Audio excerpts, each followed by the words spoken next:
recording as well. We are live. No more and more. Hi, everybody, and welcome back to another thrilling installment of Desolate Creation. Cringe.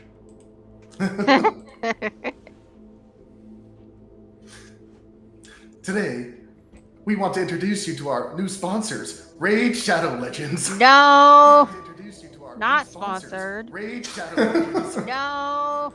I would gladly be sponsored by Raid Shadow Legends. I don't give a fuck. I'll shill anything for $20. You know, it's actually kind of hilarious that like their ads and commercials have better CGI than movies nowadays. I know. The game does look pretty good though.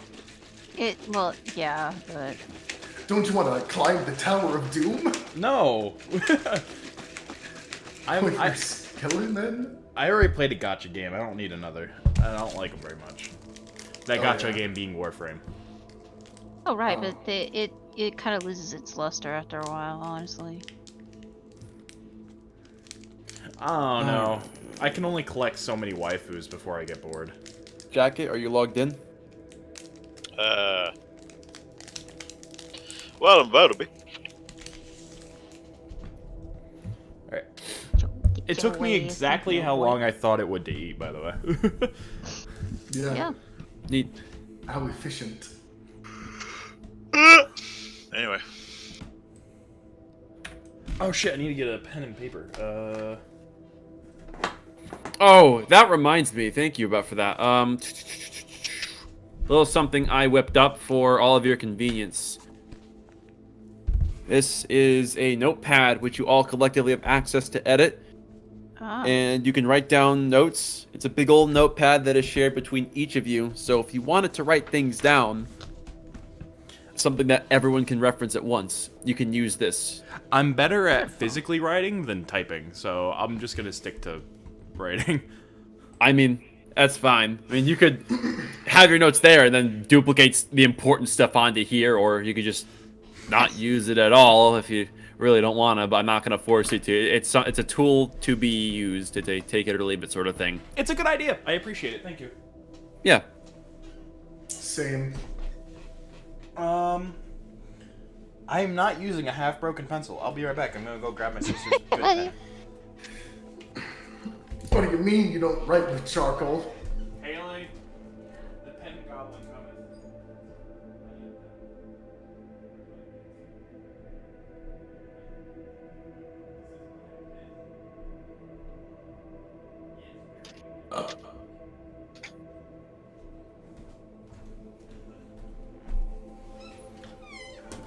Alright. I have a pen. We're ready to go. Who wants to give a recap? Something I usually do, but hey, if someone else wants to give a very coherent recap and they're an inspiration, they can volunteer to do that. Otherwise, I'll do it. I know that we initially decided to skip on recaps, but it does refresh the memory, so it's your call. It's a tool for you. It's a tool for you to utilize. Fuck it, sure. So, last session, we just got out of fighting a big stony fuck rock, and got into the next, or kind of the next day-ish, starting between choosing who's going to go on night watch. I took first watch, bots took second watch and fucking died.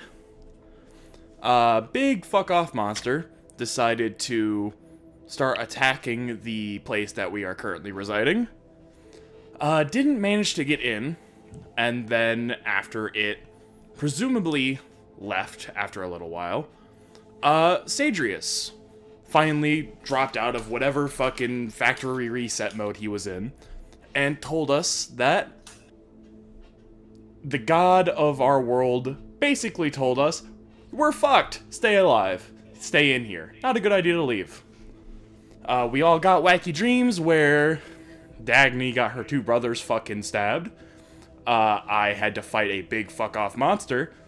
Rin decided to tell everybody that, or got told by God or something that humans are assholes, and then Big Boy just smashed a fucking shortling.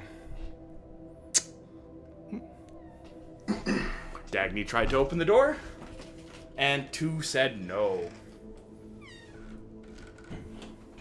And a bunch of scrolls were lost. Sure. That was sufficient. Go ahead and give yourself inspiration, as I promised.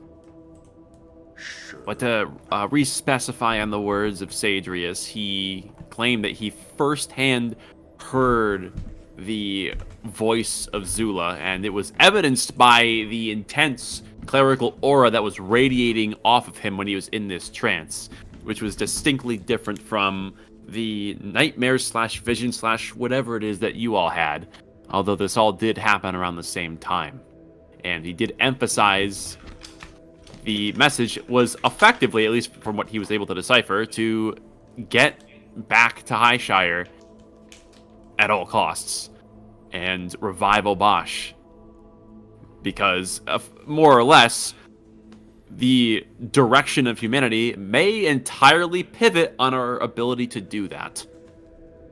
So it effectively orchestrated how important it is to get back home safe, which would bring us to the presence, where Dagny, coming off of her episode of wanting to go save what may remain of the Second Watch, has been calmed down through more forceful methods thanks to Garrick and Mierx, and everyone is deciding the next actions. Or I believe there was unanimous agreement to wait until the morning, or at least the first light of dawn. Semi-unanimous, yeah. Unless, I think Jacket or / Garrett did want to wait longer. If you want to bring that up now.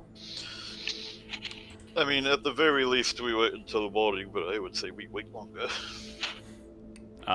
In character, disagree. Out of character, disagree.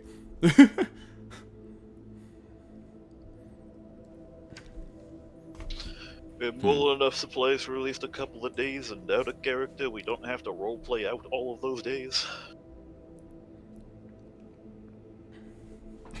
But it gives us some time, and hopefully the creature will fuck off. Because fighting it's a good idea, weirdly enough.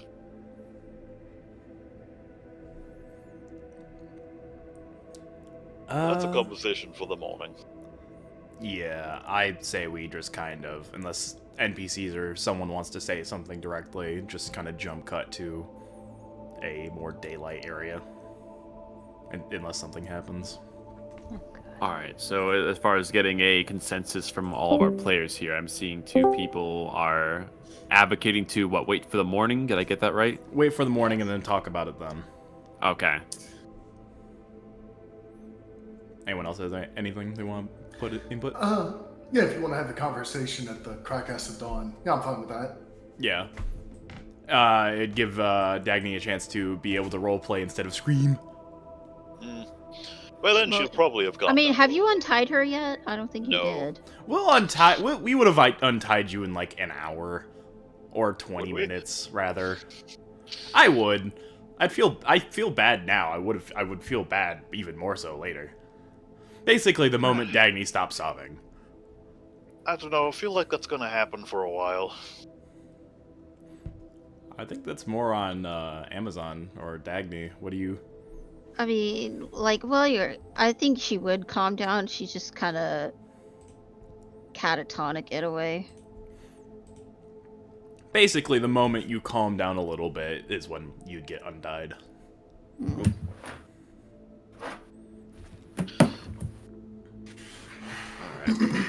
not gonna stop you untying her.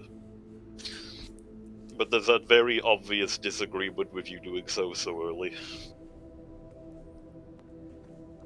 Yeah, I guess I'll speak up in character and get things rolling again. I agree that it is in our best interest to wait until morning before we decide what course of action we are going to take.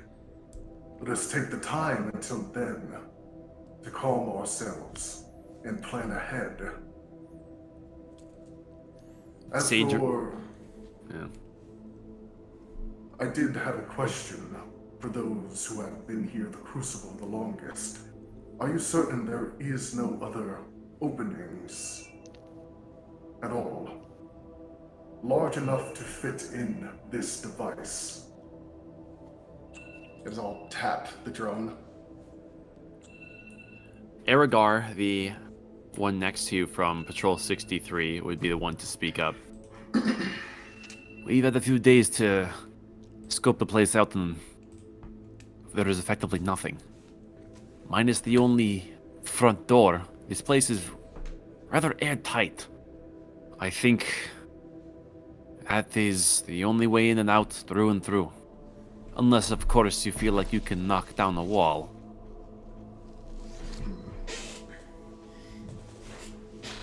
If the beast couldn't knock down a wall, I doubt we would. I was thinking the same thing. I do have a theory, however. Dagny. And I'll see if she's responding to my prompting her. She's just staring down at the ground. Regardless, I witnessed Dagny when she attempted to open the door, seemingly increase the speed of the mechanism by channeling arcane magic into it. It could be possible that I could fashion a device that would allow those who are magically inclined to channel their power into the mechanism of the door to increase its speed, so that we may quickly unseal it, send out a scout, and then reseal it before moving out in force. All that we figured out, or that what you saw, was that it can be opened quickly. Nothing about it closing quickly. Hence why I called it a theory. I mean, under normal circumstances, I would agree that opening and closing the door more quickly would be a good idea, but you can see him look to Dagny. With new information, I feel like that might want to be put on hold. It would be Sadrius who speaks up. I did complete my sermon around this place. The holy magics have taken hold within the stone. And I did take care to apply abjurational properties to the front entrance, given this place's history of being besieged by the entities of Helios. Should something break through when those gates are opened, there would be magical resistance that would slow them down, if not shut them out completely for a time. We do have a buffer should things go south. However, taking additional precautions is not a bad idea with the skills that we have. Approximately how much of a buffer do you think we have? Hard to say. It would depend on the power within the thing trying to get inside.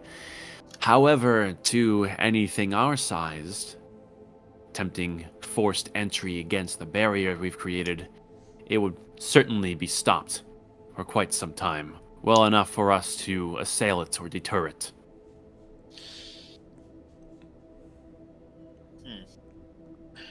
Like I said, best discuss this properly in the morning. It's It would give us Thurstone. time to brainstorm.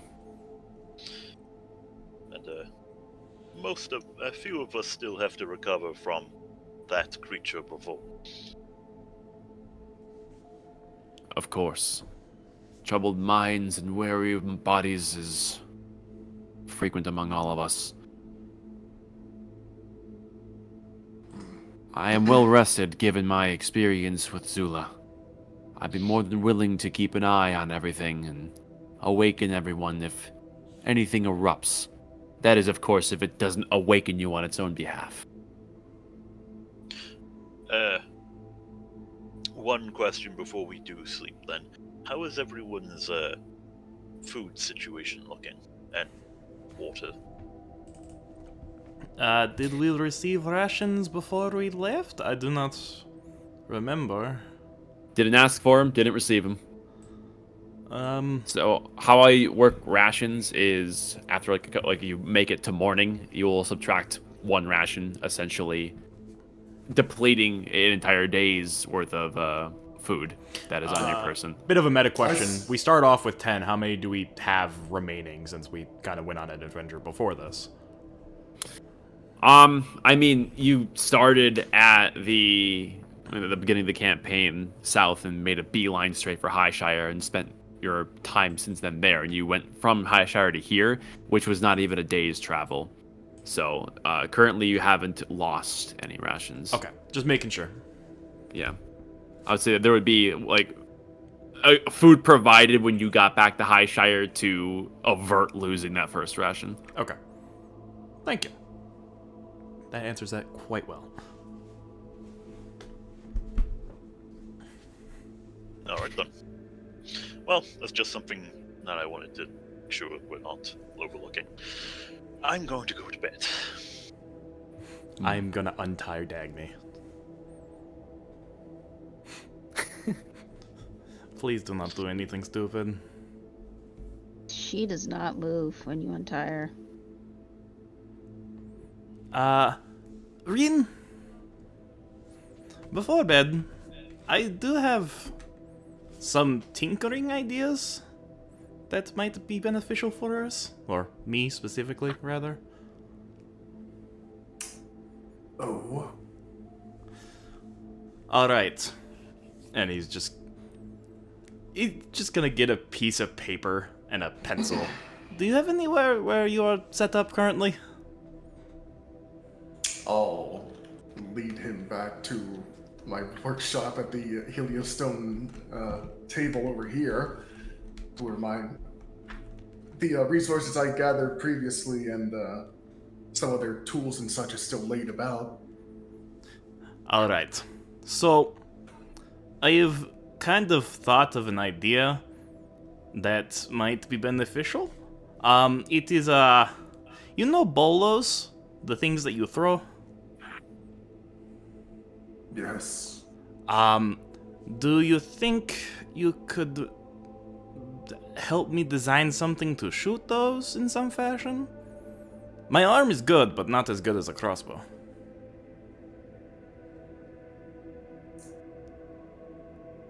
I see. So, you wish me to develop a launcher of sorts to fire bolas and similar ammunition.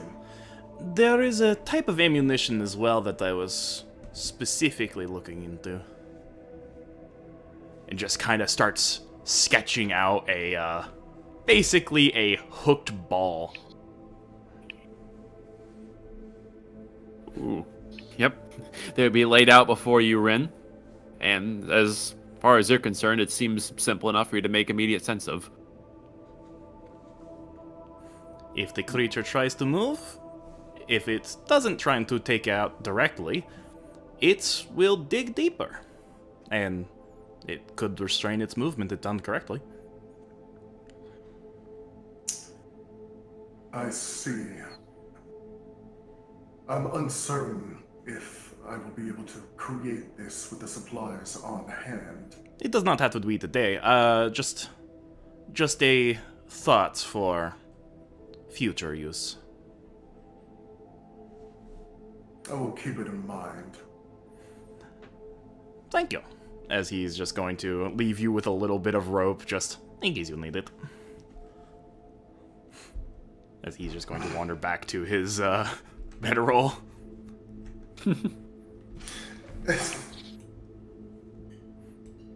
And off you go. Also, Garrock takes his stuff from the corner over here and moves to instead sleep in the corner by the door. You do so and take up a advantageous position should anything try to get through the door again. I want to steal that Anything idea coming so in the bad. door and anything trying to go out the door. I wish I would. I want to steal that so bad, but Mirix is not smart enough to do that. He's not. No, he set up bed. He's just. Ah, fuck. You mean not dumb enough to do that? It's a bit of column A, bit of column B. He needs to be up front, but he's not smart. Also, it's probably nice and quiet there, away from everyone else. Is Dagny still just catatonic? Yes. Just sitting in the middle, cross-legged. No, she's not even sitting. She's still laying on the ground. Yeah. Seeing that and everyone move off back to rest someplace, I'll go back to where Dagny was initially resting and gather her things in bedroll. And then I'll place them nearby in this nook near where I'm working. Then I'll move over to Dagny. And you would approach and see her just blankly on the floor, as if defeated in submission. Come along, Dagny. This is no place to be. Let's get you settled. Just blankly blinks, not even looking at you. I'll try and kind of guide her up to stand up and follow me, at least to kind of sit down by my workshop so I can keep an eye on her while everyone else is going off and resting. Because I'm going to be up tinkering. Seeing the weary soul in front of him, Sadrius would take a few steps forth and would kneel down and lay a hand gently on Dagny's shoulder and would speak softly.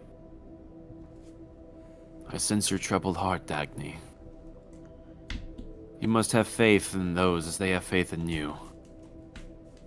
I understand the difficulty to separate our perceptions of what is in our head and what is objectively real. It takes a toll on the soul after all. No being is free from this principle. But know that, regardless of how hard things may be for you, those around you are still there to support you. As is the light of Zula, should you look up to find her. While he's saying that, like, there's sort of this sort of note of recognition, and she focuses on Rin and is listening to him talk. And then you see that her eyes just sort of start to well up. And then she just kind of takes stock of where she is. And she will take a firm grasp on your arms, Rin, and say, "Help me up. I have not the strength." I'll definitely do so. Easily done. And I'll lead Dagny a few paces over to the left here, where I set up her things, and help her get sat down, leaned against the wall. Sadrius would give you a nod, Rin. In unity we find strength. Our history supports such a thing. We have to work together, have each other's back, keep one another in line. Even in the darkest of circumstances, that is the only way that we will get through everything that is happening to our world. Those things out there in those lands took everything from us. We can't let them take our spirits.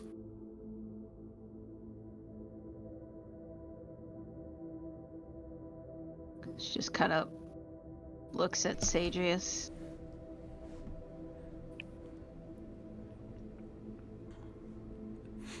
You do it.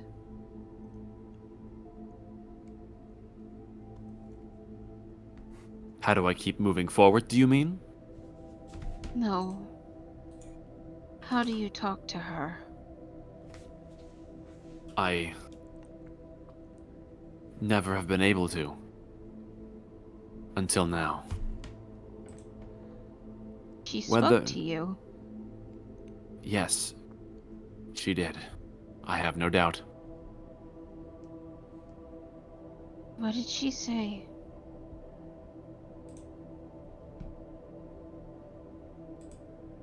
You would see him almost get lost in his own head, and there's nothing but senseless wonder in his eyes as he's trying to find a way to bring into words what he experienced. A single thought from her was immense, unknowable. And yet, although it wasn't spoken language, I understood her intentions perfectly. She showed me the world. The world we could have, the world we once had. And what needs to be done to get there. A pathway to follow. So you didn't hear a voice. She showed you what must be done. In a way. There are some things so spiritual that a real world analog doesn't quite match it. But it was a voice in a sense that it spoke to me and showed me things that I've never seen before. Now, emphasizing the importance of your mission here, should we be successful, and should I be able to recite her words to the chosen within the Pillar of Commandments at the capital, I'll be immediately taken into their ranks and become a chosen myself. Us meeting was not coincidence. It was destined to happen. I see that now. And now we have destinies to fulfill. There is no doubt.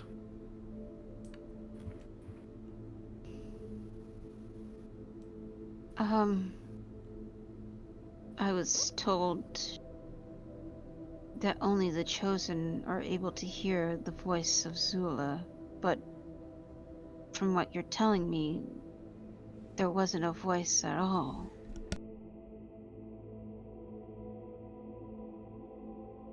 Well, when it comes to explaining such an experience to those who are not of the religious persuasion, voice is a sufficient term. She spoke, but not through words. It was something more. It was unmistakable. As if a divine message was sent into my heart. And I instantly knew. There's no worldly force that could ever do such a thing. Truth be told, I've had scarcely any time to reflect on it and gather further meaning from it. It's still reeling in my head. One thing's for certain, she carefully chooses who receives this gift to become leaders, to pave the path forward. It's my belief that she manifests from the unity of mankind. How everyone coming together, at the verge of extinction, gave way to her to speak in such a way. Sometimes I wonder if the voice and power behind Zula is not so much hers, but ours.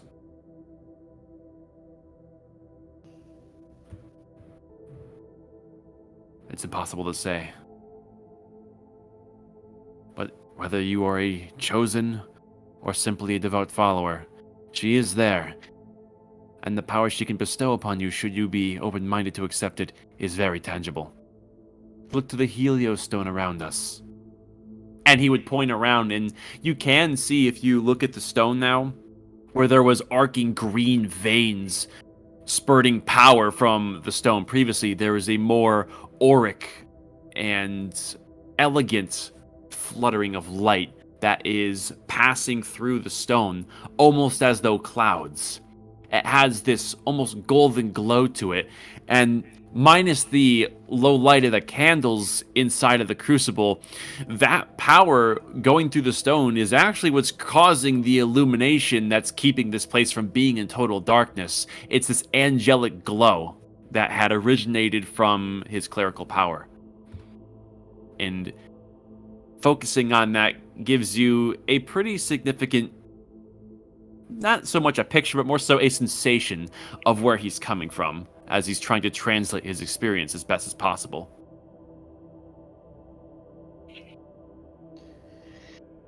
is one thing I do not understand.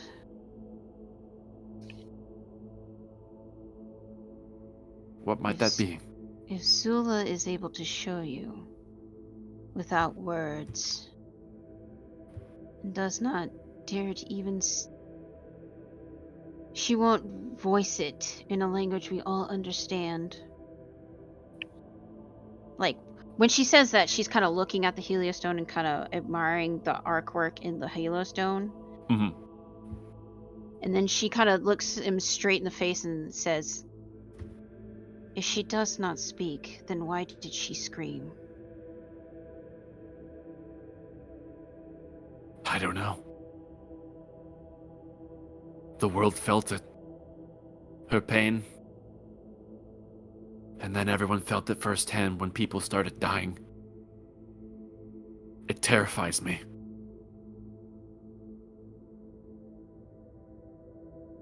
I will not deny the existence of Zula, but I cannot even consider myself religious unless I hear one word from her. That's understandable. People have their own resolve in terms of what they choose to believe, in terms of what higher powers orchestrate the manifestations of this world. Be it Zula, or simply the unknowable wonders that Helios has in its distant lands. In the end, it all comes down to what drives you, your actions. Whether you believe Zula or not, the actions you take, the judgments you make, those are what change history. Zula speaking in your head or not is simply guidance to what ultimately boils down to your actions alone. So, perhaps whether or not you believe is irrelevant. Then why believe at all?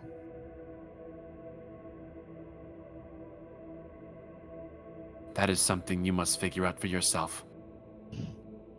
Forgive me, Chaplain, but I doubt that it will ever happen.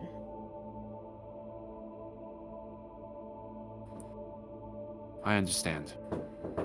Oh my god. Yeah, hold on a second. As the chaplain moves over to the front door and opens it after somebody was knocking. Wow, that was obnoxious. Alright. Sorry about that. Was there anything else that Dagny was saying? No, like, she'll finish what she's saying and she'll just kind of turn away. Sage Reese, without giving further word, would give a nod of the head and would look over to you, Rin. Take care of the ones around you, regardless of what your beliefs are.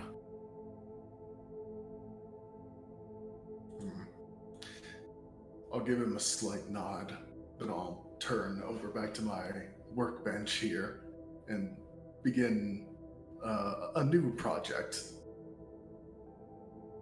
And with that, Sage Reese returns to his position before the statue and would be still, eyes closed in a almost meditative state. However, you can tell that he is more than alert.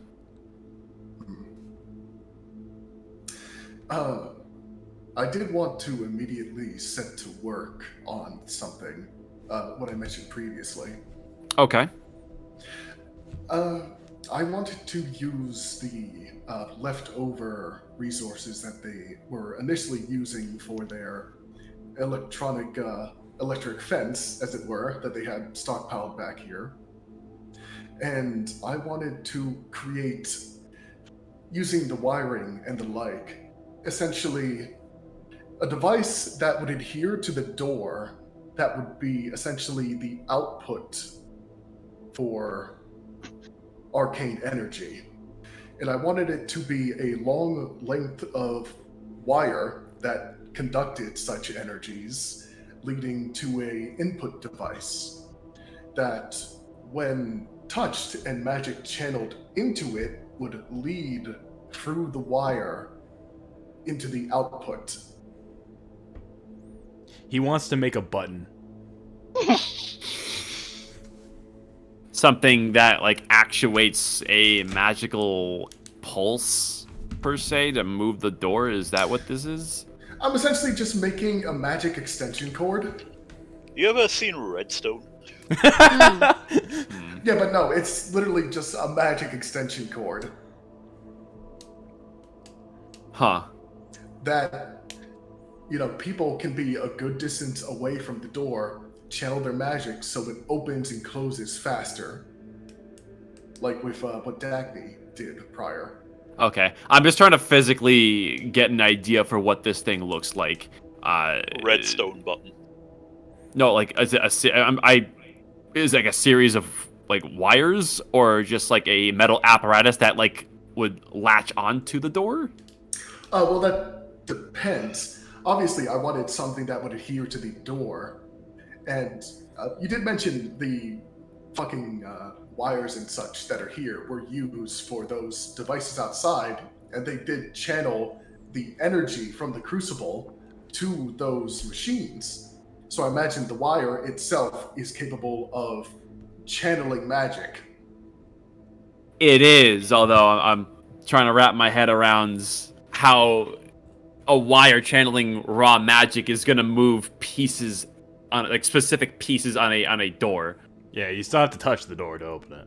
Yeah, like you think about like a bunch of sliding pieces. He wants to use it like a that- marionette. No, that's what the drone is for. Can you remind me the exact thing Dagny did? Because she was obviously fiddling with the door, but was also channeling magic into it simultaneously. Let me see.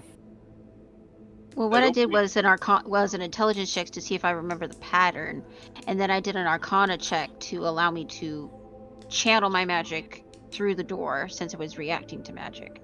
Yeah, You need to do Wii motion gestures to open the door as well. It essentially like how I would officially say that Dagny was doing it through, because she has Firebolt and Precipitation and Light. Firebolt, namely, if you have a large metal piece that you need to slide from one side of the door to the other, she essentially aligned her hand to the far end and used a puff of Firebolt to push that piece along further, that sort of thing, and was using light to essentially get a better view. It was a combination of smaller things used intelligently. The door's a sliding puzzle, basically. Yes, exactly. An unsolvable sliding puzzle that only some people know the answer to. Dagny Okay. not being one of them. So yeah, that does kind of change the initial idea, but in that case, obviously the drone does have apparatus to, touch and move things. Like little metallic spiderlings that could manipulate objects and shit like that. I was thinking Right. perhaps essentially give the drone the ability to, well, it already kind of does, but essentially create a lead for the drone that others could channel magic into the drone, which it could then use to hasten the door opening and closing. Because my plan here, if we do go along with it, is have the drone fuck with the door, opens, while everyone is safe and away from anything that might initially attack. You could just have the wire thing open the detail. door. Yeah, I'm saying expedite the process to open and close, because that's what everyone is fucking worried about. We're worried about the big fuck off creature outside. The speed of the door doesn't really matter too much, honestly. Yeah. And that Kind wasn't of does. that wasn't what was making the door open faster. Magic itself wasn't making the door open faster. The use of spells in a clever manner did. Yeah, it was intelligently using various Being cantrips. big-brained helped. Yeah. Magic The itself wasn't the chaplain was reason. just talking about the abjuration barrier, that even if the door is open, the barrier is still there. So with the existence of that barrier, having the door open for a shorter period of time gives us more safety. We don't know if it does that. He literally told us it does that. he said that it would basically block out people, but he doesn't know what would happen if anything larger than a person tries to go through. Yeah, he mentioned, like, he went into detail on how, like, essentially he put a blessing on this place. Like, this place is consecrated. Like, that's essentially what he did. And magic is not a power to make the door open and close faster. Yeah, it's essentially like there's a veil of magic that is cascading down the door frame, and that would be evident that you can see. It's the similar magic that is echoing through the stone that's causing all the light. It's like a waterfall of that on the door frame. That's what he described. That veil essentially can keep out things attempting to get in that are anomalous in nature, like a monster, like the things they're trying to get okay. in. Yeah, no, I misunderstand, because I thought just the channeling of pure energy, like, helped the mechanisms go faster. No. Yeah, my mistake. No.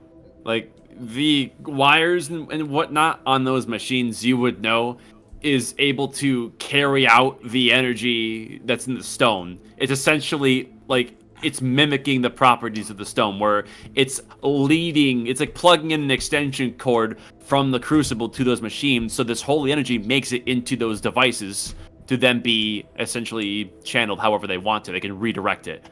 It's like a current. It's like a hose, almost, if you can think about that, with adjustable nozzle is the best analog. As for what you're trying to do with this door, like, hooking up that hose to this door isn't gonna make it open. Yeah. Yeah, no, I interpreted it incorrectly. Never mind, then. I'll just go back to fucking with the drone and the lightning launcher to make sure everything's A-okay with them. Okay. Yeah. If nothing else is happening, I guess we finish our sleep then, I guess. With everyone else simmering down for the remainder of the evening, you would effectively complete the remaining time needed to benefit your long rest, and you would be fully rested and ready to go. Hours would pass. The warm glow of the crucible would continue to give a small sense of security given the stakes. And as time passes, through the crystalline window-like structures of the crucible, the first signs of daylight will be coming through them, and would slowly begin to illuminate the interior of the crucible, signaling that dawn is upon you. And of course, given daylight has come down, everyone would slowly wake from their sleep, and the new day would officially begin proper. Morning routine, exercise. During one of your exercises, I'm gonna come over and just poke you. Oh. He just stares at you. Lap. So, two things. One, there's a small glow coming from where he was sleeping. And secondly, you wanted me to build you something? I did. Do you still want me to? I did. Well, I'm asking now just to make sure. You requested a halberd? He kind of scratches his head. I don't think I mentioned that. I would accept one, but I don't think I mentioned that. Alright then. Well, in that case, never mind. If you need anything built, any ammo, anything like that, let me know. Because you seem like the type of person who will need them. It just kind of stops you, brings out the notebook again, and just shows you the spiked ball. Kind of reverse fish hooks. And your intention with this is? To ensnare creatures with a thing that hurts a lot. And are you throwing this at them? Just kind of makes a little notch. A rope will connect this one to this one. There's two of them, and I basically just... If I don't throw it, I can just basically hook it on myself, and then just run around it, and then hook it on again. So you just want the balls, then? I mean, can the smith make rope? Well, I mean, I suppose I could make rope. That is something I can definitely do, yes, but as long as there's some part of metal in the design, which this would absolutely constitute, I could make that without issue. Just give me an hour. In fact, I might be able to make multiple, depending on what they are valued at. Are you charging me? Well, considering that this is an expedition currently and we're not in the city, no. Put it on my tab. All right. And he's just gonna continue exercising. Alright then. With that in mind, I guess I'll go and try and make clothes for him. Alright. How much would a bowl ass be worth? Bolos? Spike bolo. Painful bolos. Do those exist? I mean, normal Probably. bolos exist. Putting spikes on them probably also exists. I mean, there were ship cannon ones that used chain instead of rope. Terrifying. Yeah, I know. They were really good at destroying masts. Let me look this up, actually. Bolo.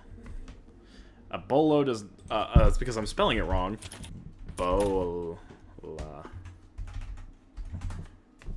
Because it's spelled bola. That's not how you spell it.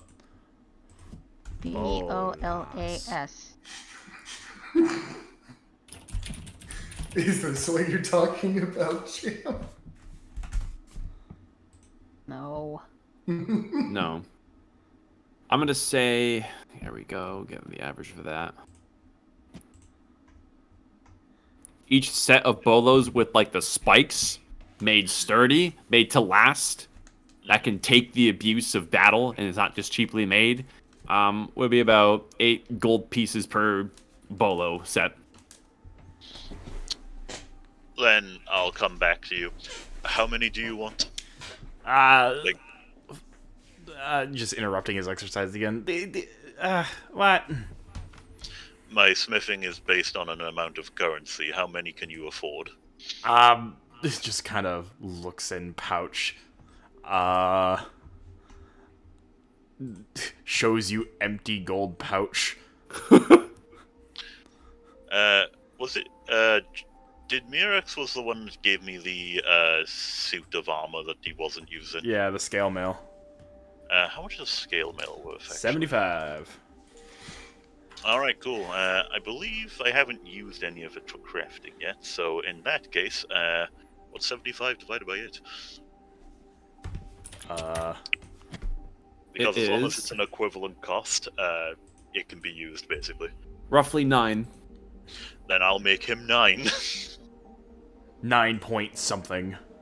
So 9.375. We'll just say 9, and yeah, there's 9 with some spare scrap. leftover material. So are you? What material are you using to create the bolos? Well, I'm using something called the Artisan's Blessing. Let's see. Which is why I asked for a cost. As long as the item contains metal and has the equivalent materials worth up to that amount, I could use this ritual to create it. yeah. And if, for instance, I wanted to make a duplicate of something, like it mentions at the bottom, like a key or something, I could use it to do that as well. Alright. As part of this ritual, you must lay out metal, which includes coins, the value to the creation. Are you using the scale mail that he gave you as the material? Yeah, Okay. which is why I asked. Given that bolos are pretty small and simple, I'd say through the time of you casting this, you would be able to create the 9 sets. Yeah. And you have a little bit of leftover scrap pieces that could be contributing to whatever future project you want to do. How much would that be left over then? If you're putting it in your inventory, it's just scale mail scrap. It'll ease the costs of your next project depending on what it is. Probably Okay. about 3 gold. Give or take, yeah. Okay, then I can remove the scale mill and just add scrap. I would just do All right, pounds cool. of scrap kind of stuff. And just make it a Yeah, pretty universal much. cost. Mm-hmm. And with that, that would be created.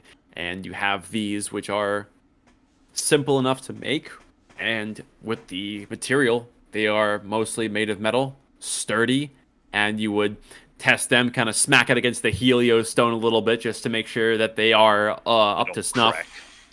And of course, the stone is not going to be faulted by any metal that you could work with, but given that these bolos hold up to the stress test and don't show any signs of damage, given that you're a big guy, you reckon that these are fit for combat. And it is done. Mirax's exercise routine would be longer than an hour, so you'd get done with that before he's done with his shit. Oh, just for fun, I'll throw one over to your general area. Just doesn't pay it any mind. Stunk. He is too Yep, that focused works. on training. He is a Yeah. strong wizard. Just for a bit of fun flavor at the end of the ritual, it is the weirdest thing between what you would imagine a shaman would do as a ritual, in the classical sort of druidic sense, and a modern smithy, basically. And using that, it forms some sort of weird magical sort of tablet, essentially. And through it, crafting begins, materials go in, things start to melt and turn into these items. Yeah, for those watching, you would see this almost otherworldly melding of metal being reshaped through magical means from one form into another. It seems as though his understanding of the medium is quite profound, given that he can do this with a magical proficiency. It's quite fun to watch. Given that Garrick is of a build that is rarely seen in Highshire, if not at all. It's a fascinating ritual, given this is not something that either of you have, or anybody has really seen prior. Although, Rin, you would draw parallels to the way that you tinker, given that, of course, this is more magically heavy. And Yeah. with that being completed, you would see the bulk of Patrol 63 is awakened, collecting their things, gathering their thoughts, as everything that took place yesterday, even through a night's rest, is still reeling in their heads.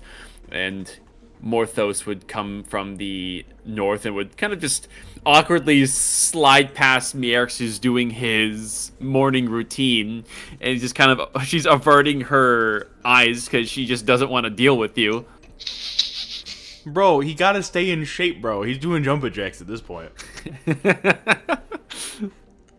She mostly keeps to herself, and she wouldn't really convene with everyone else. She is more so keeping silent, akin to Horvis, who is doing much of the same thing.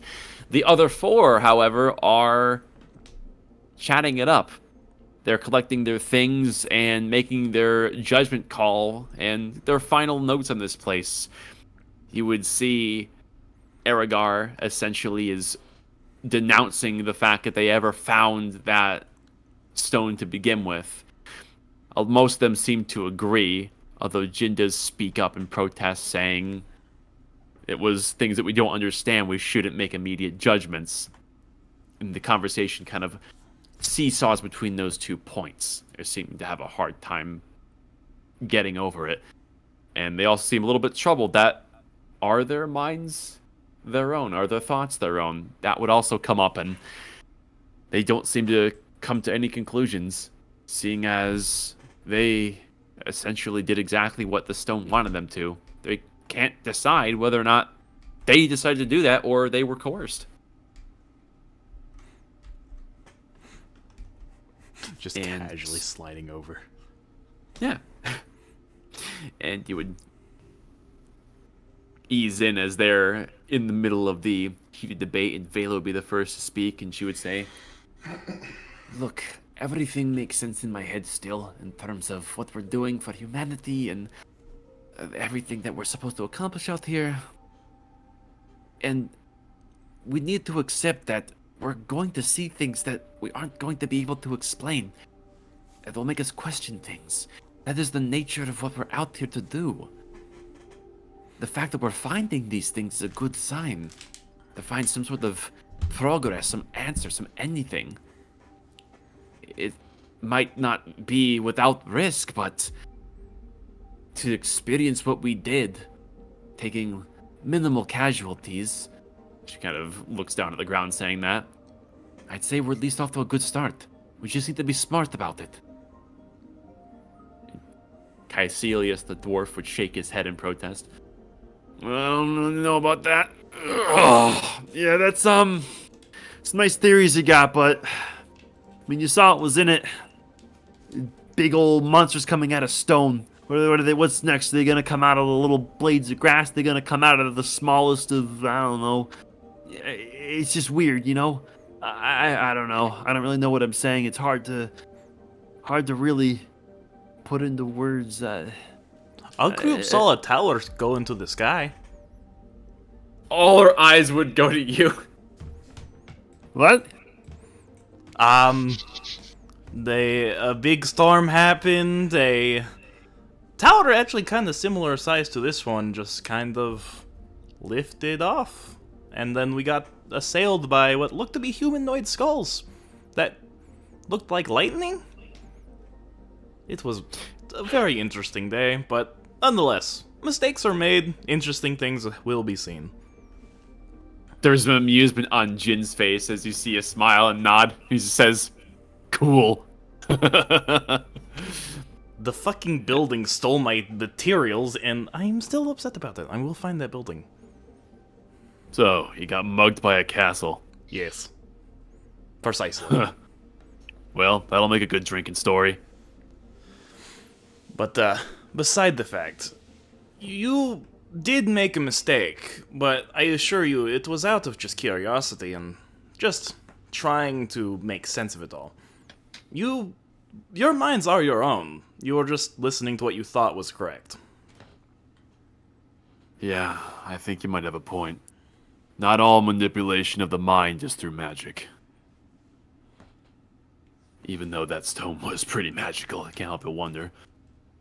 I think that once we get back to Highshire, we can get our noggins looked at, and if there's anything in there, they'll find it then. Until then, I think our path is clear. As interesting as it would be to keep going, we did what we were supposed to do. We should head back, and, I don't know what comes after that, really. It's up for the guys upstairs to figure out. More than likely, you'll be sent off to seek a startographer of some sort, unless they already got someone else for that. Huh. Well, it can't be much worse than talking rocks. Or maybe it can. Fuck if I know. I still think a floating building tops giant roach. Really? I mean, you can't kill a building. We did kill the roach. Well, you got a point there, but I mean, the roach was a cool fight. It was cool, but I did kind of get hurt a lot, but either way, I think we are just about ready to set off for tonight, unless anyone has any objections, just speaking loudly to just... Did you say tonight? How long you want to stay here for? I thought we were ready to go. Yeah, I mean today, right now. Oh, well, yeah, I'm on board with that. It is daytime, I can see, I can kill. And what do you think you're doing? Yes. And Dagny, you would approach the door, and it stands before you with all its heliosic mice. She's just gonna just channel like cantrips level worth of magic and just kind of graze her hand against the door. You would run through your list of cantrips against the door and would observe how the stone reacts. You would see that as it makes contact with the helio stone, your magic, you start with fire bolts, and while quelled in your hand, would retain its spherical, churning, flame-like form. And upon getting within close proximity to the stone, you would see the spherical ball almost outreach to make contact with the stone, and you would see it suddenly channel along a line and would travel both up and down, almost as if creating a river of flame inside of the stone, as if you were putting fire through veins. And it has this reddish orangish shimmer as the immediate stone around it would glimmer very fascinatingly, as though flames of a larger fire, as your magic is carried throughout it. It seems as though the stone is a perfect conduit to take in, accept, and redirect the magic that you're conjuring. The last time this happened, we had to wrestle you to the ground and then drag you back. Do we have to do this again? She just kind of looks over her shoulder, and you just kind of see this little arcane spark. Make an intelligence saving throw for me. Oh, fun! We're doing this now. Do it. Right. Intelligence saves. We get fun out of this. Make an intelligence saving throw. Oh, we're doing pseudo PvP today. That is Man, a that's a failure. bad roll. So we're taking. That's Oh, not I very don't- nice. No, wait. There, it's one side. 1. Oh, that's rude. Alright then, we're doing this. Fantastic. Is it visible? Well. Do I know what's happening? It's kind of a psychic attack. I know. I don't want them to fight. Well, it's a verbal component, so it's at least, you know, Keep in mind, it has to make some sort of noise.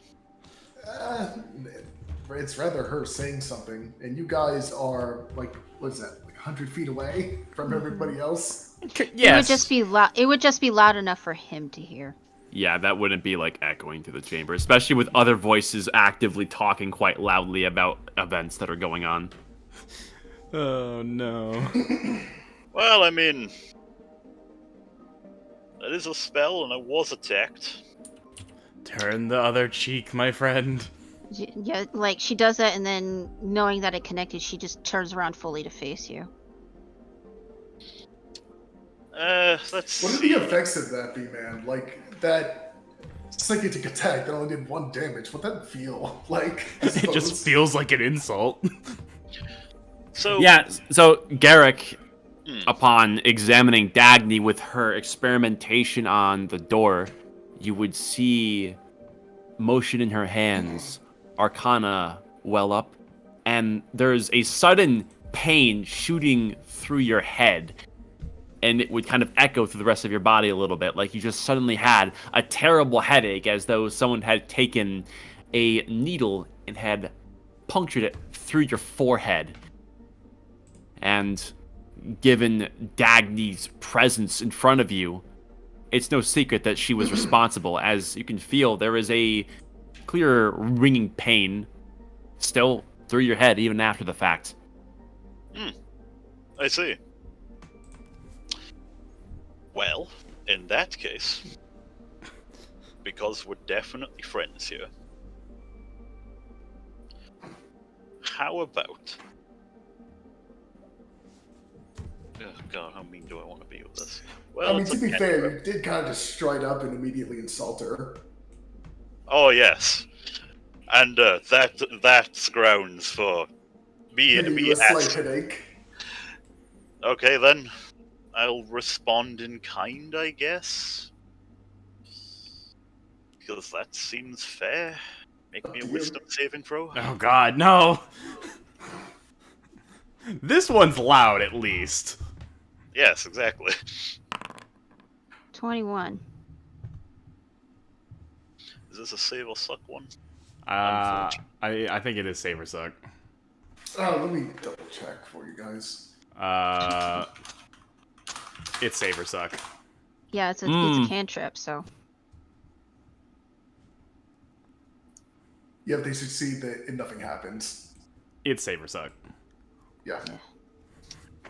At that tone of your Toll of the Dead, as this deathly bell wails in Dagny that would wash over you, but given your stern in your place and manage to stave off any unwanted effects, that ghostly sound would wail and echo through the entirety of the crucible, and all conversation going on idly by would immediately stop, and all eyes immediately fall upon the two in front of the gate.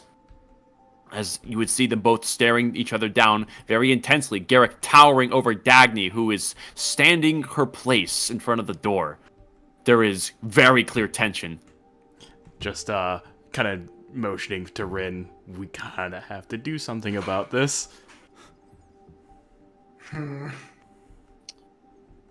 Just And many would make their approach, and you would hear the ringing voice from Sadrius.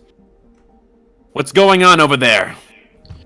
I'm going to give you one chance to apologize for doing that. I'm just going to try and forcibly separate you two and stand between. Who am I shoving? Certainly try. Just Neither of us really want to move. just kind of try and shove. Not out of it being against Dagny, but knowing that I can just kind of push Dagny around pretty easily. I'm shoving you, but not violently. Just trying to step in between you two. Ooh. You're getting between them? Yeah, I'm getting between them. Yeah. Easily done. Well, Mierx, yeah. your battle techniques are no stranger to moving targets into an advantageous position, quickly thinking on your training, and without giving them any room, you would push Dagny further against the door and getting between the two of them, as expertly done before Garrick even has a chance to react. You are already between them, being a wall from either side. This is not how a team works. Well, teammates don't usually attack each other for asking a question, do they, Dagny? It wasn't an attack. It was a warning. Both of you need to stop. No, we are a team, and we are trying to help the world. Well, maybe you should tell her that. Childish ploys between both of you will be scalded. You mean scolded. You know what I mean. That is not the point here. Rin, can you help? Until your Yeah, patrol. Ren, be the voice of reason. Fine then. Whatever disagreement the two of you have, solve it with words here and now. What happened to your patrol, Garrick? Why do you want to get outside the door so much, Dagny? I wasn't going to open the door. I was examining it. And how am I supposed to know that when you wouldn't answer my question?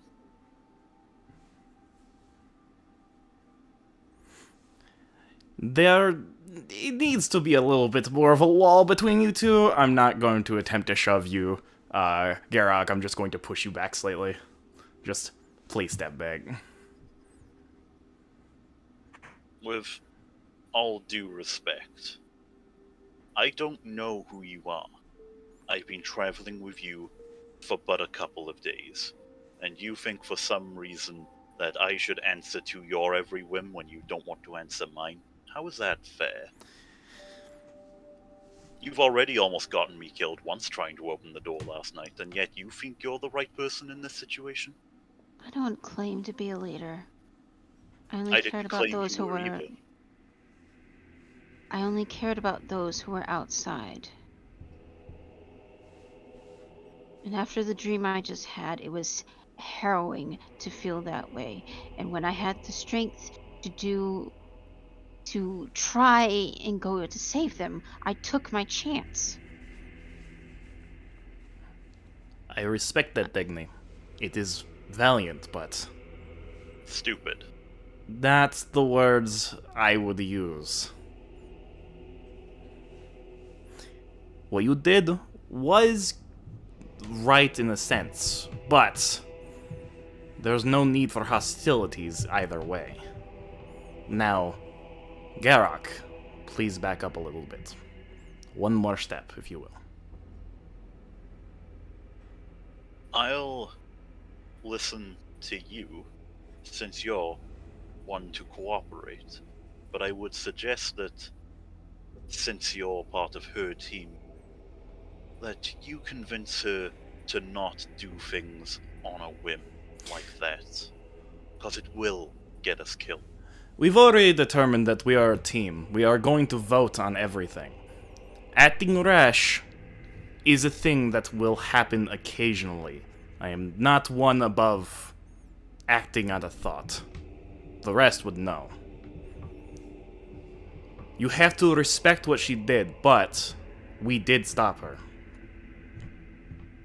And when I try to do the same, looking like the same situation again, I'm not justified in my actions? I am not saying that. You are completely justified in asking a question.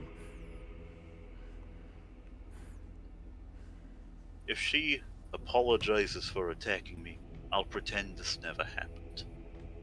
And I'll pretend this whole situation is moot. How about that? How about we just turn the other cheek and try to get along from now on? Apology will come when it is needed. For right now, we need to leave. Pretend to make up for now until we get back to Highshire. Then we can discuss this. You would hear words come from Sadrius as he is watching everything that's happening here with bated breath. Patrol 63 has all of their focus on the argument taking place, although they seem ready, but they don't seem quite sure what to be ready for. Has last night not taught any of us anything? In times like this, we need to stick together. We may not agree on one another's views, choices, ideals, or anything. But if we don't at least cooperate, if we don't come together and coalesce, at least for a time, we've already lost. Your actions, regardless of your beliefs, will pave the way for everyone's future. So what will those actions be?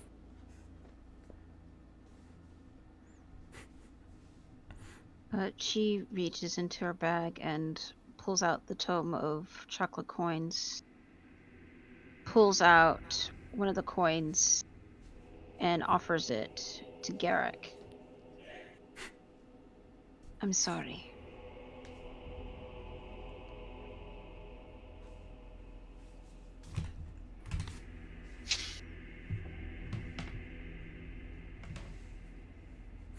I'm just gonna start That's reaching in folded. and getting beef jerky because I know he already doesn't like it. It's the gesture that matters, don't worry. Just You can have the chocolate. no. Just, please, don't attack me with magic again. I'm concerned. I'm sorry.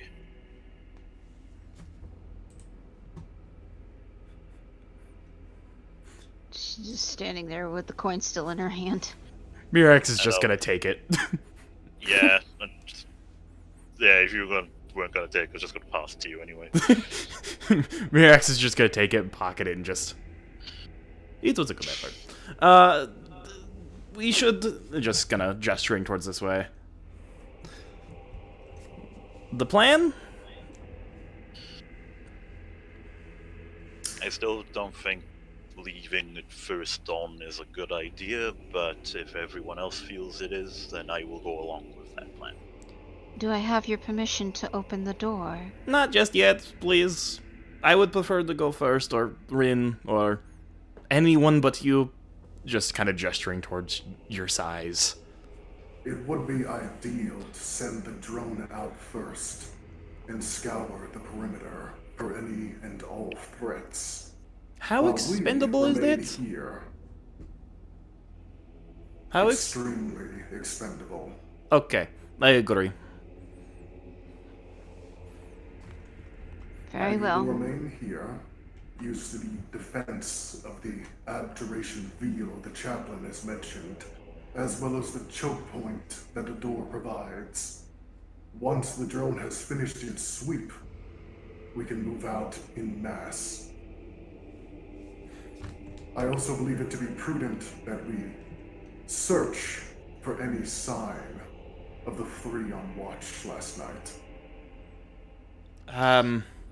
I think we should open the door before we think about that, because I have a very... Just kind of glances at Dagny. Never mind. If it is clear, Don't we talk have to me the like time. I'm a child. I don't want to upset you. I don't want to upset anyone. It is not because you are acting as a child. It is because I do not wish to offend anyone. My apologies if that's how it came off. Let's find out if anything's actually outside and go from there. Does that sound good? Very well. She'll go ahead and start walking away from the door. And Mirix will start the opening process. Easily done.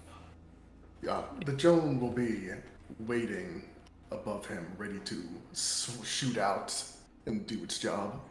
Understanding is important. Sadrius is gonna back off to the far side, and the two of the Patrol 63 backing him. I'm too fucking important for this shit. Backs way the fuck up. I'm gonna be a chosen someday. Oh god. Alright. Opening the door. All right. And I'm preparing for an attack action as well. Yeah. All right. Given that doing this takes effectively 2 hands, you'll have an opportunity to attack once the doors open. They don't open instantly, but you will be prepared. I assume everyone else is taking a defensive position of some kind. Yeah. Yeah, I'm gonna be like off to like the side of the door and Dagny's have gonna cast mage armor on herself. I'm gonna have a prepared action for guiding bolts in case we see anything hostile.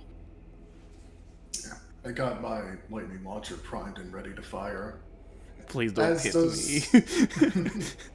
As does my little drone, as the red lens of it is glowing with, has a red glow behind it and a hum.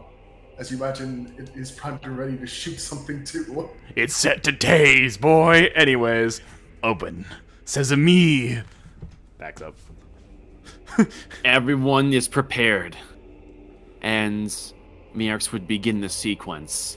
Knowing it in full recollection, you have no trouble reciting the correct turning and shifting of the pieces of the door. Everyone is waiting with bated breath with each piece, and prepares for whatever may lay on the far side. There would be a few tense moments as the final pieces would be put into place before that final slide locks into the correct corresponding place. And there, of course, upon contact would be a resounding as the door opens. Backs up, takes a knee. Shroom. Oh, son of a... Can, B-Man, can you Well, give me vision of the drone so camera can see it? Hold on 1 second. Well, that's not good. That's immediately not good. Yeah, And- I could already see something fun. Yeah, you can move your tokens to get a better look. But upon first opening of the door, the drone would shoot out. And there is an immediate sight that tells a pretty clear story. Directly off to the right, there is the... B-Man, the drone Yeah. doesn't have vision, by the way. Give me a second, I'm working on it. That's why I'm Sorry. describing things. Sorry. I'm not actually moving out, I'm just getting a better view. there would be the mangled, destroyed remains of Titus, the Dragonborn, who was more or less a speaking figure for 63. There is a clear hole where his chest used to be, as if a strong force blew his guts out. The mess is plain to see on the stone, and his mangled armor leaves him in a unsightly heap, dead on the ground. And as for the drone, give me one moment. I'll move back as soon as I have vision with the drone, because camera would like vision, thank you.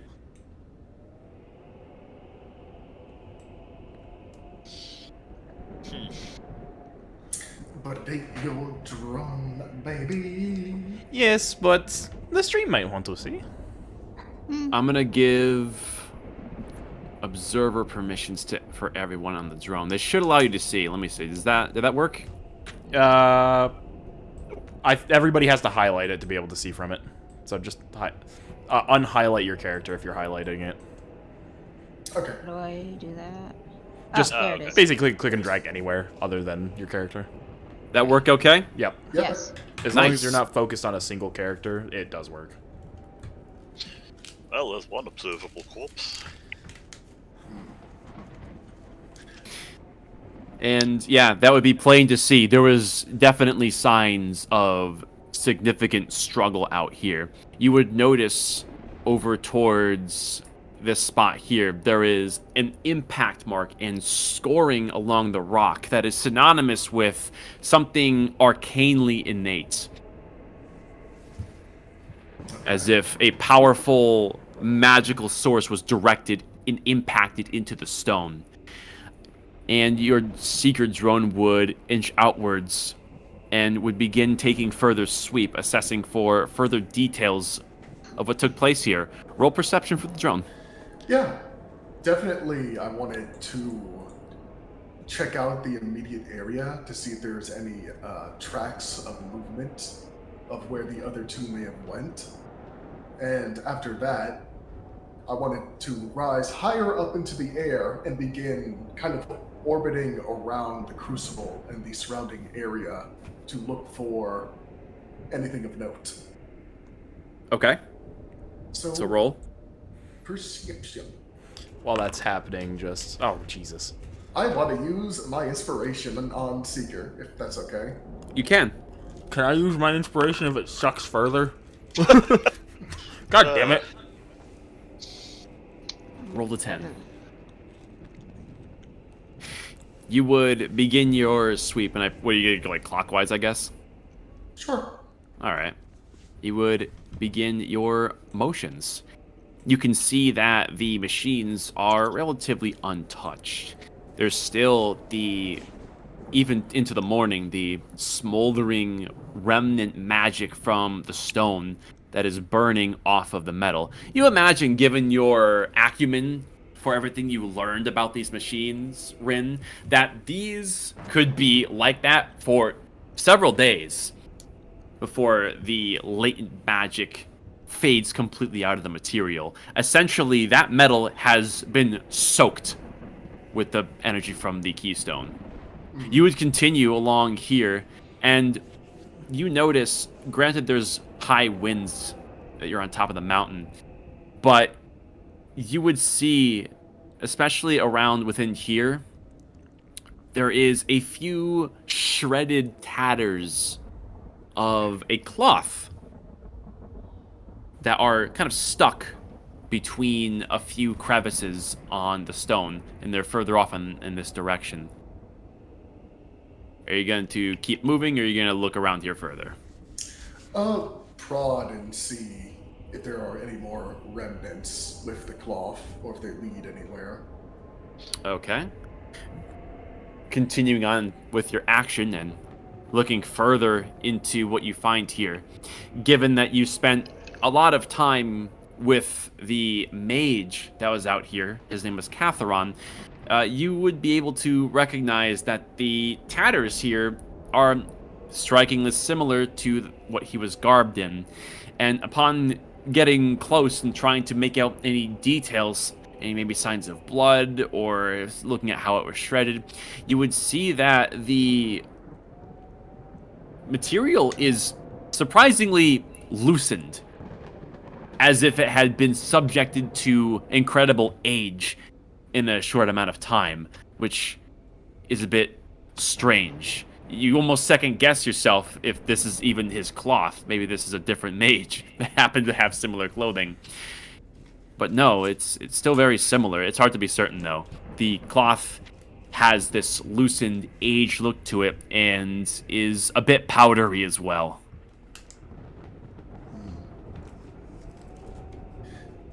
If that's all there is to glean from here, it will continue with its sweep. You would continue onwards. I'll let you control the token, but you would make your rounds going through this long stretch. And as you go through, you would see a new feature to the High Crucible. Even on the outside, it's still glowing this radiant presence through the Heliostone, just as much outside as it was inside. You would imagine that having this radiant light on the stone, this latent energy, may have been what attracted whatever attacked the Crucible last night. It's certainly a beacon on top of a mountain.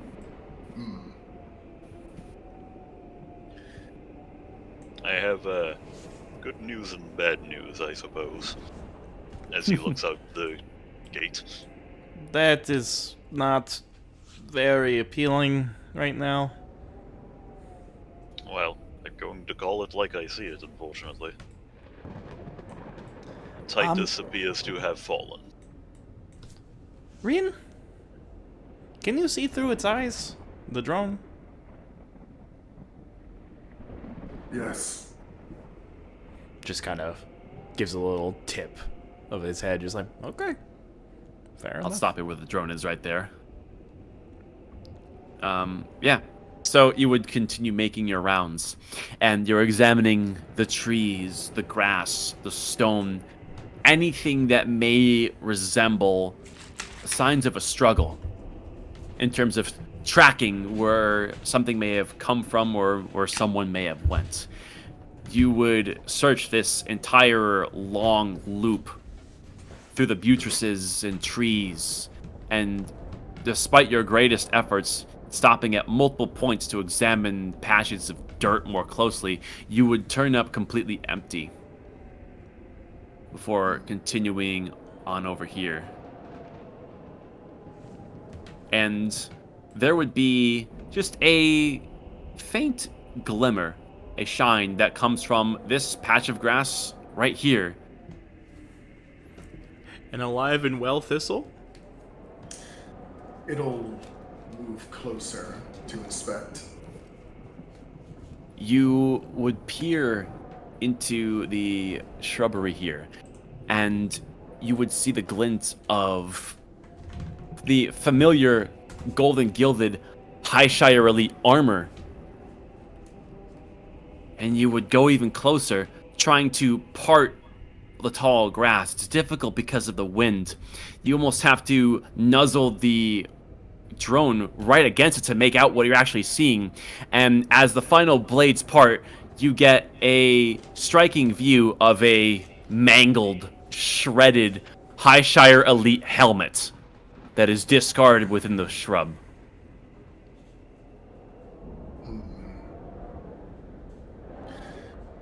And looking around, is there any signs of tracks from here that would lead anywhere? Roll investigation. Sure. Don't fail me, Seeker. This would take you a while, and you would begin combing through all of these bushes, patches of dirt, where a footstep or signs of struggle would be most apparent. You would go over here and spend a good 5 or so minutes looking through adjacent bushes, anything that another clue may be hidden in from view. It takes you... yeah. I just want to mention on a side note that Rin is keeping people informed of what Seeker is discovering. Very well, yeah. You would be relaying back in real time what it finds. And you would continue over here to see if maybe there's a tangible path to follow from there. And there is some evidence of some moving around here, as you would reasonably expect given that you found his helmet over here. But you would turn up empty in terms of tracks. And widening your search, giving a few last sweeps in some nooks and crannies and places that really could give you anything. You're all but running low on hope, trying to find out where he may have gone had he survived, but you ultimately give one final pass and would examine over towards the cliff face. Maybe he fell.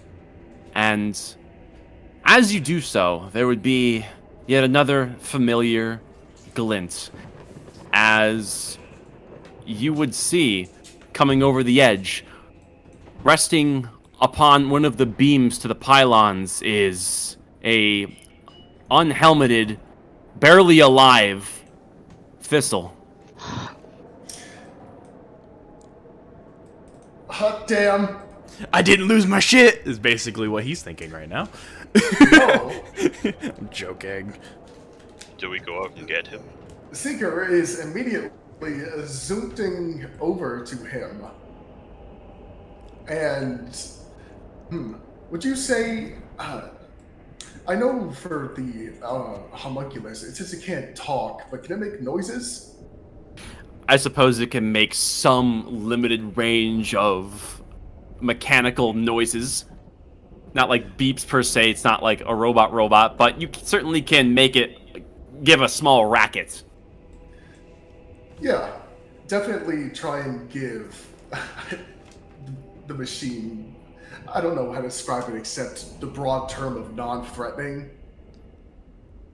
As it moves over to him. As obviously, seeing him at first, it swoops over to him extremely quickly, but once it gets in a certain range, it's slowing down to, is he conscious? You would get a good look at him, and he is in bad shape. He's alive. You imagine he used everything he had in terms of his training and his pure grit to survive whatever attacked him, but he definitely is in need of immediate medical attention. You think that he was likely here all night. The drone, I'm going to have the drone zooms up to him very slowly, and an apparatus is going to come out of the drone, a needle, and it is going to kind of spray him with this green mist in a open spot up in the armor to his body, and then sink the needle in as I'm casting through the drone Cure Wounds. Do you also tell everybody that Thistle is alive? Yeah, as pretty much the drone is giving him initial healing, and then I'm immediately speaking up. I suppose we'll see how the healing goes. Yeah, you would go to do this, and you get a closer look along the sturdy beam that he's resting upon, and you can see that he is within a pool of his own blood. A lot of it has been long dried, confirming that he's been here for many hours, getting blasted by the misted winds of this cliff, that he is just inches away from careening off into an unknowable demise. And you would go around to make your drone known, and it would take a good while, a few seconds, for him to raise his head from the racket the drone is making, and you can see he has this emptiness in his eyes, as though he is a bit out of it, and he's not really sure what he's seeing. You imagine he's probably not even convinced that what he's seeing is real until, of course, the apparatus would extend out of the drone and would deliver the spell to heal him up. Go ahead and roll for healing on that. 6. Oh, that's like the worst. It was a Still 1. it's still something. So you do say that he is alive, yeah? Yeah. Murex would also add it. Is there any sign of enemies immediately here? Can I No. can I pop my head out and look up? Sure. There's one token? place where it could be that might not have been checked yet. I'm gonna give myself a. Do I have guidance? Yeah, I'll give myself a guidance as I look. So, let's see. I'm basically just gonna say, Well, you gotta move your token, show where you're doing this. Yeah. You can't just do that from inside. All right, yeah, you would re-roll that take your. actually. Okay. Inspiration, because that's garbage. garbage. There we go. And a D4. 21. You would head outside, and upon observing the conditions of the wind, being a mountain man, you're well accustomed to this kind of environment. You would position yourself a little bit as to be advantageously placed relative to the flow of the wind, and where sound is going to carry towards you. And you would scan up high through the top parapets of the crucible among its glowing stone. And you would listen and look for a long while, and you would have your head on an axis looking in all directions, making sure that the entire perimeter is judged safe. And despite the howling of the winds, there is no immediate signs of a threat. I'm just The gonna. drone has administered first aid to Fizzle. I did not see any other threats. We should move out now. I can't Dagny, see anything either. everybody might want to come. Who wants to take lead while we go grab Thistle? I suppose because I know where he is, I'll be taking lead. Sure. Well, No, I mean in the front of the part. I mean like after we set out, after we grab him. I assume since... Well, let's worry about grabbing him first. Yeah. Who's going to be climbing down to get him? Is it a climb down? It is. Oh, yeah, it's about a 20-foot steep incline on rough stone. Starting to tie a rope around myself. Just just handing it to Girok and Rin. Just grab this. Yeah, how far down is safe to go here? Because this kind of all looks like cliff. This is about as far as you want to go before you're going on the cliff, so you want to stop around there. Okay. So this here is the incline, these 2-3 spaces from you to him. It's around a 25-ish foot descent on steep, rough stone, and you can see where he slid. You imagine it was unceremonious, and this, while it doesn't look like loose gravel, it's not striking you as the most secure stuff either. Would this be more an acrobatic or athletic sort of thing? I'm Like very climbing good at or just both. jumping up and down sort of thing? I would say, like, if you're climbing, acrobatics, because athletics I attribute to, like, feats of sprinting. Well, Not I got climbing? the rope. Really? I mean, is that how it's usually ruled? Yeah. Athletics is basically your like general track and field sort of stuff. Climbing Yeah. could be considered among that usually. Mhm. I've always had a hard time distinguishing the two. Acrobatics Like- is more of parkour. Athletics is more of seriousness. Yeah, Yeah. for me, like the way I always imagined it is athletics is your track and field, like Olympian style stuff, and acrobatics is your circus stuff. I always thought that acrobat. We're getting off track here. Anyway, Usually, it's more of a. I'll just say for the sake of argument, since everyone's throwing a fit, it's that athletics can be used here. Just tying myself in, handing a rope. Rin, Garok, you want to grab on? Oh. Yeah, just be quick. Lower me I already slowly. was. If you have enough length, we should anchor it to the tree back over yonder there. It's not too far. I definitely do not have enough length. I've already pre-cut a lot of it into good chunks. Sadly. Well, I have 50 feet of rope, so hold this. With your rope, it'll probably be fine. I do have extra rope as well. Yeah, so there we go. We can make that work, and I'll hold With on. our rope combined, we should have enough length. Does anyone have the mending spell? I do. Just mend the fucking ends of the rope together. Yeah, Yeah, if that literally. works. Yeah, easily done. 2 pieces of cut rope ready to be mended together to form one long, continuous rope.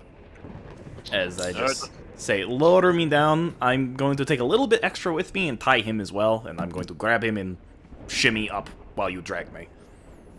Alright then. As you're about to go down, I'm gonna cast this on you because it seems useful.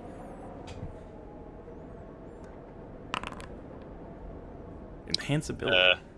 Have advantage on strength checks and also 11 temporary hit points. Oh. Is that straight strength checks? Or Or he engine has strength advantage on derivative? strength checks, and his or her carrying capacity doubles. Yeah. So that's just pure strength, not necessarily athletics. Athletics do kind of count as strength checks. Yeah. Well, they're derivative, but they are not in themselves strength checks. They are athletics checks. There's a difference between making a strength roll and an athletics roll. It doesn't say athletics. Okay, if that's how you want to roll it. Yeah. Yeah, but none of them actually say, like, the checks, the individual checks themselves. That's to be further looked upon. Alright. And I will slowly lower myself down. With Alright. the help of the friends carrying the rope. Yep. I did want the drone to help in its own way by making sure Thistle stays still, and if if some parts. Oh, of he's it- not going anywhere. Yeah.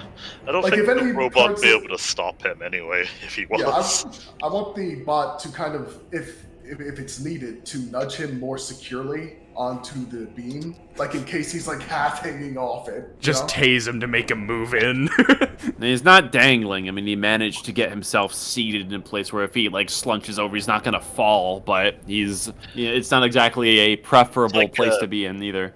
It's like Yeah. sitting on a building good. Yes, exactly. 13.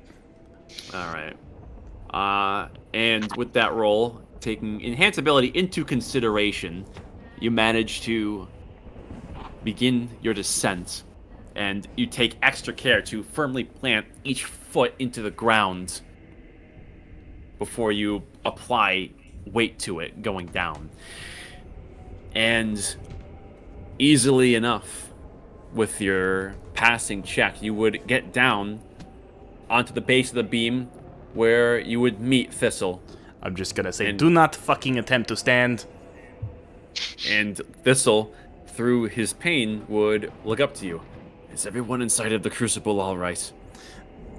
Yes, essentially, everyone that was inside is still alive, while I'm just kind of slowly tying a rope around him. I did have a question. Did the application of cure wounds that the drone put on him, did that at least stop like the bleeding? Like he's off death's door. He hasn't been like actively bleeding for 6 hours because that would have killed him, but he definitely had some wounds that were impeding his ability to You gave him a refresher. do what he needs to do to get back up. You imagine he probably opted to stay there as a place to hide potentially. At least that's your Play dead. interpretation. Yeah. After I get him tied up, I'm just gonna tell him, stand up. He would slowly begin to move, and gonna there's help the him. strain of the bent metal of his armor. And with your assistance, he manages to get onto his feet, and he's taken a couple of steps away from the beam because he's not entirely easy on his feet just yet. I'm just gonna Yeah. bear hug him. Put your arms around my neck. I was about to say you could probably just carry him. And And just he gonna would do so. look up and just kind of give a little tug to the rope. Alright, I'm gonna stop pulling him up as he climbs, I suppose. Thistle is currently tied to me and the rope, and I'm bear hugging him.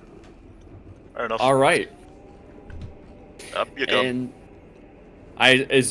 what's happening now is Garrick and Rin pulling on the rope. Yeah. I'm also a powerful build, so I count as a size larger for dragging or lifting. I suppose, in matters? terms of the roll, I'm giving him advantage. Yep. Garrick, go ahead and make an athletics roll with advantage. Woo. I'll basically just be sliding on my butt the entire time. 24. You have no issue personally, although coming up, you would keep a sharp eye on the rope, which is now supporting the weight of two large individuals, one of which is in full battle armor. So you are slow and careful, Yep. but luckily, you manage to get them up to safety and off the ledge. There's just a moment where he's just like, this almost feels nostalgic. Feels like Um, we are setting off. Sadrius will probably help you. We need to go. Do we have any sight of that thing? Have you checked the perimeter? Have you checked the skies? there's nothing around. He- We've checked as thoroughly as we can. He checked, just pointing at Rin. There was nothing in sight. There's nothing on the roofs. There's nothing in the air. Yeah, we had a similar story last night, and then these purple eyes just started coming out of thin air and watching us, and then this thing manifested and it made short work of us. Is that It like attacked me first, but if it wasn't for the actions of Titus and Catharon immediately intervening after I was struck, I would have certainly died. I didn't see either of them come to check for me. I'm assuming the worst. safe? Titus, you would be correct with, we don't know about the mage. Calderon is still missing. We do not know what became of him. There was a great deal of, almost looked like magic that was coming out of that thing. And there was a good amount of that kept happening even after I went down. I didn't hear it die, at least I don't think I did. I fear the worst. I'm just gonna start untying him, untying myself, and rolling up the rope, cutting it at where it no longer belongs to me. Just give the ropes back, basically. Basically, give the ropes back and get with Sadrius. He will help you. We need to go. Understood. Until we have a body, it might help to have a little bit of hope. Just a little bit of magical prowess to close my wounds, and I'll be able to walk with you. I'm not the priority. We need to get you back safely. Well, you being alive will certainly help. That is correct, and you have it. Alright, yeah, we're just gonna bring him over to the front door of everyone else, I guess. Yeah, if he's unsteady, I'll give him a hand. I sure do love 63 not giving a single shit about us and just staying inside. No, they essentially were... I haven't moved them because we're not looking at them, but I know. after confirming that it was safe, they are outside doing sweeps of their own. Sadrius is the one to remain indoors, although he is focused on the door, as a perimeter is established with the remaining people of the patrol taking guard. And you'd see the two of them are bent over their dead friend. I'm sending the drone to go nab his helmet from the grass and ferry it over to us as we're moving. Well- Yep. It's mangled beyond use, but you do manage to recover it. The mending spell. Yeah, I don't know about that one. Can we just bang it into place a little bit? If you want to have a bunch of shredded scrap metal for a helmet, go ahead. Toss that helmet to me real quick. And I'll just cast Mending on it so it looks... It's goes back to function. It's not pretty, but now it's at least back to function. Now, think of someone taking a can opener and just stabbing the hell out of a can and peeling it back to open it. That's more or less what happened to this helmet. So, given that this armor is extremely intricately crafted, it's the face of the elite. So you if you're really doing this, you can go ahead and make an Arcana check to try to salvage the helmet to be usable, but it's still mangled and is not nearly going to be anything as protective as it once was. It also looks like holy hell. It looks cool, and he'll have a hell of a story.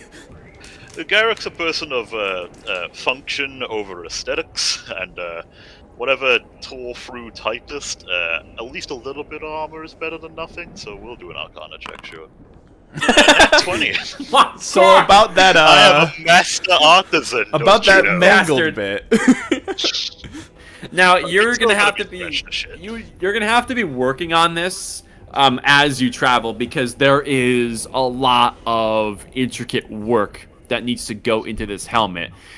However, having been warmed up from working on the project for Mierx, you would expertly go to work on this helmet. And you essentially need to learn the crafting style of Highshire's garden, as well as try to replicate what once was. And you pick it up shockingly quick, and it'll take place over the next hour or so, but you will eventually arrive at a product that looks very similar to its original form. Its function and protectiveness has been restored, with the addition of a few hairline fractures along where it was split open, making for an aesthetically pleasing look. Also, make sure to sign your name on the inside. It's just a little hammer sigil with a G under it. Thistle would be able to walk on his own after taking a few moments to get accustomed to his now closed wounds, and would pass by Dagny, and he would extend a conversation. Are you well enough to travel, Dagny? Are you? I'll manage. I wanted to get you last night, but they wouldn't let me open the door. Their advocacy to take a defensive position was a smart move. I understand you were concerned for my well-being, but you can't let your emotions cloud your judgment like that. To the nightmare I had last night,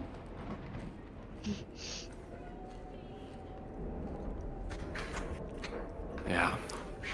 I did see some things lying on that beam.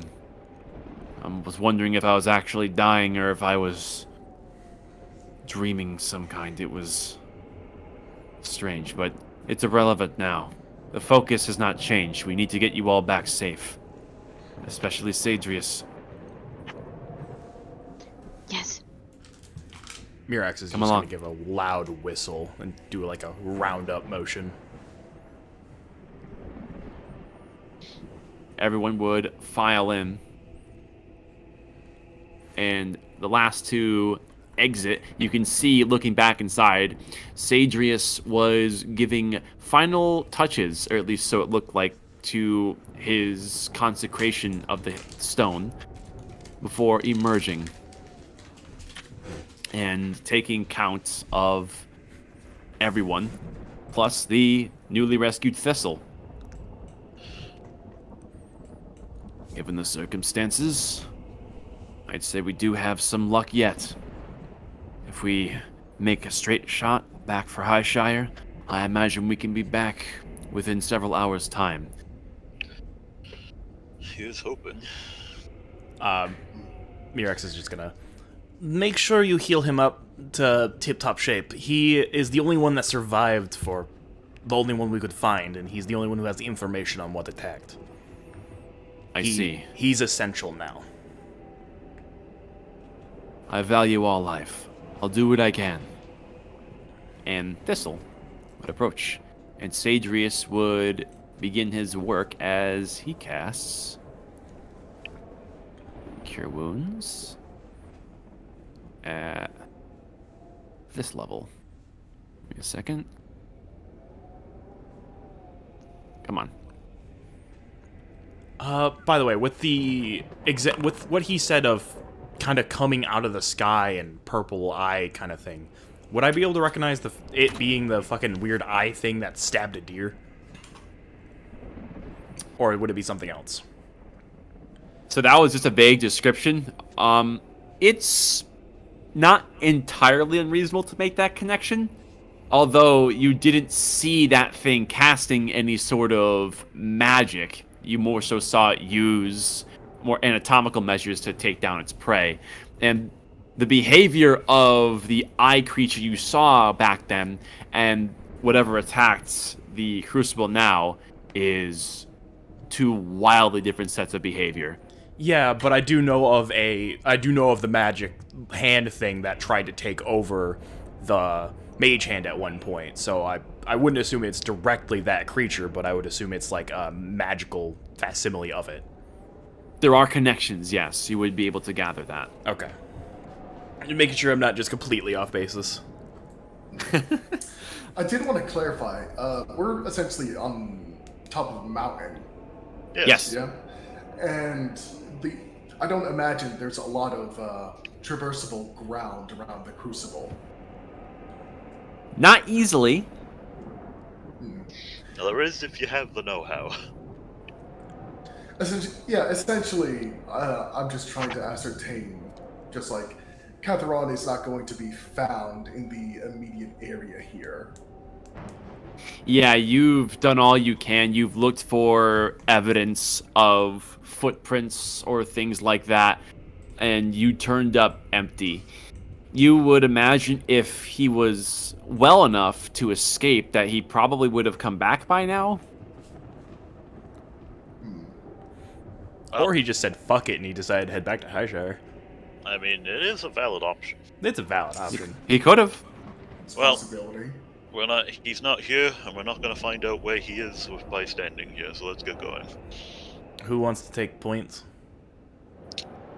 I mean, I am a mountain-born person in a mountain. I mean, I could do it. Who has the best eyes, rather? Also probably me. I will be behind Also, you. Oh, And I I also suppose we have can this throw magnet together point. our formation on the bridge here. Yeah, that's basically Yeah. what I was getting at. Like, I am behind whoever is up front, no matter what. I would like to be somewhere around the middle. And I would force Sadrius to be in the middle. All right. He has no say. Like, he is more powerful than me, yes. He is more important than me, though. The frontliners would take their positions. I would ask the You other would- frontliner to take a position in the back just in case of rear entry of an enemy. I know, it's horrible to say. That would be Rin. Alright. And the Magi boy. All right.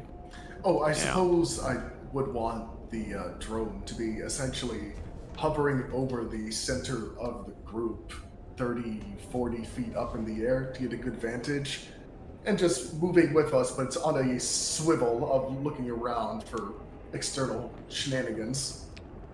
We just basically have a balloon in the sky that scans the area. Yeah. Easily done. That's very And- funny. Tie a rope to it. Having the formation created and having a clear directive to get back home as quickly and efficiently as possible, you would all begin your trek out, away from the Crucible, over the Misted Bridge. It would begin the pathway down the mountain, Fuck this place. back into the valleys.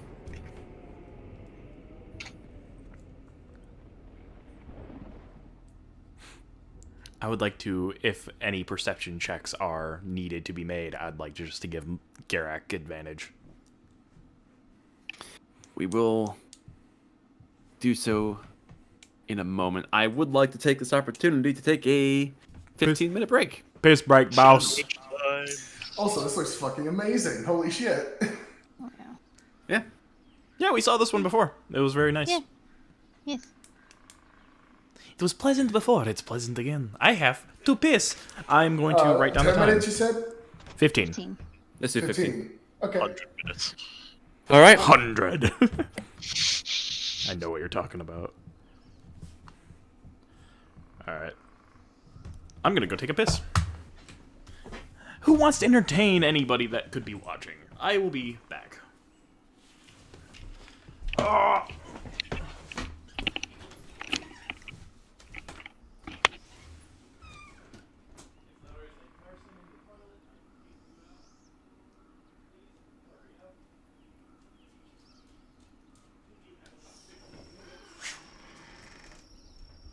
get out of my room. Get out of my room, Toady boy. What?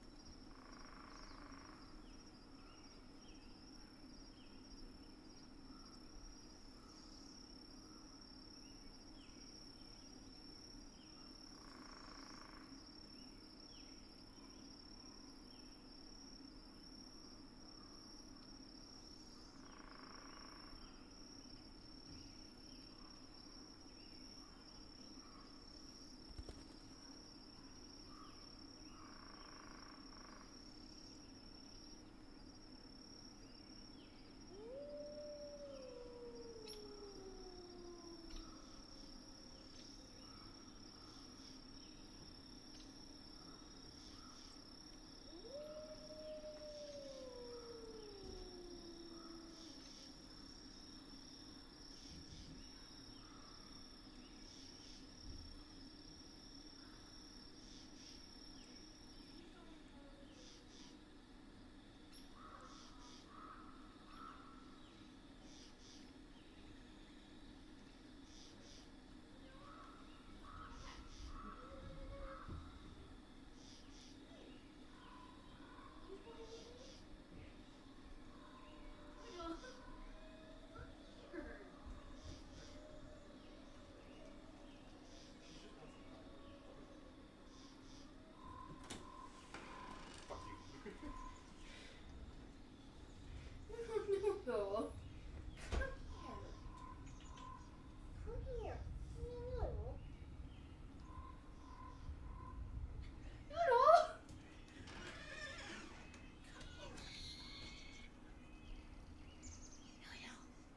Brett.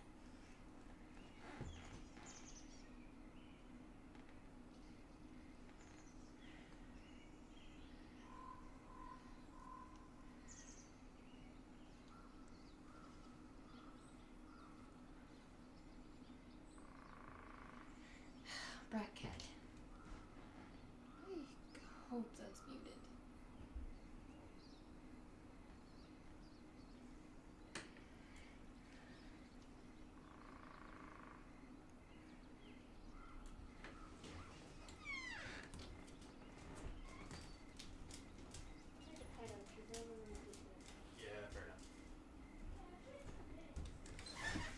My piss break is over. Ow, fuck, ow, that hurt. Oh, ow.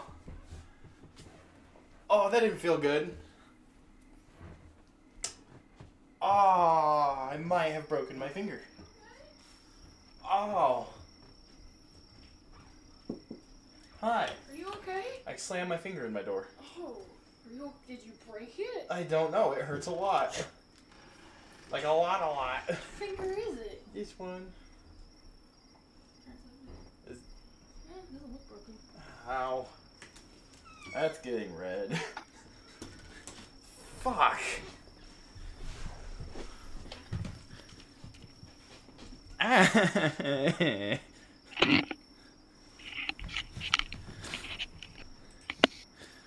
Is anyone here? No. Did you hear me No. slam my finger in my door? Yes. Damn, I wish I was now. Ow. I think I fucking... It won't get better. Give it a Yeah, minute. usually that's what happens when a bruise forms. As long as it's not bent a weird way, you're probably fine. My fingers are already bent a weird way. Weirder than normal. Fair enough. Hey, it looks normal now. That's not good. Oh. Wait a minute, that was a problem.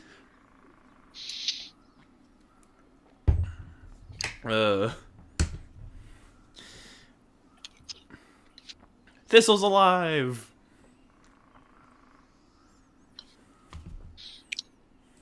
Now we have one question mark, one dead, and one alive. I'm pretty sure after we leave, it's just two dead. That's the problem with the Major. It could be fucking anywhere. Yep, dimensional door. They could be dead at the bottom of the mountain. They could be alive and down. Fuck knows. It could be invisible and downed.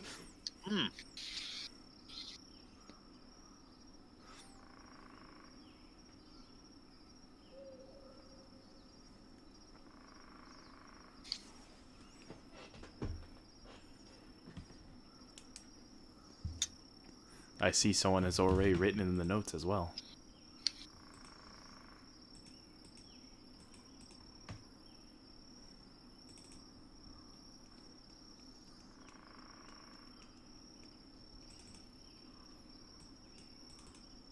Really? What?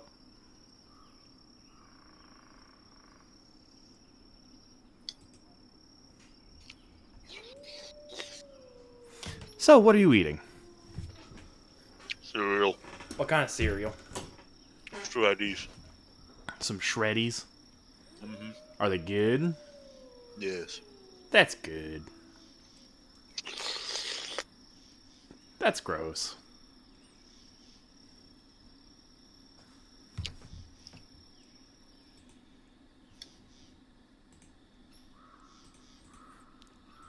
I absolutely hate Wizbot. I need to fucking ban Wizbot. I don't know why I fucking added Wizbot into my Twitch chat fucking years ago. It just, to the empty chat, it just occasionally just goes, hey, this is how long you've been live for. When it's only Wizbot, it looks weird. Hey, me, this is how long we've been live for. Yeah. Shut up, Wizbot. You do not get to speak.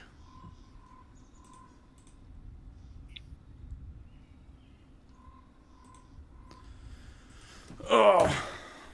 Timed out Wizbot 600 seconds. That's not nearly long enough. But whatever.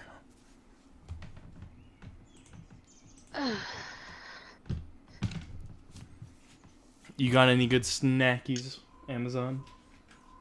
Not yet. What kind of snackies you looking forward to? I don't know. We should get some snackies. Snacks are great. Yeah. Pre-D or mid D&D snackies is like the best kind of snackies. Yeah, I know. It's like eating in class when you're not supposed to. Yeah.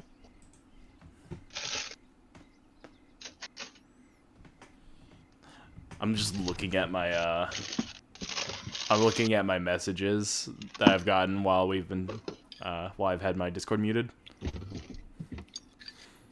And I just have a message from somebody. It's just poop butt ass. Tch.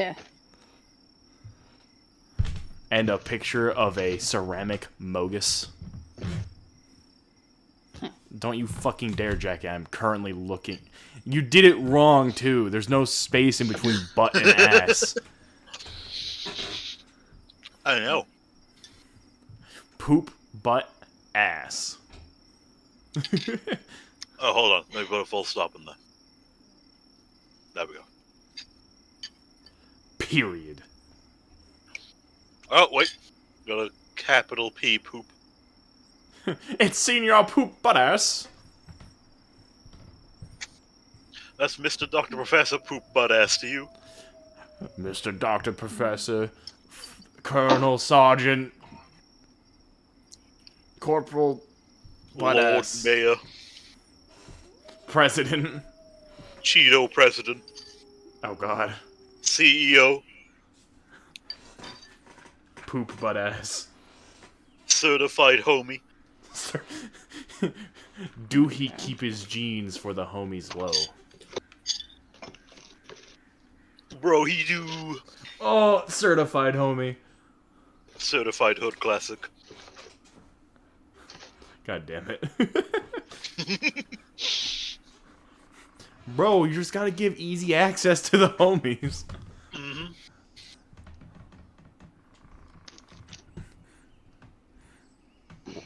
I don't like the fact that there's just a bird covering itself in chocolate.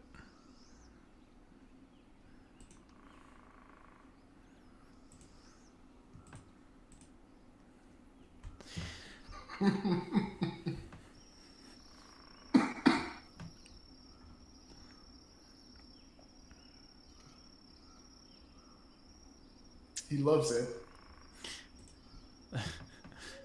No one will eat that chocolate after the bird. No.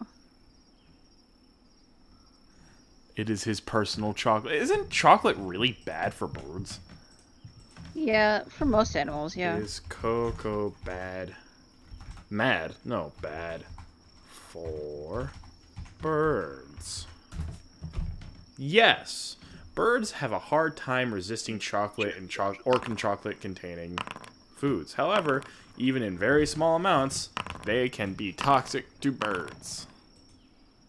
Whoever is rolling, you smell.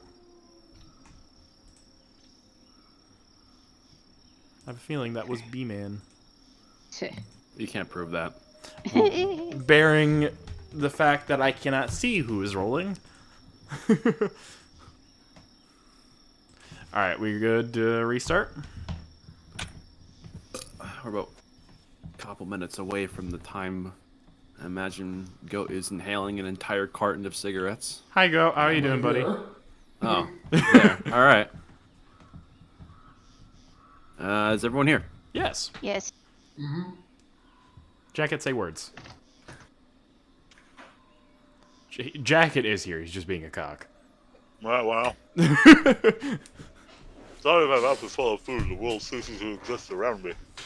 Fair enough. I'll give you a few seconds. No, I'm the only one who's allowed to eat.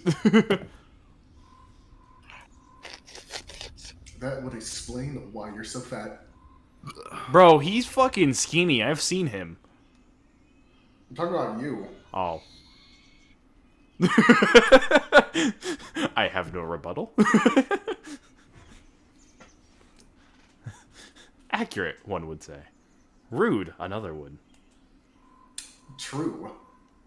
A third speaks up.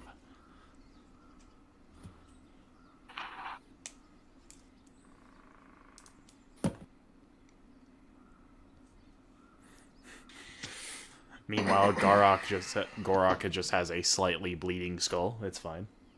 What now? Just the one sliver damage. You know. Not the first time something horrible has happened to his brain. I'm immediately thinking of that fucking brain aneurysm meme. Yeah, fucking Dagny did the equivalent of throwing a toothpick into his brain. Yeah. Well, what Dagny doesn't know is that there wasn't much brain there to begin with. My intelligence is 4, fucker. You're all head. Damage what isn't thinking. Actually, that is something to think about. Like, if you deal enough psychic damage to somebody without killing them, do they get brain damaged? Like, permanently? If you beat someone within an inch of their life, they can have permanent handicaps on their bodies. So, yeah, that checks out. Fun fact, if you have a free intelligence or below, a lot of psychic spells just stop affecting you. Yeah. Uh-huh. You also aren't legally sentient anymore. So if you roll extremely poorly on your rolled bullshit, you're technically a beast. Well, I can't wait for a charisma saving throws to come up then. Please, no. For the love of all that is holy. Everyone, please make me a charisma saving throw. Everybody else is kind of okay, and you're just sitting there with like a -4. All right, I think we are just about ready to continue things onward. All right, everybody ready to go? Yes. Perhaps. All right, and with that, everyone in their particular marching order would descend the winding path down from the mountain and away from the high crucible, which, as you gain distance, would disappear into the misted clouds separating you from the higher reaches of the mountains, where it would fade off to become a structural shadow among the mist.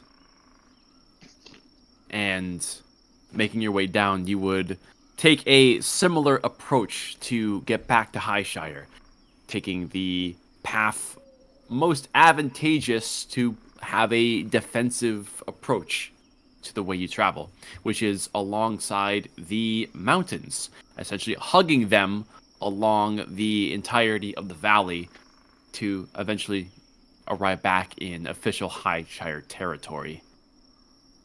And for those of you concerned, you would look back towards the old crash site of where the dragon was smitten out of the sky. And trying to get a view for it, everyone can roll perception. Oh yeah, I'll definitely 21. give advantage Yeah. to my drone. As I mentioned, it'll be actually able to see it better. Can I have advantage because I have the spyglass? The scowl one. With the spyglass, yeah. Alright then. Oh, Mirix just has good eyes, you know? I can add a default for that because why not? Ooh, that's a nat 20. Very nice. What's in that 20? I rolled. Oh. I was gonna say, where? You'll love to Whence? see those green numbers. Yeah, I do. Where? Fish where? Continuing onwards, let me get a few things up here. Let me get the battle ready. No? So, who wants to make a deck save first? I win! Wait. Looking at my dex score, which is kind of abysmal for being a martial class.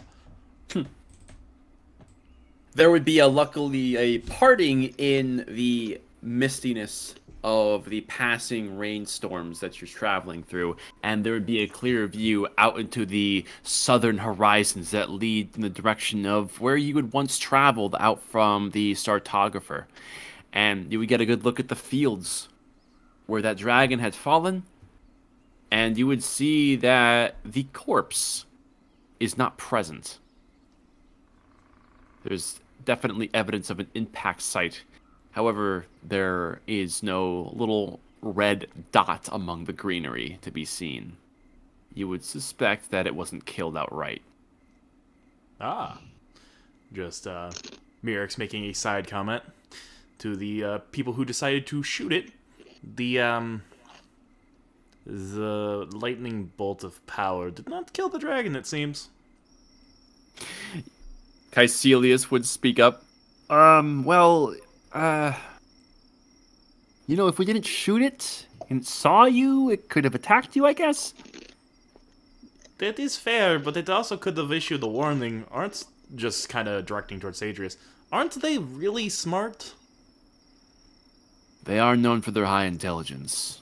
However, everything that we know about them widely stems from second-hand accounts and myth. Allegedly that they are able to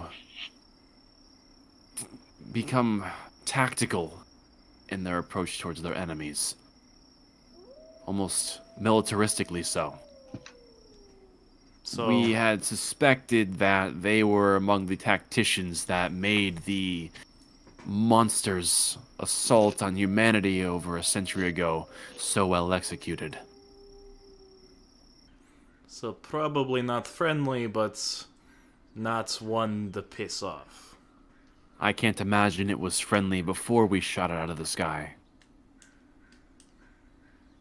In fact, it wouldn't be unreasonable to hypothesize that they may have had a hand in all the attacks at the walls. It's interesting to think about how everything has turned since the star fell. I'm not sure what relevance the star falling has with the sudden assault on the walls, but them being present in the skies, everything manifesting, there's undoubtedly connections. So, granted the opportunity to take a potential threat out, I can't condemn the action of firing the crucible. It was not condemning. It was just questioning. Weird power, the crucible. If only we had a chance to further study it. Though, last night proved that without something like that stone, we're just as susceptible to be killed in time being around it. I can't imagine the burden the cartographers have for exploring wonders further north, or whichever direction they're going. I would only imagine they would be more dangerous. Do you think if... I doubt we have enough people here, but if enough people magically inclined got together, do you think they could do the same thing the crystal did?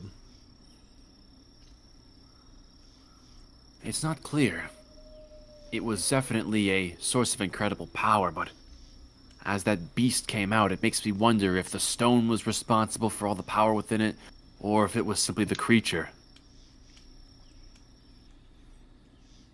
It is dead all the same, or as dead as... The way it the could way be. it was repelling Garrick, it's more unlikely was the creature.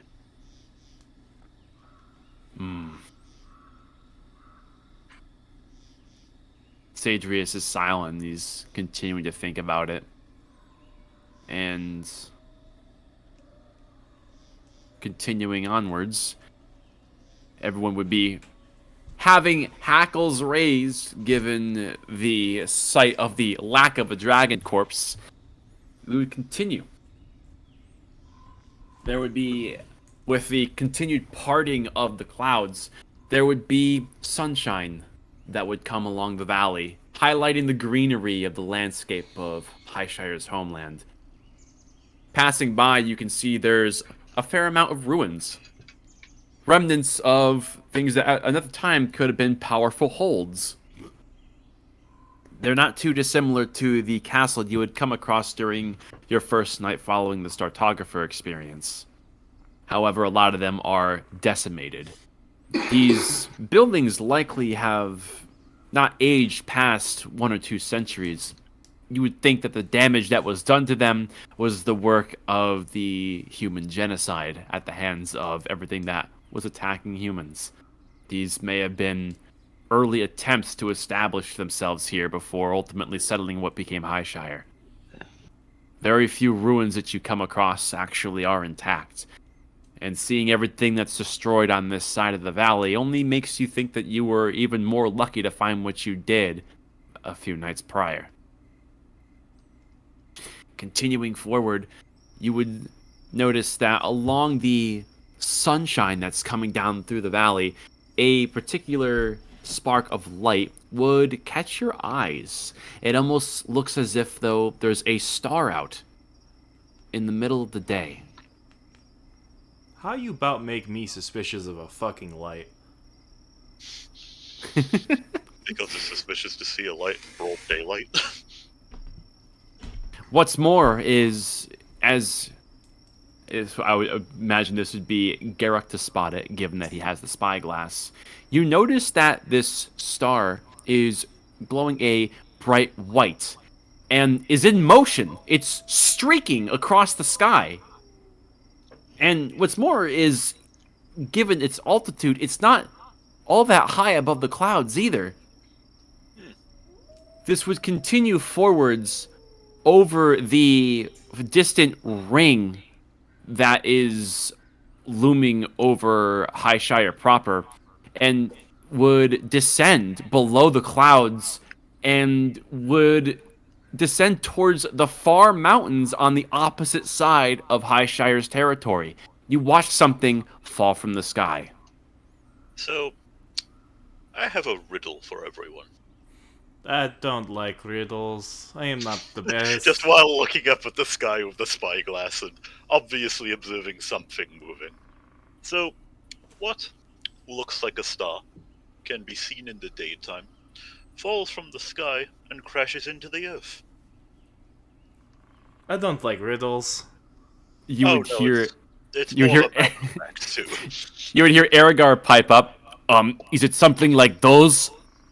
He points to the sky where you would all lead your eyes, where you see another white streaking star-like object leaving a white trail as it arcs across the sky, descends, falls below the cloud line, and would eventually land among the far side mountains to the opposite side of Highshire's territory, due west. Yes, And then another. And then another. Would Dagny know if this would be comets or meteors of some kind? Roll history. Would I know given- anything about these? Knowledge about cosmology is not easy to come across. It is But- Bolton.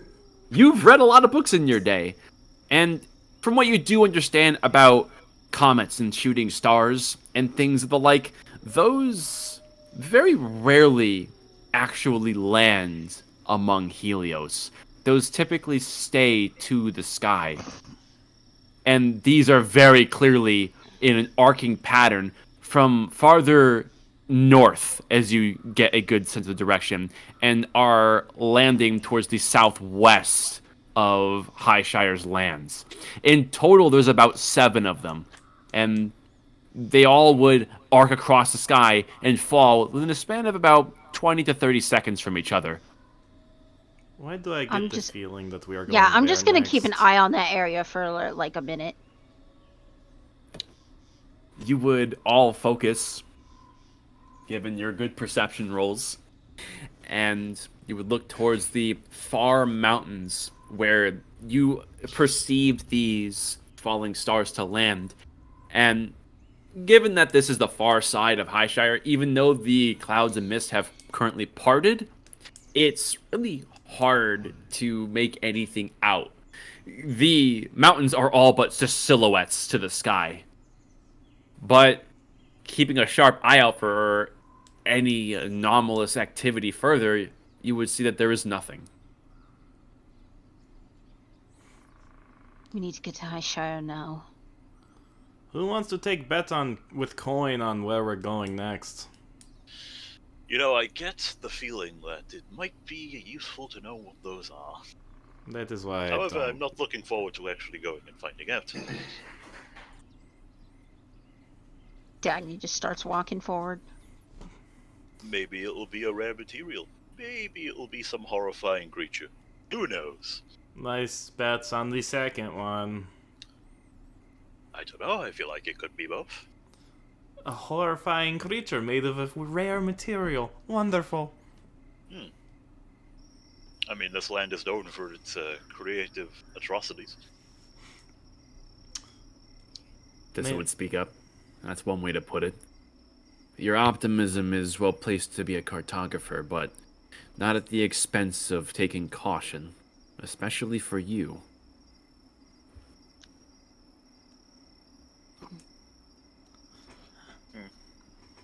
How does it feel to suddenly be very important, Thistle? I'm not sure I fully grasp my importance beyond maintaining your safety. My significance is only an accessory to your own. But what Given you everything saw is you know. also important. Very important. Good to take note of any enemies that we come across. If you'd be able to lend me a pen and quill, along with some parchment, I may be able to get a accurate portrayal of what I saw, as well as some notes on this activity. I would just hand him my notebook, flip a few pages past the doodles of a bolo, and just... Alright, if you need any pointers on drawing, I can help you. Actually, I'm quite established. I've done a bit of cartography myself. Not the kind that you do, but before the stars fell. You were well versed in mapping out layouts of certain underground tunnels and keeping a tab on the activities of criminals and even tracing monsters from time to time. And he would get to work on sketching up what he saw And we would continue with another remark. This way, if you have a on-paper telling of what I found, the importance I bear is now seconded onto your notes. Should I meet an untimely demise, you'll at least have the knowledge that you seek to carry with you. You're not going to die. Rien, was it you that had the notes on the weird eyeball spiky things that we encountered at one point? Eyeball spiky things. Don't question it right now. I don't know, I feel like there's not much else to do at the moment. Could we compare it to what he's drawing? I have a hunch. Yeah, I'll dig into a side pouch and dig it out and hand it over. I'm also curious, as we've been traveling, I did want to look at Thistle. Is he still in possession of the bag of holding? He is. Okay. You didn't lose all our good shit. It's just at the bottom of the fucking ravine. Anyway. Yeah. I don't need to make mention of it because I did tell him to, to ease his concerns about his deceased comrades, that he would be carrying it back to Highshire with us. But yeah, that's that. I hand it over. Mm-hmm. He would continue, and essentially he is sketching as you're walking. And over the course of the next 15 or so minutes, the sun would continue to glare up, increasingly bright. The sky above goes from a crystal clear blue to an almost near white. It becomes borderline blinding. This is quite bright, and that brightness is reflected through the valley. There is not a shred of darkness to be seen within any crevice of any mountain, which is actually making it a little bit hard for this to complete his drawings. It ends up taking him a little bit longer. Just shading One more him from round the sun. of perception rolls from everyone. I'm just giving advantage to Girok. Ugh.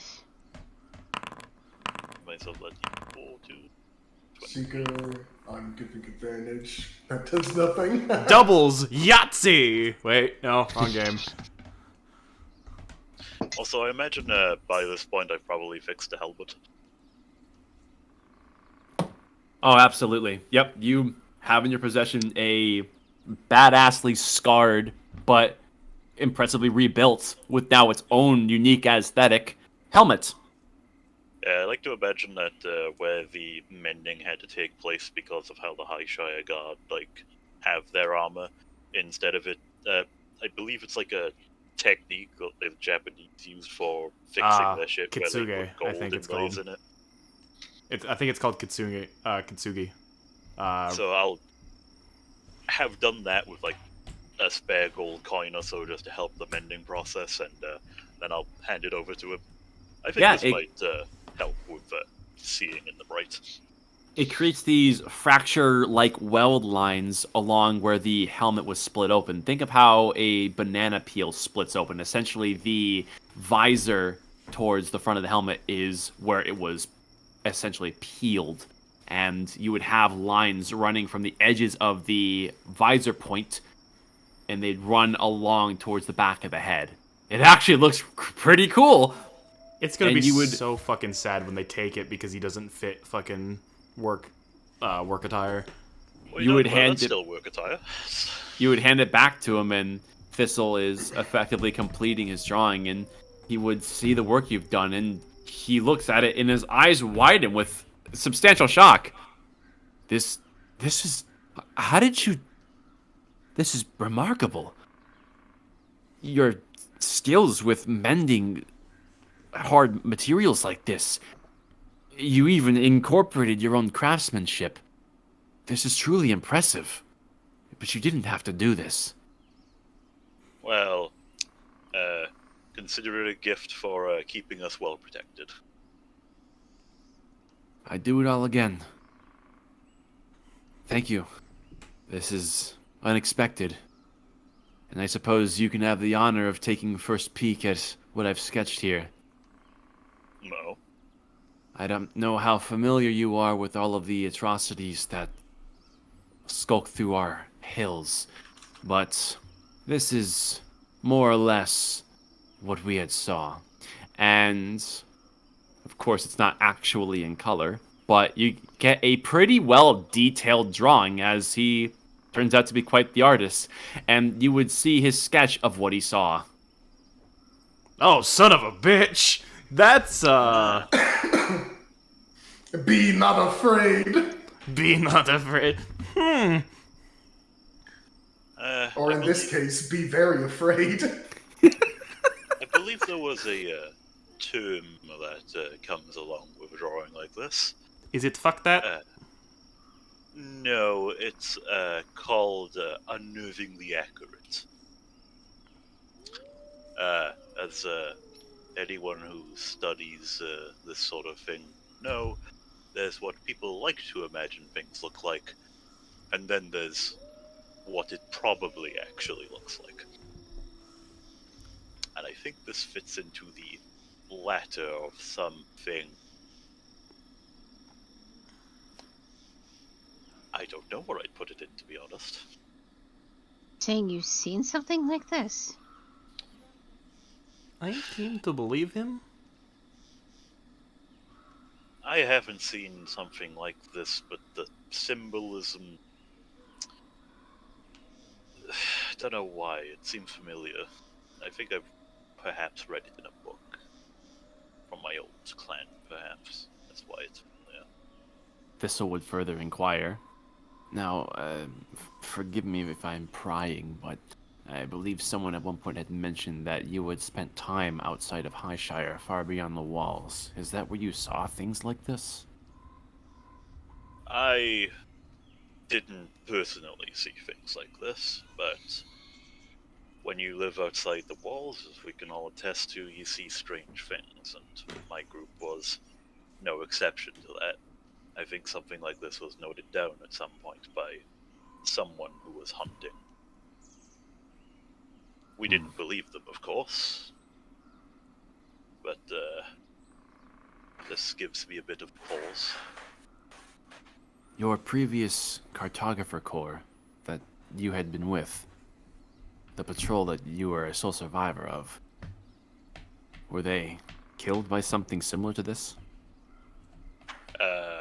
That's a good question. And you're, this is the DM saying, you don't have a clear memory of what it was. Whatever it was very large, very magically potent, but as far as a description goes, you have nothing to go off of. Could I, take a moment and see if I can not force a recollection, but really try and concentrate on what happened then, see if anything comes to mind? I'm gonna say you can make a intelligence roll to try to weave your way through the fog that's obfuscating your memory on this occurrence. Alright then. Intelligence. Ability check, I take it. Yeah. 18? From what you can gather, granted you can't summon a clear image out of what effectively is a missing memory to you, or at least one that you've been suppressed, or it's not really sure what's going on. What you do know is if something very similar to this attacked your party, it would absolutely fit the bill. You can definitely imagine something of this kind of creature would have been responsible for killing your previous patrol. It's difficult to go beyond that. It's a possible yes, but there's so many wild things out here that you've never seen before. It really isn't is not very telling, even with a good roll. As uncomfortable as it is to talk about my old group, I don't specifically remember what took them. As you can probably all imagine, some memories don't really want to be found. But if we're going purely based off feeling, it does feel like something that could have possibly been it? Considering Rin, Dagny, and I have literally lost the past 4 days other than the most recent, yeah, I can believe that you forgot. Well, I'm not going to say a for sure yes, but it would make sense that it would be this then. Sadrius would speak. Perhaps the loss of memory is something that plays into the power behind a lot of these creatures. Given that we now have 2 separate parties that have some form of memory loss. If they could fucking stop, that'd be nice. Yes, if only. It's severely impeding the ability for the cartographers to discover anything. Almost that like makes it's planned. sense. There's a weird intelligence to this land. A weird hostility as well. Well, that was obvious. But this is a nice drawing. I mean, it's not a fun subject matter, but it's a very good drawing, actually. Well, as nice as I could have made it, but yeah.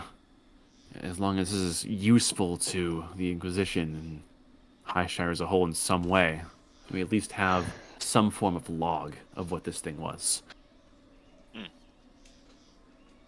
And continuing onwards through the valley, the brightness of the sky would eventually simmer back down.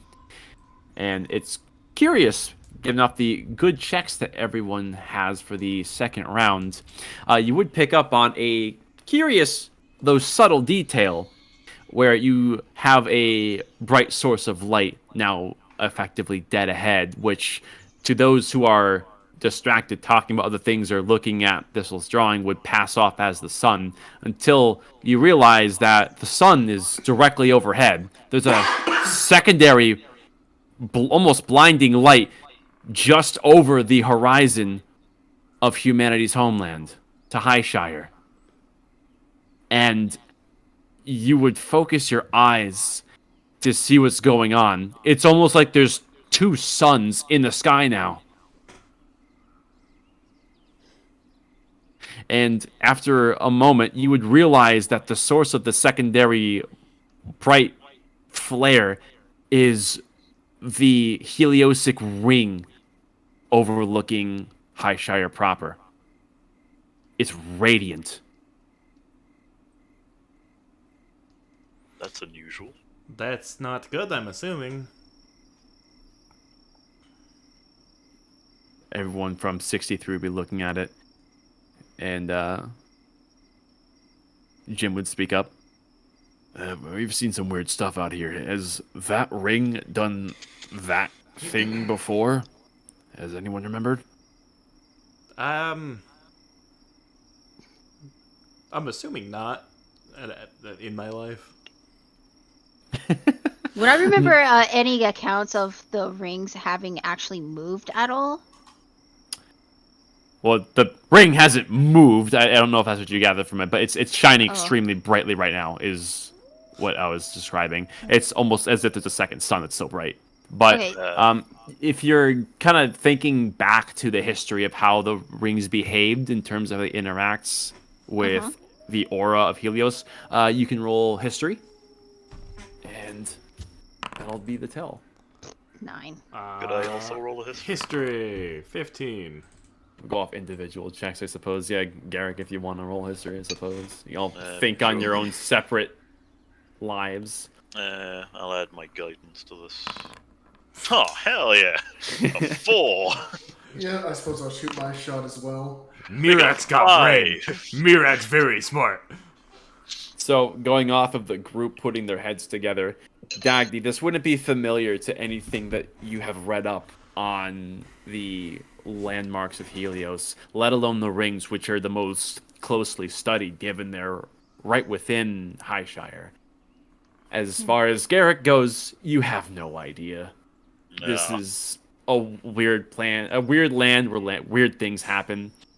For Merx, you think back for a moment to how the Crucible had been so responsive to all the energy that was conjured within it. And you would know that these rings are also made of heliostone, and Rin, you would be able to support that as well. So you would hypothesize that perhaps there's energy intensely flowing through it right now. Should we make a detour toward... Is it on the way? Yeah, you're gonna pass right the fuck under it. Oh, we should make a detour to see if anyone's trying to power it in some fashion. Who would have the ability to accomplish this? Is this a cartographer patrol's doing? I think we should have weapons drawn. I agree. It is more than likely that they are connected to the fallen stars. Are we sure we want to do this now? We have to pass under it, and Sadrius is our best bet of harming anything that should be too powerful. We have two options. We can continue along the safety of the mountainside, although we're going to be more or less passing right along the front face of that ring. Alternatively, we can detour out and towards the open plains. There will be far less cover, will be far more easy to spot, but will evade the ring and its glow. Wow, that does seem pretty fucking important. How much do we want to risk Sadrius getting hurt? Can't take the risk. We just need to push forward. There's a risk with either avenue. It's only a matter of which one we want to take. Even with the glow, I'd rather take a route back that I actually know. I This have is a bad true. feeling. What say you, 63? And the patrol would... You would see them kind of mull over their own thoughts and bounce a few ideas over each other. Well, and this would be Ergar to speak up. If we go out into the open fields, there's an avenue for additional danger. Not to mention taking the open field approach back to the walls. That's where most of the entities are manifesting and attacking from. If we take the mountains, sure, there's the danger of the glowing ring, assuming it even is dangerous, but we at least know the route. There's only one possible danger. I say we continue forward. If we get close to the ring, it is possible that just pointing up to the sky, drone? I don't know what you want to call it. Could investigate further without any of us being in danger. Sadria speaks. Rin, what would be the effective range of your seeker? Would you be able to send it far ahead to examine the immediate path? I would be able to do so, yes. Excellent. I advise that be our approach. I don't think we should change our formation. It's still the most advantageous given everyone's abilities. If anything, we should spread out a little bit, so if something of a particular mass happens, it doesn't hit us all. Jin speaks. Well, if something does come our way, we got all the metal up front, and we got all the magic happening in the back, and Sadrius is sandwiched between both of it. I think we'll be alright. There's not really much space on a hill to spread out without going over a cliff. Fair enough. And having a consensus reached, the combined parties decide to maintain their current path, taking the close path to the now glowing ring. And as they asked, sending the drone streaking through the skies ahead of us. Alright. Have it roll perception. Alright. And obviously I can't help it because it's by itself, so... Hey, that's pretty good. 19. Also, the name of this formation is Chaplain Sandwich. Chaplain sandwich. The chaplain sandwich has been commenced. We're doing a what now? A chaplain sandwich. Yeah, that doesn't sound like anything. We got priest meat in the middle, bro. Yeah, delicious. Yeah, that definitely doesn't help when you describe it like that. All right. And how high, is there a limit to how high your drone can go? I don't think Not there really. is. I'm pretty sure it could just fuck off. It has a Goes fly into speed of space. 30 feet, and it's not like it needs to breathe or anything. All right. It could just go 60 feet every round by taking a dash action and just fuck off in a straight line. Yeah. Rin would send out his seeker drone, and you would see it zip high up, straight into the sky as it begins its ascent. And it too would go higher and higher until it is also but a tiny speck among the very bright, almost blinding sky until it is imperceptible. And as for Rin, you're channeling the ability to see through this lens, and you get quite the view. And hovering over the peak of the nearby mountains, you can see quite a fascinating yet harrowing sight. Coming to a advantageous viewpoint, you would see what's going on with the ring, or rather rings, in greater detail. Coming from the north and channeling through a series of rings through various mountains and biomes, going into an imperceptible distance, you would see a channel of glowing auric light passing through each of the rings as though a stream, coming through the main ring over Helios all the same, and continuing onto rings that expand out into the seas from which you once came. You can see each of them are glowing brightly and have almost as if an internal glow in conjunction with this aura that's passing through it. And of course, after observing for a while, you would notice there's a particular spark among the aura that is traveling down the trail of aura. It's very similar to how Dagny had sent a bit of fire magic into the Heliostone and traveled like a vein. There's this blue, rampant, sparking mass among the aura that goes through each of the rings through this channel. The rings are flaring up, and you see them giving off a massive discharge to each one. Within seconds, it's going to hit the main ring above Highshire. You're not sure what this means. But yeah, I definitely relay all that to the team. Given we can see the multiple rings, right? For the rest of you, you can only see the one ring that's on top of the mountain line that you're following. Which direction? Here, I will give a visualization for the sake of clarity. Give me a second here. So, because Seeker is just kind of, Rin is giving us the information that Seeker can just kind of see in general. Is there any, like, figures that Seeker can see? Like, people? From this height, absolutely not. Okay. But I did want to do something. Because as I'm kind of, like, looking through Seeker's display, I am fumbling around for my notebook there. And I did want to reach out there and use this on a piece of parchment. As I am seeing things happening, I'm using specifically create a visual effects such as a picture on the parchment of what I'm seeing. You can do that.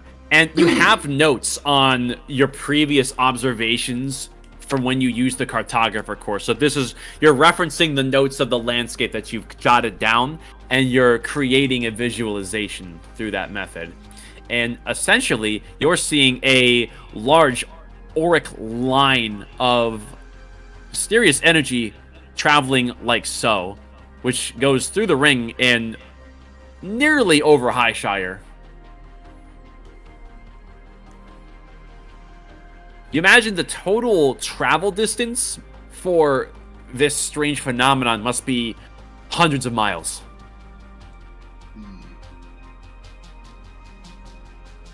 Do we want to try and disturb that? I think we should just ignore it for now, unless we see hostile creatures there, and just go to Highshire. They'll probably have more information than what we could gather. As it The seems only a theory bit big. is that the energy from those fallen stars is channeling itself through the rings. As for towards what destination, it is unknown. Okay, just looking at Rin's picture, does it seem like this line is kind of... Does the charge of energy seem equal throughout the rings, or is it central onto the ring above Highshire? It doesn't seem any different from one ring to another, from as far into the horizon as Seeker can see. This seems to be a uniform flow, like a magic-based river. Is this going Yeah. to injure High Dagny's Shine? moving at a faster pace. You would, and the rest of the party, I assume, would follow suit, doubling up Yeah. on your approach. Yep. Yeah, there's no immediate hostile creatures, so...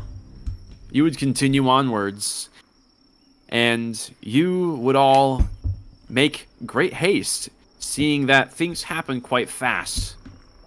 And you would take several zigs and zags through different parts of this rough path that follows along the mountainside, passing over creeks, through various cliff faces, and seeing a variety of different formations in the stone which start and end. You would begin your juncture here as you're passing through a low arch, and you're beginning to go back down into a more even flat lane. You have to pass over this rickety bridge.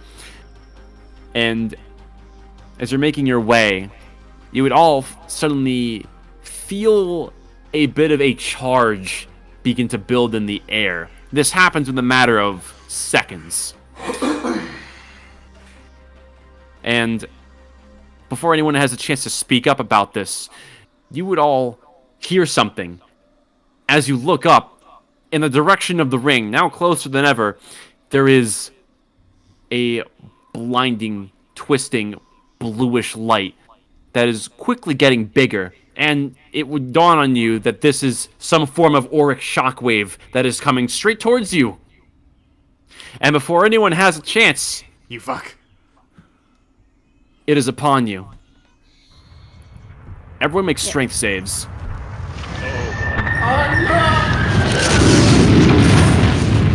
Hey, question. How long does that enhance ability last? An hour. Yeah. Is Has it it been more concentrate? It's been more than an hour, unfortunately. Okay. Yeah. Yeah, well. Well, still a dirty 20. Like, as she sees this coming, she's, like, instinctively casting shield on herself. All right. Fuck you, cast at wills. Let's see how we did. Shit, except for me. I rolled All right. surprisingly badly. Dirty 20, baby. Strength save for my main man here. If I possibly could, I am kind of the closest to Sagrius. I know you said no reactions, but can I help him? Helping Sadrius? Yeah, make sure he doesn't get fucked up. It's kind of hard at a second's notice. There's this massive force comes through and knocks everyone on their ass. The only people to pass the save is going to be Mierx and Jen. Jesus. Yeah, I would also, within that reaction to shield, I'm going to try and use that, if that'll help. That's AC and +4 to saving throws. It so- matters because this is a force of magic that is coming your way, and I will say, let's see here, original roll. using your quick thinking, you are able to redirect this strong force around you as you see a semicircular reroute in the dirt in front of you from what otherwise would have hit you. If you don't have inspiration, you can gain it for that cool move. That was actually really nice.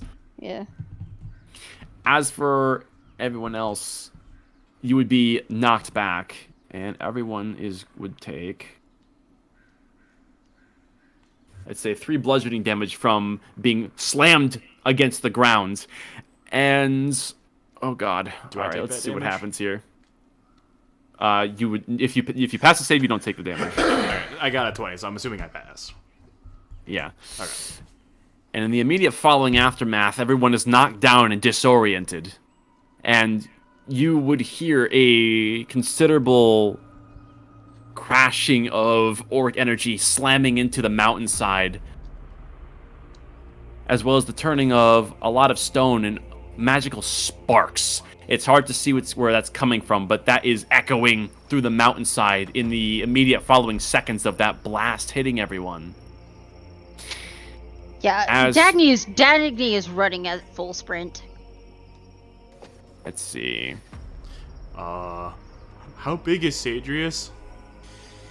Now, at the time, we had, let's see in the marching order that we have here, we had Horvis and Rin that were essentially at the time of the bridge. There you go.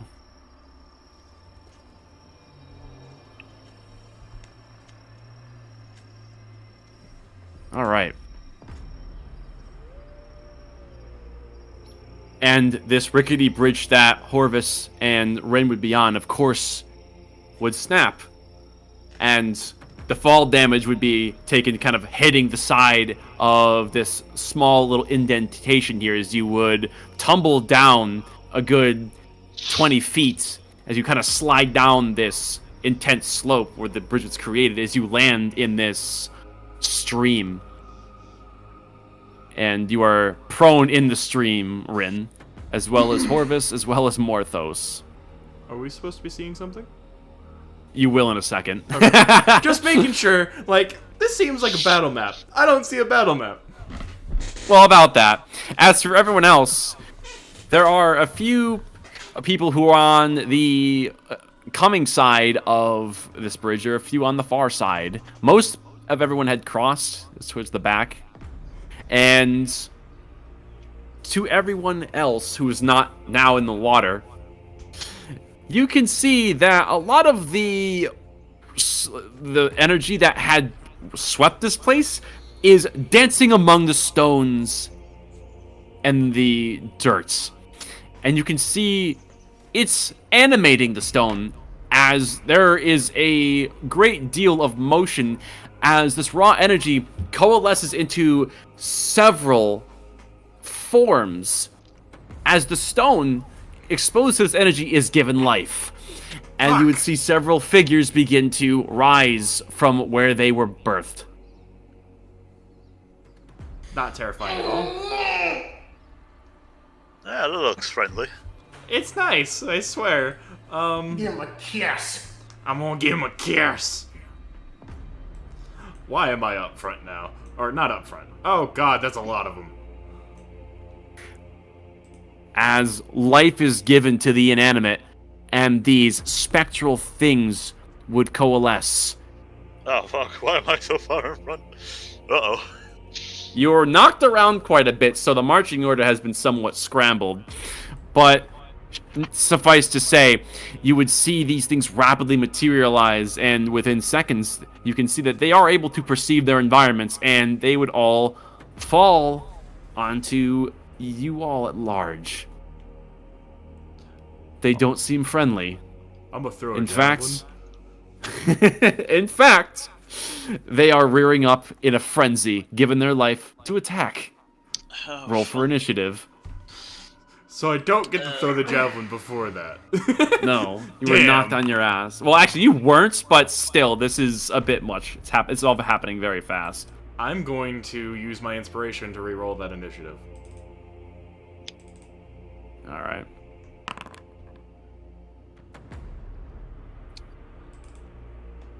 You know the ability that I have that gives some magic to armor?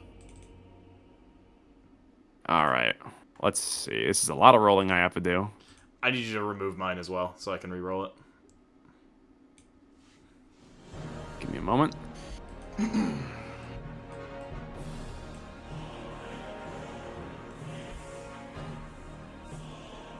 How deep is this stream? When you get the chance to tell me? It's only like maybe 2 feet of water, but like you are, I believe, I said 20 feet down in this divot.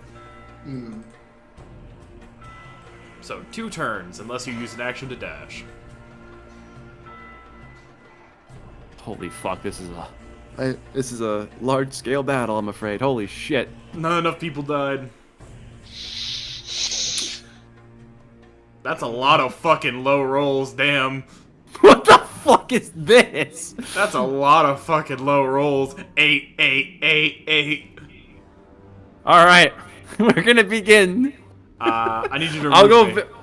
And, Why? I'm using my inspiration to re-roll. What did you roll? An 8. All right. Fuck. Oh no! Like, what's your new roll? I can't re-roll it. Here. There we go. The new roll's better. Alright, cool. That auto balanced. Morthos is gonna spend her half her movement getting up, and she would look up towards the 2 that are in the water with her. What is going on? Before assessing her environment, and is gonna use her remaining movement to get out of the water. We are Mirks. As loudly as I can shout. These anomalies clearly do not have your best interests in mind. As loudly as I can shout. Enemies ahead!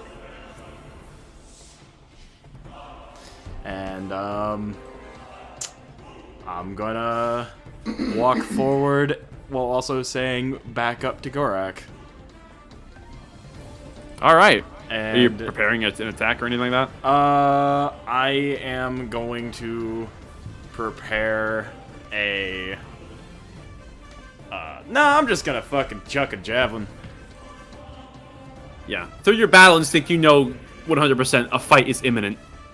I'm gonna just chuck a javelin. That's a 19 to hit. The nearest one, I presume? Yep. 19 hits. Alright. Let's roll that damage. That's 10. 10.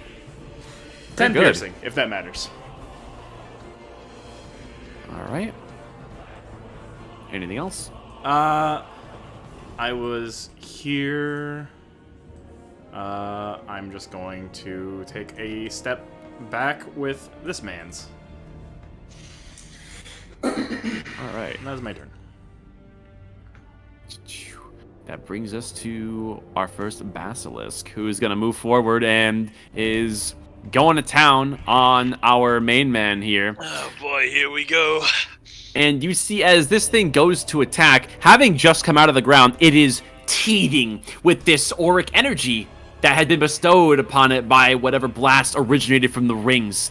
And you see that when this thing comes to take a swipe at you, it looks like it's about to burst with almost another wave of this whatever just assailed you. Yay. And is going to miss. Your AC is not 10. God, I hope not. Your AC is not base without dex. As you see this energy reeling in its arm, and it harmlessly slams into the dirt. You see the dirt burst, and there's sparks that would mingle a little bit with your legs and make them go numb a little bit. You imagine if that hit you, you would have been subjected to far more damage or just being knocked down. Yeah, lovely. As we move on, and you would see one of the far ones move over here, and it begins to violently, its arms and its head are flailing around frantically. It's in this sort of frenzy, and it begins sinking its hands into the gravelly stone and is sinking into the ground. Oof, that's not gonna get annoying at all. All right, that brings us to Vela. We'll stand up, half her movement. 5, 10. And I'm gonna see. I'll argue she has line of sight of the one to the left, and being quick on her feet knows exactly to get to the attacking part. So she gets to the attacking part and she lands. 10 piercing, not bad, and lands a solid blow in the center core of this thing, which is that one there. Okay, Celius is on the far side and will look down towards Rin. Are you all right? I'm fine. Focus on the others. Right. Well, scooch over. I'm making my way. And he is going to quickly slide down into the water and will begin to climb here. He's doing this very quickly, so he will roll athletics and expends the majority of his movement, getting up next to Sadrius. Garrick. Oh, it's my turn, is it? It is. Well, I'm going to have to prepare for a lot of slap coming my way, I think. In that case, then, I will, grab my, holy symbol and quickly draw a sigil over my shield and cast a Shield of Faith. To give myself more AC for the duration. All right. And now I am shimmering with the glow of protection, which is like a nice little purple aura. You would do so, and your magic would meld with your body, and you would feel this ethereal armor plate all of your extremities, giving you additional protection. You're a tough nut to crack. Oh yeah. And then I'm gonna slap the shit out of this thing with my warhammer. All right. Right, where's my actual weapon? Wonkus ahead. bonkus. That Honkus hits. bonkus. Bludgeoning, if that Oh, matters. 8 bludgeoning. All right. And you smack this thing and take a decent chunk off of it, and that chunk lands on the ground, sparking and making nearby stones float. As this thing is reeling from your attack and its missed attempt at whatever it just tried to do, but is still up by somewhat of a fraction of what it once had. That brings us to this one.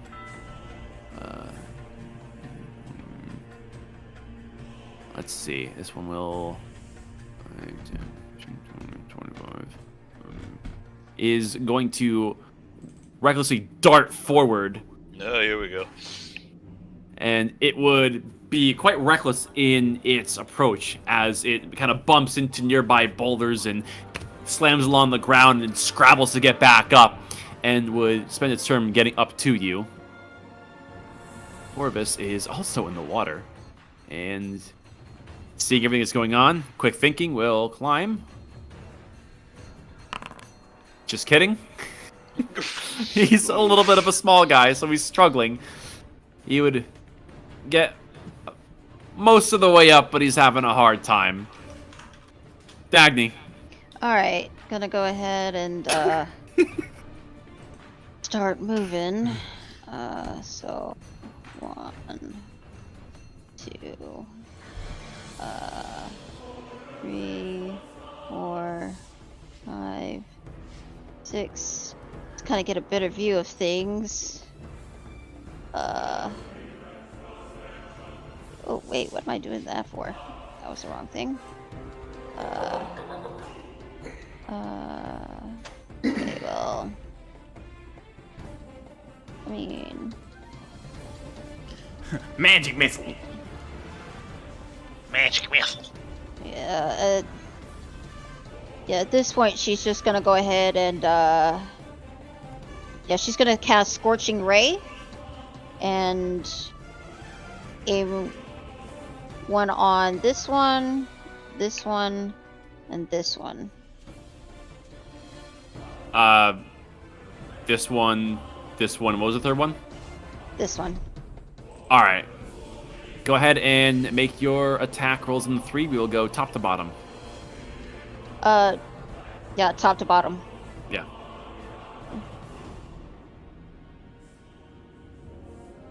You're gonna roll? Yeah. There you I'm go. working on it. Sorry. Yeah, Yep, that first one unfortunately would go wide. These things are a bit animalistic in their nature. The second one, however, would hit as you adjust your approach to their spontaneous nature. You may roll damage. that's 6. And last There you go. one, 11. That would unfortunately go wide. Alright. That'll be my All right. turn. Rin, you're Bro. face down in the water. Yeah, let's quickly scramble up. And I'll begin wading a bit over here.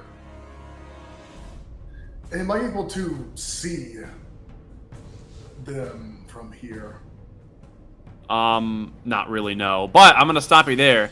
As you take your steps, especially over here towards this sparking rock, you would see that the magic in the water is still quite latent. And with all the commotion that's happened over here, and you get close enough here, you would see a lot of the agitated aura still permeating in the water would have this huge chunk of rock, as well as the large covering of lichen, begin to quiver as it too comes to life, having been encouraged by your loud sloshing in the water. Oh, what God! the hell is that? Oh, that Shit. looks fun. It will roll for initiative. Damn, I just wanted to like climb up here to get a fucking good view next turn. Oh, don't worry, you still can. It's just You still can. chased by You Leviathan. only moved, what, 15 feet? Yeah. Yeah. That just happened to happen. I'm assuming no vision. You can hear something churning in the water, but there's a lot of nonsense in terms of noise right now, so it's really just white noise to you. Okay, so no reason to go over there. Not As really. this You thing have bursts- more immediate problems. Sorry. As this thing bursts out, is it in the water? It's more so, it was a covering of lichen along the rock that seemingly stood up, and then the rocks begin to meld with it. Oops, sorry. As Garox All right. melds with a creature. Yeah, that's what I said. Oh wait, I can use my arrow keys. Prepping through Discord. ready my lightning launcher and fire at it. Fuck. And it would hit, Oh. as this thing is made of lichen. 10 lightning damage. Alright.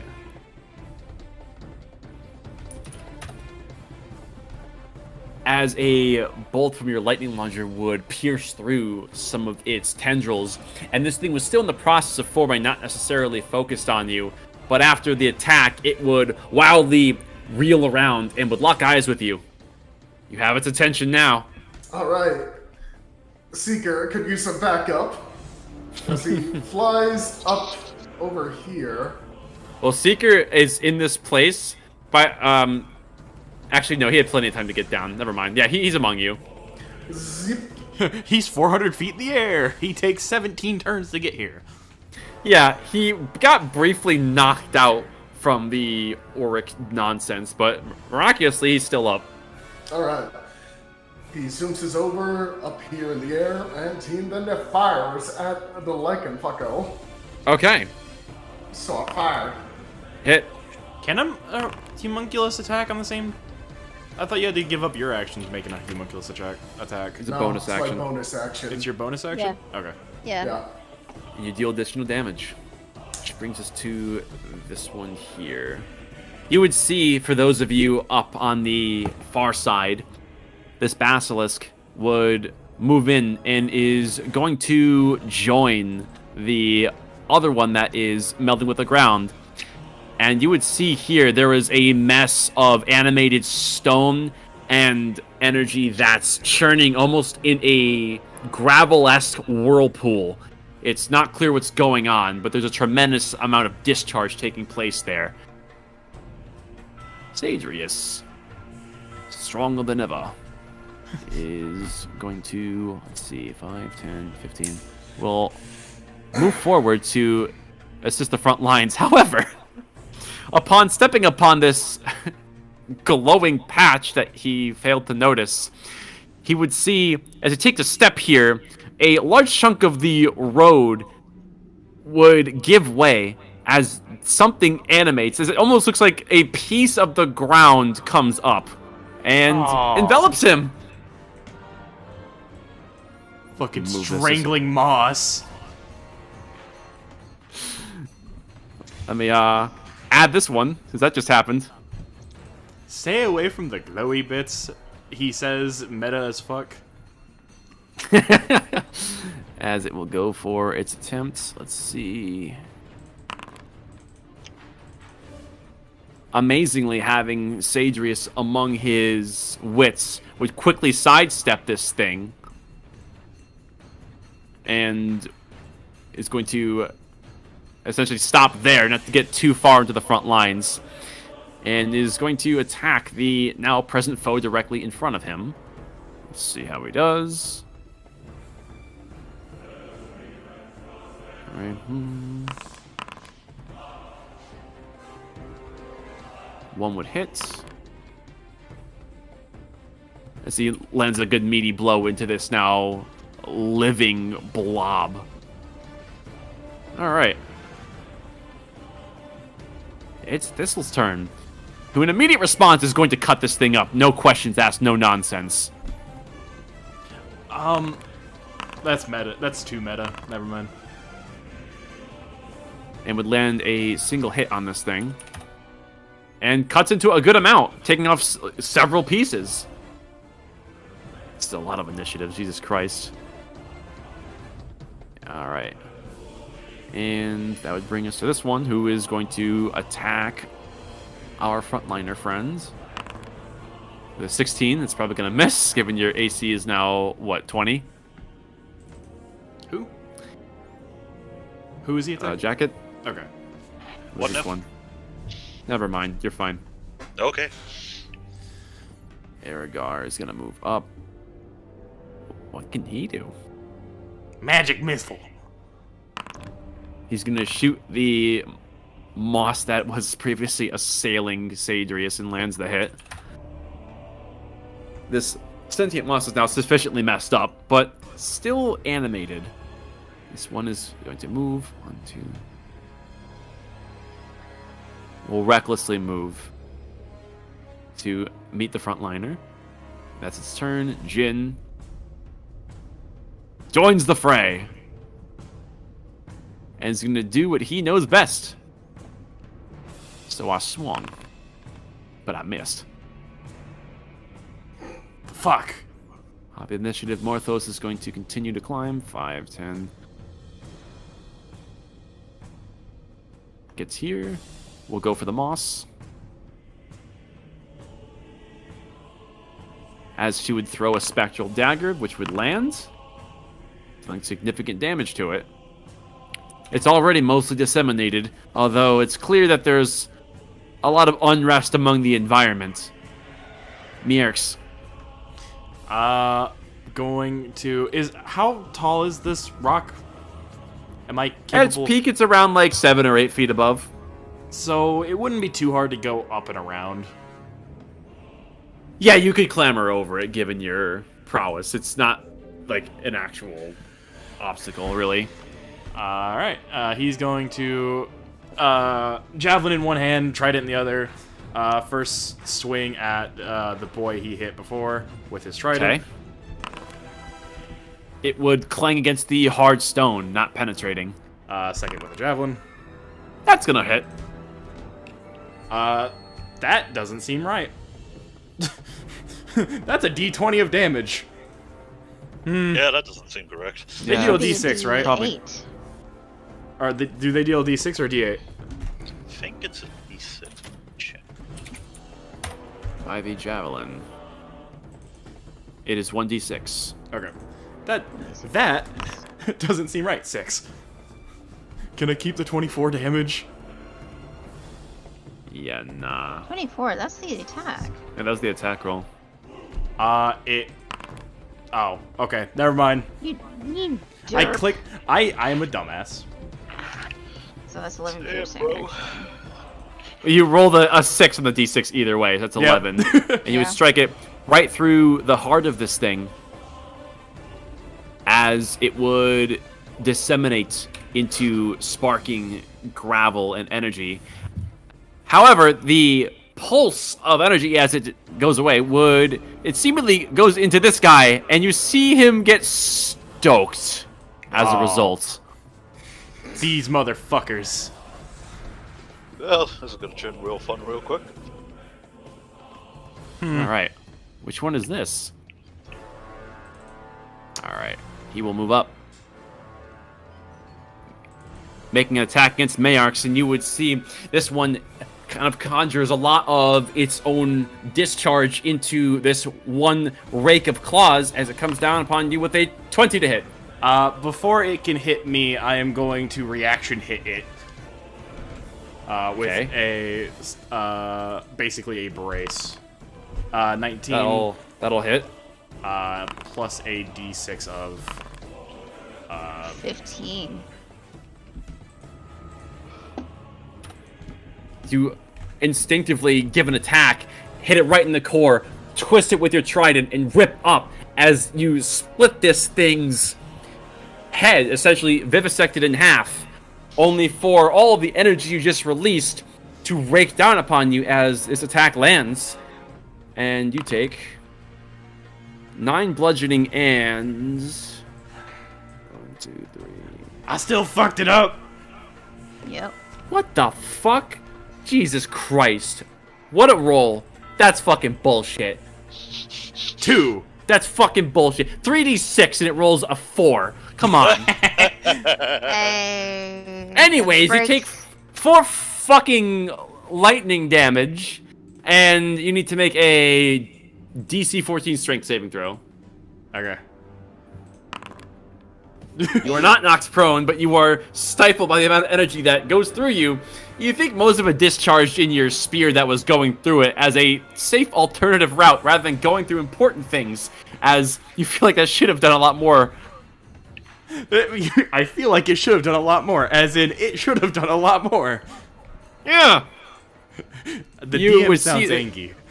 You would see the commotion on these two coalesce as you would see what once was two rise up. It almost looks like a giant glowing boulder simply rises from the ground as the two become one.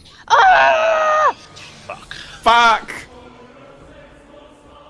I'll throw a net at it, it'll be fine. It's fine, just chuck a net on that. It's large, I can still get it. Oh, I can't believe they made a baby. Alright, Mitosis is weird. let's see. The moss is still aggroed on Sadrius and is going to go for one of these. Let's see. That's his AC. As Sadrius would suddenly be enveloped by this grotesque moss structure and essentially blankets him. You see him slump onto the ground, completely enveloped in this thing. Let's see.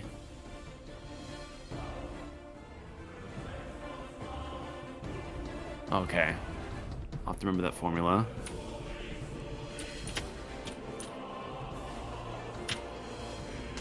Yeah. Sadrius is suffocating. Yeah, he has a while.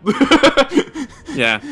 Bela will attempt to cut him free, but to no avail. Cecilius will do much the same. I dislike the suffocation rules in D&D, to be honest. Like, in the heat of battle, you should not have, like, 10 minutes depending on your con. Like, you didn't just take a gulp of air right before you got smothered.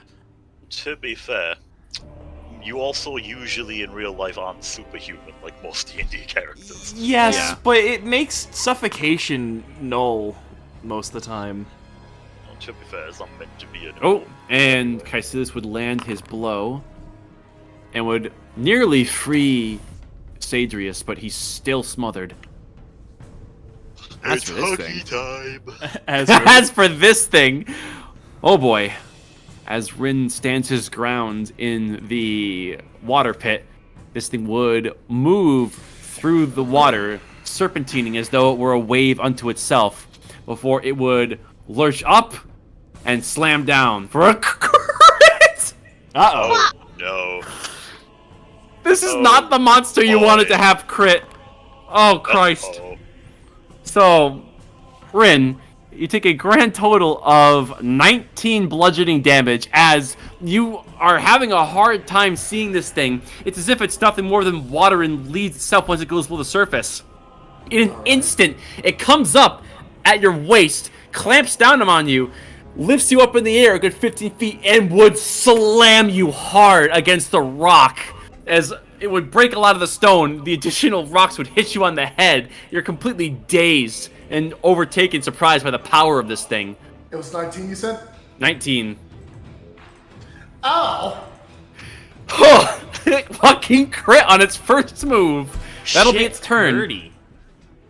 Garrick. Hello. Right, there's a lot of boys in front of me that need to not be in front of me, huh? I give you full permission to hit me if you need to. Well, I wasn't planning on doing that, but, it's good to know, I guess. Right.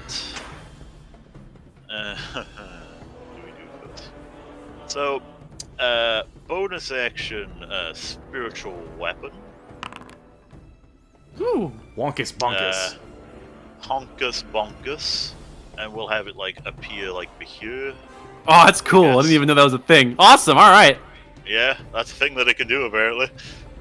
Does a 13 hit? What's up? Does a 13 hit, because when it's summoned, it can attack. Yeah. A 13 does not hit. It would clang against the stone. Alrighty then.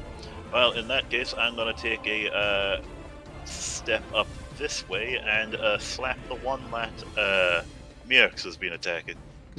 Attacked once and is. And I also roll a 13. Alright, I guess that's There's the name of the game. Not much left of this one. There's just sparks arcing between the floating stone, making it hard to actually hit a stone that's going to put it down. Unfortunately, your attack does nothing. So this one, who is stoked, is focused on Garrick, as he's the largest target and is beckoning the attention of their ire. As this is doing a similar attack where it translates a bunch of its sparking aura into a single raking claw as it comes down at you for a 22. Well, that'll hit, yeah. As you take 8 bludgeoning damage and... That's more like it! A mighty 15 lightning damage. Ow. Wee, that's a lot It of rolled damage. 2 6s and a 3. That's a fuck ton. I think I'll use Stone Endurance at this point in time. Yeah, that's a good idea. What am I rolling? A D12? Your D12. Yeah. And you add your con modifier as well. Plus... 9. I'll reduce 9 of that damage, so how much Well, would yeah, you add... Oh, you already incorporated that. Alright, so... we went from rolling like shit to rolling like gods. Yeah, 2 6s and a that was almost max damage. Went from fucking rags to riches. To be, I guess. So that was in total 23, which you turned into... What, 14? Yeah. Yeah, so you take 14 total damage. And this thing is no longer stoked, and in fact is a bit lethargic. Ah. 15. Oh, that's okay. It's probably not unconscious. It's still there, but it is aloof after doing that. Yeah, that was a chunky Probably hit. worse. Yeah. Alright, Horvis is gonna spend, let's see, 10 movement to get up. Is he about to insult a carpet? As Horvis gets out he produces his dagger and tries to cut Sadrius free. Successfully doing so, as their combined efforts, they would shred this moss thing into nothing. And Sadrius is now free. Not having to take any suffocation damage, because he never had his turn. Dagny. Alright, seeing this thing attack. Let's see here. Yeah, fuck it. At this point, it's gonna do more damage. I'm gonna go ahead and point. try and do this right here. So, try and do this right now. Oh, it needs me. Ignore. Right there. No, I don't want to do that. Shoot. Delete that. So I drew a circle. Then I drew another circle. Hang on, I'm trying to do this right. While missing both. But I missed. But I missed. Yeah, I'm gonna point right there, Yep. and I'm gonna cast. And cast Shatter. Ooh, it makes a con save. Is it made of stone? Does that DC affect it? 14, it passes. Well, it's Is it gonna made take of half stone damage either or way. crystal? What the fuck? Is it Is that right? is it made of stone or crystal? What the hell? Oof. Yeah, that's gonna be 2 damage. B-Man, is it made of stone or crystal? As it takes... Oh, it has stone in it. Let me see, but it's not like a stone creature. Like, it's a part of it, but, like, it's not, like, a golem, per se. It's, like, 70% seaweed, kind so of. if it were against any of the other creatures, technically disadvantage, but not that one. That one is made out of sea tree. That one's made out of sea angry. Let me see. Minus We have sea. It's just a combination. It's made of a lot of different things. It just happened to be the majority. It doesn't matter. It doesn't All right. Anything else, Dagny? She's gonna go ahead and move 1, 2, 3, 4. Oh, I'm gonna stop you there. Huh? Right there. Here we go. That was a bad idea. Let's see. Moving every single time has only gone poorly for everyone. Yeah. I believe this is a deck save. More carpet? Yeah. Fuck. Not the floor carpet. But there wasn't any glowy bits there on the map. I'm gonna use my inspiration to re-roll that, You may. and I'm also gonna use yeah, I'm also gonna use arcane deflection if that's not high enough. Let's see. Basically, just increase it by You +4. turned it into a success using that ability. You are 1 below the DC, so you were able to just dodge this thing coming out of the ground as it manifests. You have whatever remaining movement. Yeah, The well, I carpet was just gonna... wants a struggle snuggle. That's horrible. Yeah, I'm just... Yeah, that's the end of my turn, so... Alright. Give me 1 second. You ever been attacked by moss before? Sorry. Rin. Yeah? Your turn. Okay.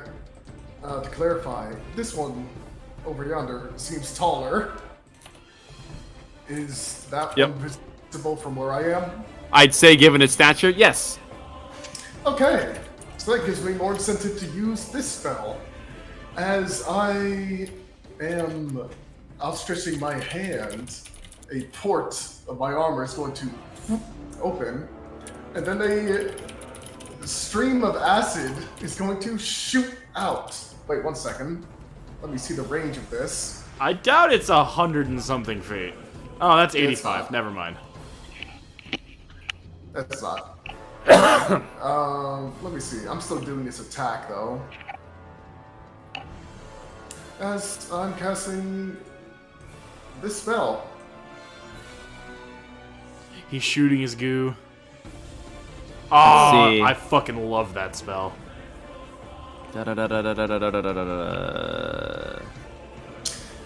Tasha's Caustic Brew at it. It is At one the of thing my- right in front of you? Yep. Yeah, 30-foot range. Okay, it makes the deck save. It fails. Alright, so blah blah blah. Blah blah blah.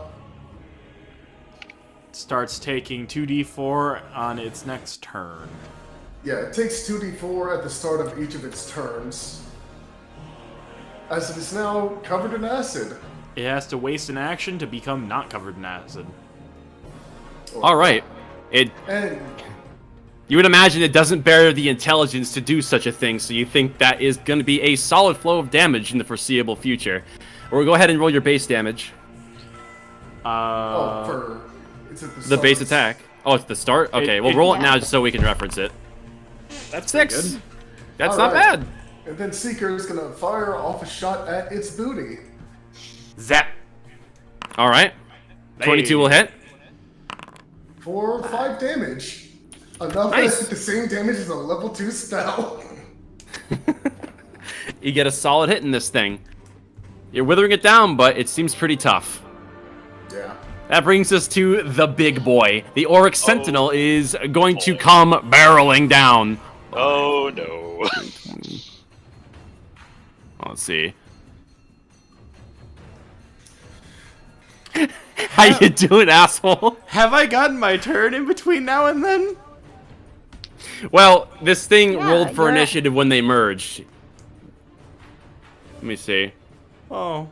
You were at the top of the initiative, Yeah. so I think it happened after. So that's what that discrepancy is. Yeah. Okay. This thing Shit. is rearing up both of its sparking claws and is going to assail you. For, what's your AC? 15. So, an 18 and a 20 are both going to hit.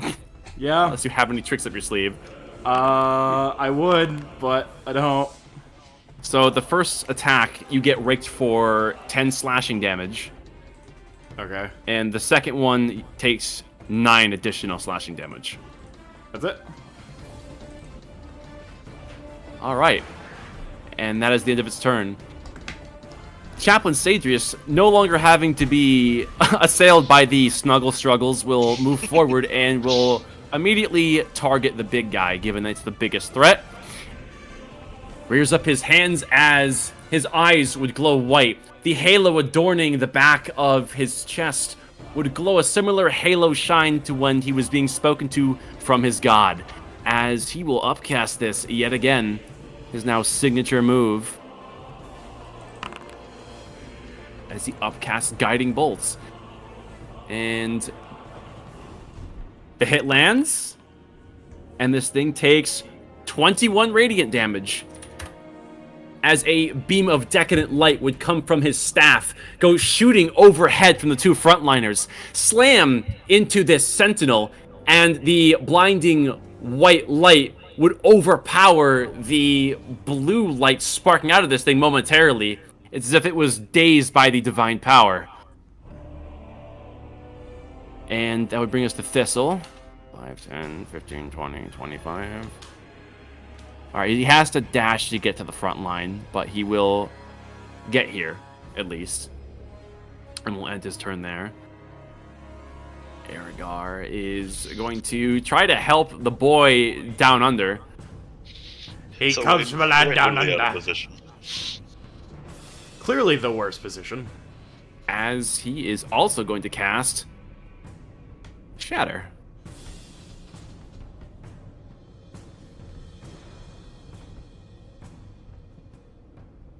As he rears up the incantation, and there's yet again a thunderous noise as Shatter would echo through the canyon with a deafening, as this thing needs to make a Constitution saving throw and would miserably fail and take, once again, a surprisingly small amount of damage from that spell.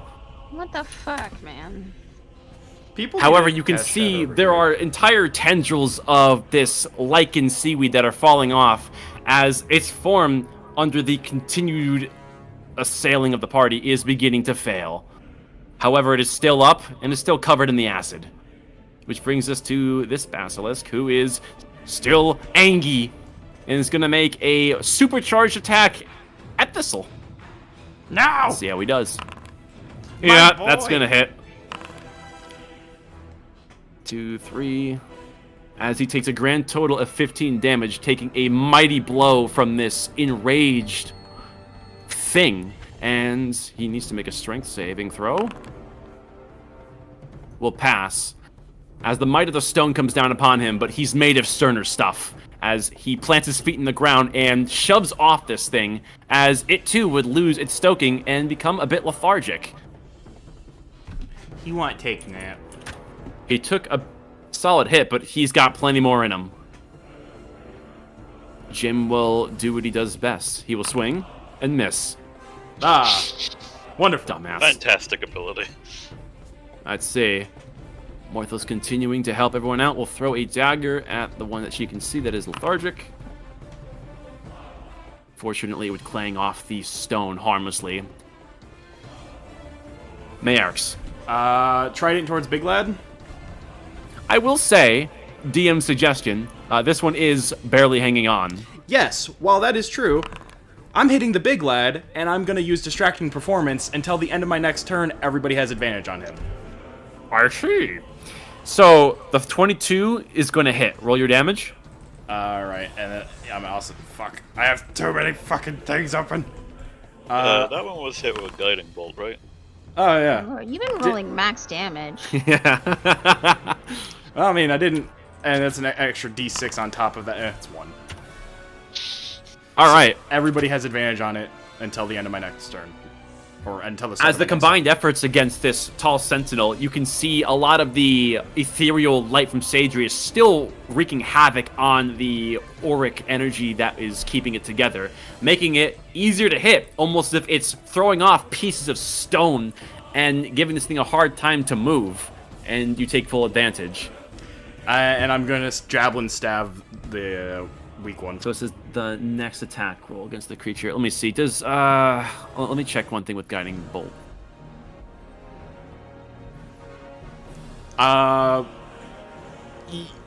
Guiding Bolt has officially been used. Yeah. Okay. So this is just for one attack. Yeah, and now my Distracting distracting performance affects it until the start of my next turn. So it now has advantage against, or the next attack now has advantage, but nothing other than that. No, Got it. at all attacks. It says the next attack roll against the target has advantage if the attack is made. Before the start. So that's just one. Yeah. So essentially, you I guiding bolted withheld again. the advantage. Yeah, essentially. So yeah, you would maintain it. That just misses the second boy.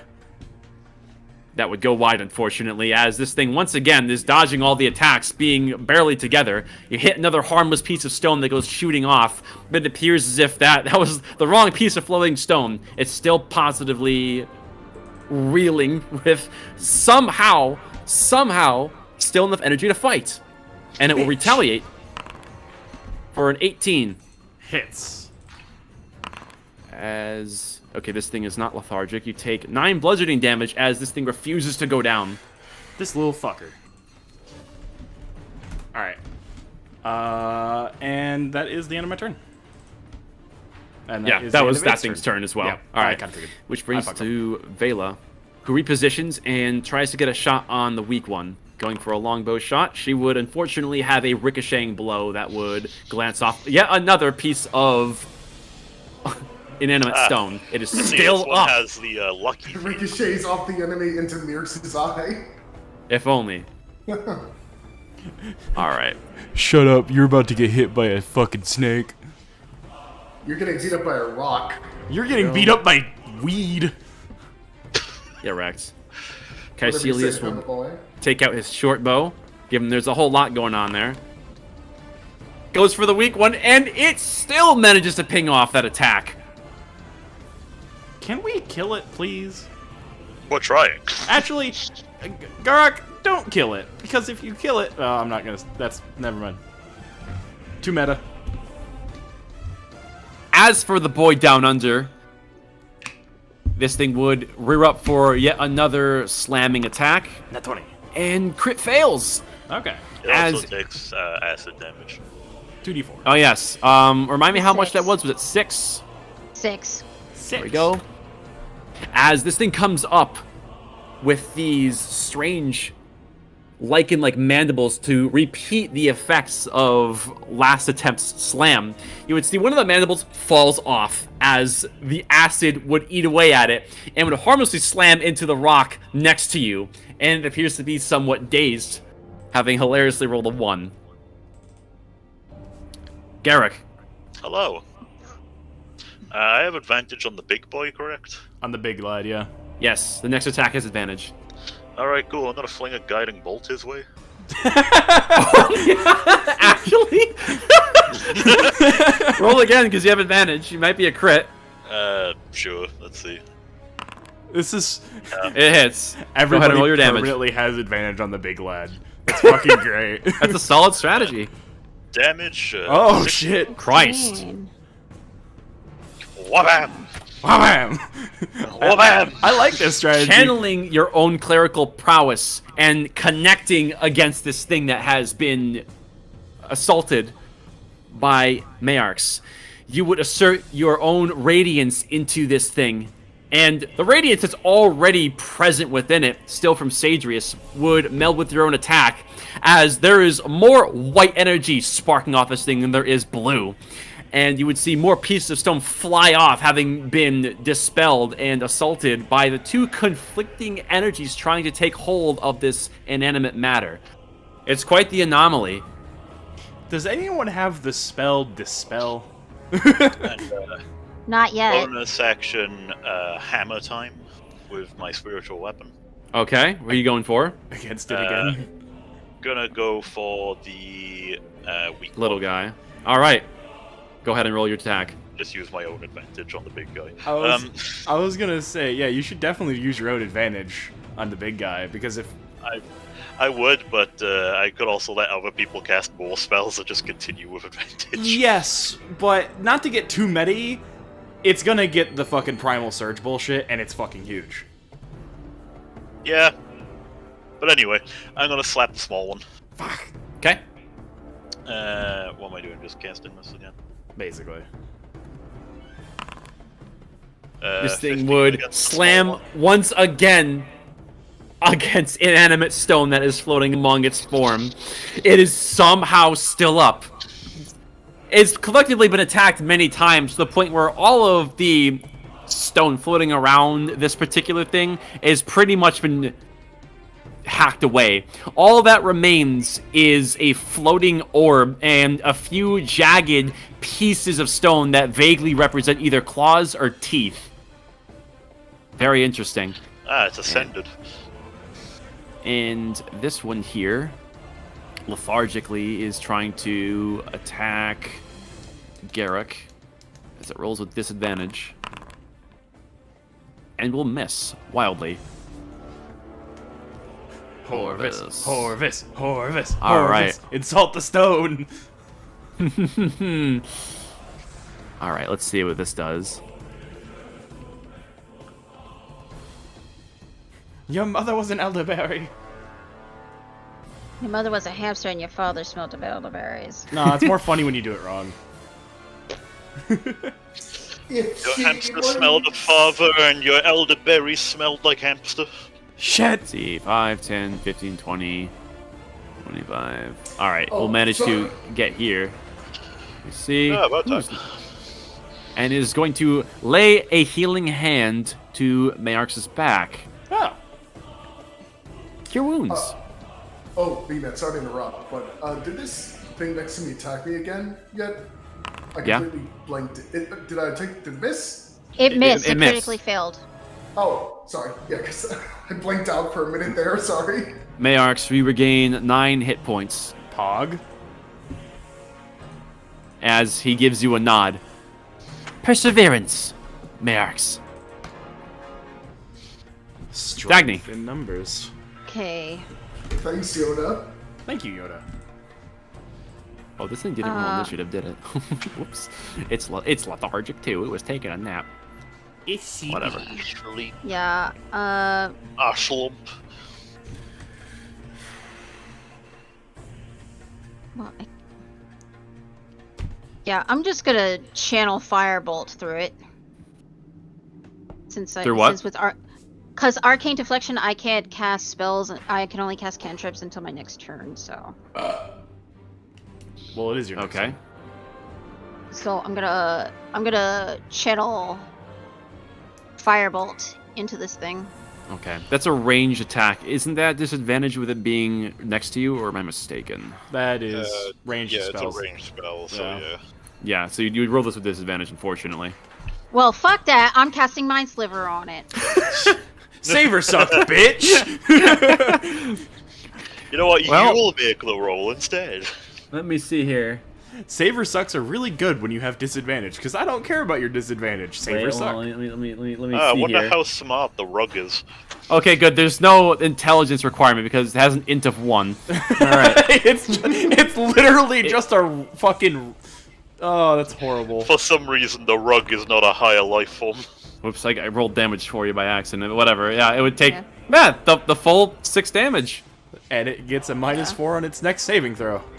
As you would see a sliver of violet light streak through it, you imagine there's no central intelligence to this thing, so you see a channel of your own energy kind of go through it like a series of veins, cutting the thing up as it does so. Almost looks like Swiss cheese. Made of moss. Anything else, Dagny? Well, she doesn't want to go down that way. I think she just wants to kind of move this way. Alright. Intelligently done. Yeah, that's gonna be my turn though. Rin, I'm just gonna kind of casually yell, a little help over here. I'm back busy fighting a rock. Rin, your brawl in the pit with this thing continues. Right. Did you apply the 6 acid damage to it already? Yes. Yeah, I already did that on its turn. Gotcha.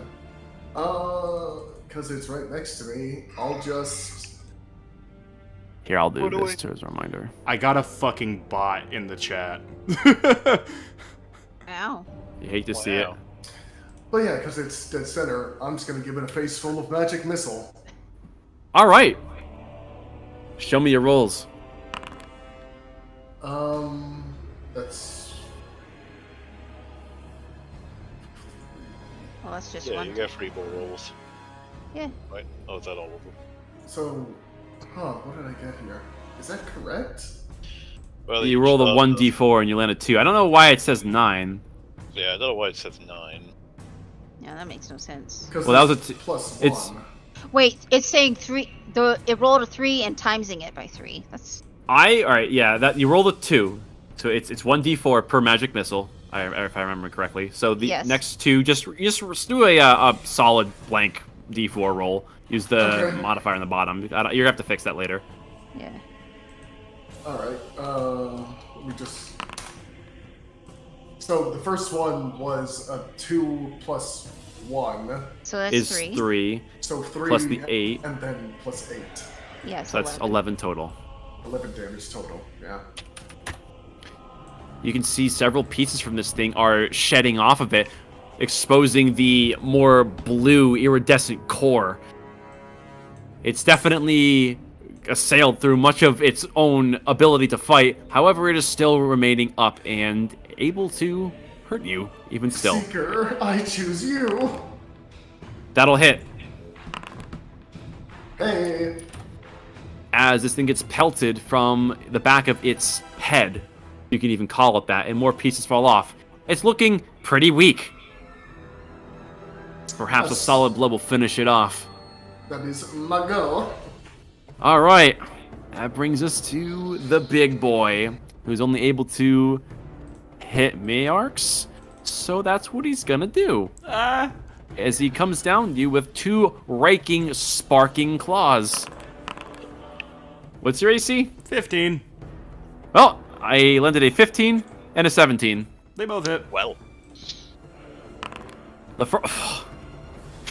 the first one, you take 14 slashing damage. Okay. And the second one, it will come at you with the secondary slash across your chest, still reeling from the first one for an additional 11 slashing. I'm down perfectly, actually. That's oh annoying. no. As this thing would clang against your own helmet, as you effectively knock yourself out against your own armor and land against the stone. KO. Fuck! I always go unconscious every fight. It's fine. Don't worry about it. This is just a My fucking man's ritual gonna at this suffer point. some brain damage real quick soon. Bane damage is coming fast. Call the bondulance. I mean, I know what I'm doing next. If And if I'm back up on my turn, I'm just gonna fucking power bomb it at this point. Because it's pissing me off.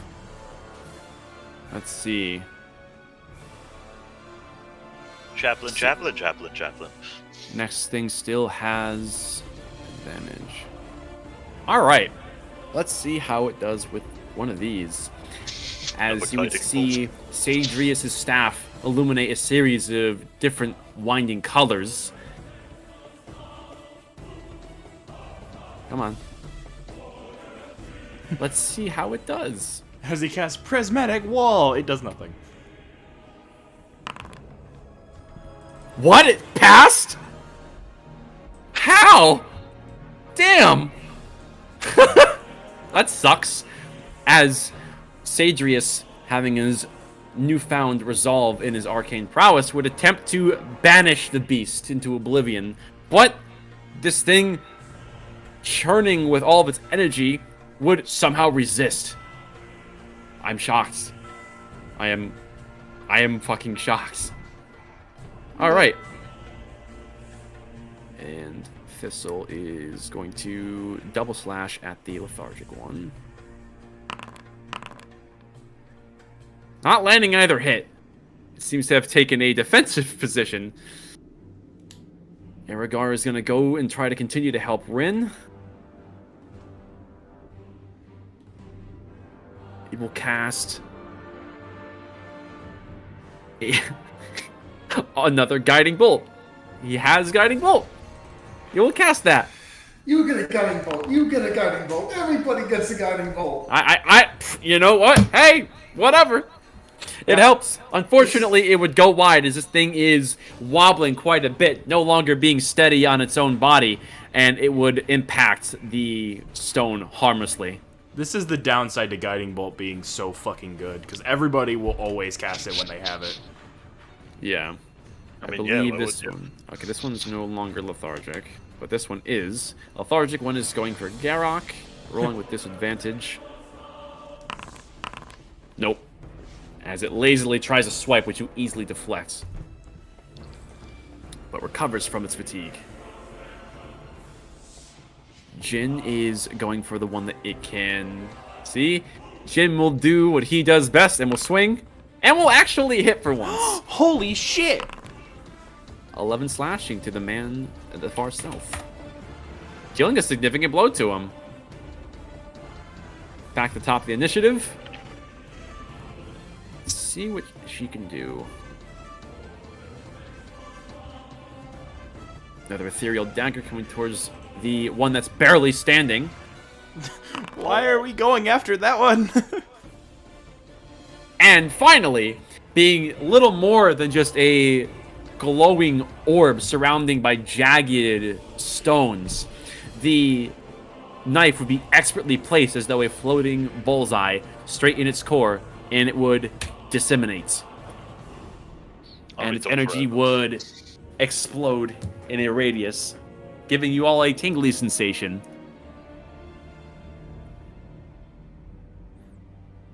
Iarx, you are unconscious. Oh shit! Oh shit! You're unconscious. You're not bleeding to death, right? I am. I am Are zero. you perfectly zero? So you're knocked out. What's the con 20. save? It was a nat 20. Nat 20. Yeah. So he's actually conscious with 1 HP. I'm conscious with 1 HP. You don't make saves when you're unconscious. Do when you go down. That's dying. Not when you're perfectly at zero. You're stable. Yeah. You still got knocked unconscious, so you still have to make the saving throws. Yeah. No, you don't. We never played like that. You only make you make death saving throws if you're below zero to stop yourself from literally bleeding out and dying. If you're at zero, you're down, but you're knocked out. So you're not actively dying. You don't have to make a save, but you don't come back. That's not okay. It's his game. Yep. It's not arguing with it. That is how I've always played. No one has ever contested it until a roll like this where that makes the difference. So I'm not about to become a rules lawyer. I'm going with what I know. Okay. Okay. Vela is going to go after the big guy. And lands a solid hit. With an arrow landing among the writhing mass of unstable energy. The moss wants some hugs. It's a 20 to hit. Oh, Jesus. Fuck, even with my fucking shield, that's not gonna fucking work. Yeah. All right. And you would be enveloped as this struggle snuggle begins. All right. Speed things along a little bit here. I know this is going on for a little while. Caecilius is going to step down and essentially shield Merrick's from further harm, going for the big guy. Unfortunately, his shot would go wide. It brings us back to this thing, and go ahead and re-roll your acid damage. I'm not sure what the formula is, but you may re-roll. 2d4. Yeah. 2d4? It's just I'll just roll 2d4 then. Yeah. Or, no, I don't want 3d4, I want 2. Back! Hey, nice! You see the acid work into the core of this thing, and you feel like it's all about to be cracked in half. There is a cinch at its center that's maybe an inch wide. It's incredible it hasn't snapped in half by now, but alas, it is going for yet another slam for a 23 to hit. Yeah, that hits. You would take 9 bludgeoning.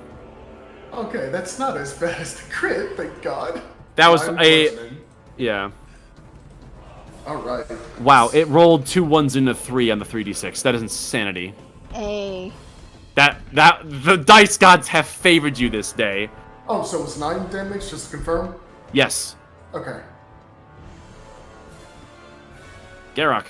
Oh, sorry, I need to make a Constitution saving throw, because the fucking acid... Yeah. Is concentration, yes. Yeah, fuck. He knocked me out of the acid. Oops, I removed its initiative roll. God damn it. I think it's supposed to be an 18. God damn it. Hold on. It was 14. 14? Yeah. Alright. It was because it was before Garrick. Yeah. Alright, no, it's after. Yes, We'll it skip is. over him, yeah. That's a misclick on my part, because I'm trying to remove the icon. There we go. Yep. Cure And that- wounds on Murex. Alright. Go ahead and roll. Merrick's, Healing. there would be reinvigorating energy going through your chest as you wake up, and you're on the floor, and the fight's still going on. Get off the goddamn ground! What, Dallas? What? Oh, I need a medic bag. You can And, see the barely alive entity in front of you has now turned into a dwarf who's defending you. I'm going to attack him. Wait, It changed forms to my friends. I'ma slap the shit out of the one in front of me with my spiritual weapon. Alright. You're attacking the center one? Yeah. Alright. 17 to hit. That will hit. Oh my gosh. I won't do that. For 7 force damage. 7 force. Easily done. It takes the damage. Anything I else? don't know why, but every time I roll this, it's giving me another fucking 5-foot box to put down. It's because you're casting the spell over and over again, technically. Yeah. Oh, what the fuck just happened? I just removed him from the initiative. God damn it. Stop doing Alright, that. did... Ugh.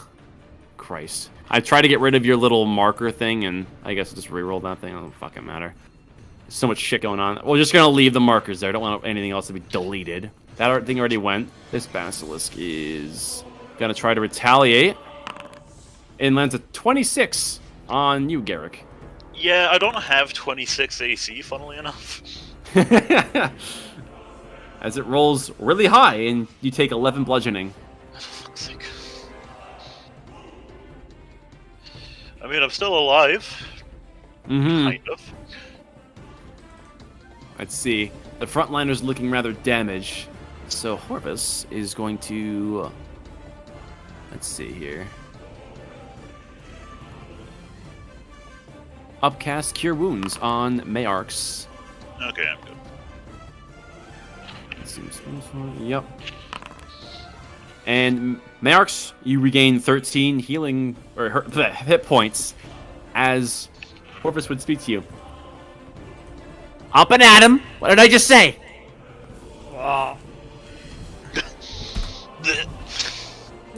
Throws up in helmet. I mean, at this point, this motherfucker's gonna get vertigo with how fast he's going up and down in HP.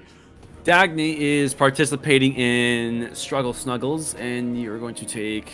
Let's see... That's the formula. It's a certain amount of turns before they start taking damage, isn't it? Let me see here. Actually, yeah, you're right. Let me verify that. Yeah, it's 5 minutes plus your con, I think. It depends on what the actual rug does. Creatures grappled, blinded, at risk of suffocating, and the rug can smother a target. In addition, at the start of each of the target's turns, the target takes 2d6 plus 3 bludgeoning. So that's just the constricting damage. Yeah, okay, so the constricting damage. So you take the constricting damage of 13 hit points, because it rolled really high. Oh my god. It's 1 minute plus con modifier, so it's gonna take too many fucking rounds for it to matter. Yeah. She's not taking suffocating damage, but like it's just the constricting. Yeah. Dagny, it is the start of your turn. There are Alright, saves well- you can make. Squished. Alright. Knowing she's not strong enough to break away from this thing, what I would like to do is for her to channel the energy of a second level spell slot into the veins of this moss. Moss has veins. Huh. Well, when she attacked it, she saw the vein of power going through it, did she not? That was your. That mind was slip. your cantrip essentially tearing it up a little bit. That was flavor for your cantrip damaging it. Yeah. But like seeing it kind of arc through this thing, she can see that there is a way to damage it, even though there's no sentience there. Yes. One has died, yes. But what she wants to do is kind of working off that principle is to, because there's magic in this thing that made it alive, correct? That's what you gather. Yeah, these are magic latent, otherwise inanimate objects. Okay, so what I want to do is use her second level spell slot to kind of amplify that magic and hurt this thing. You're gonna need a spell for that, though. That's not a spell. Okay, this is like what you're doing is completely based in rule of cool. Like this is like obviously not a 5th edition thing to do. However, given your observations, quick thinking, I'm gonna allow you to continue this. So what you're gonna do here is gonna consume the spell slot. So I'm gonna say you're taking essentially a raw, unfocused welling of magic potency and creating something of a blast. It is unfocused, raw, and you think would resonate strongly with this thing. So Yes. roll Arcana. That one. Go fuck yourself, Jam. Well, wasn't it that one? So that would be versing the grapple DC of this, which was 13. So unfortunately, it wouldn't get you out of the attack. However, I will say it will, in fact, still do damage. Roll 2d4.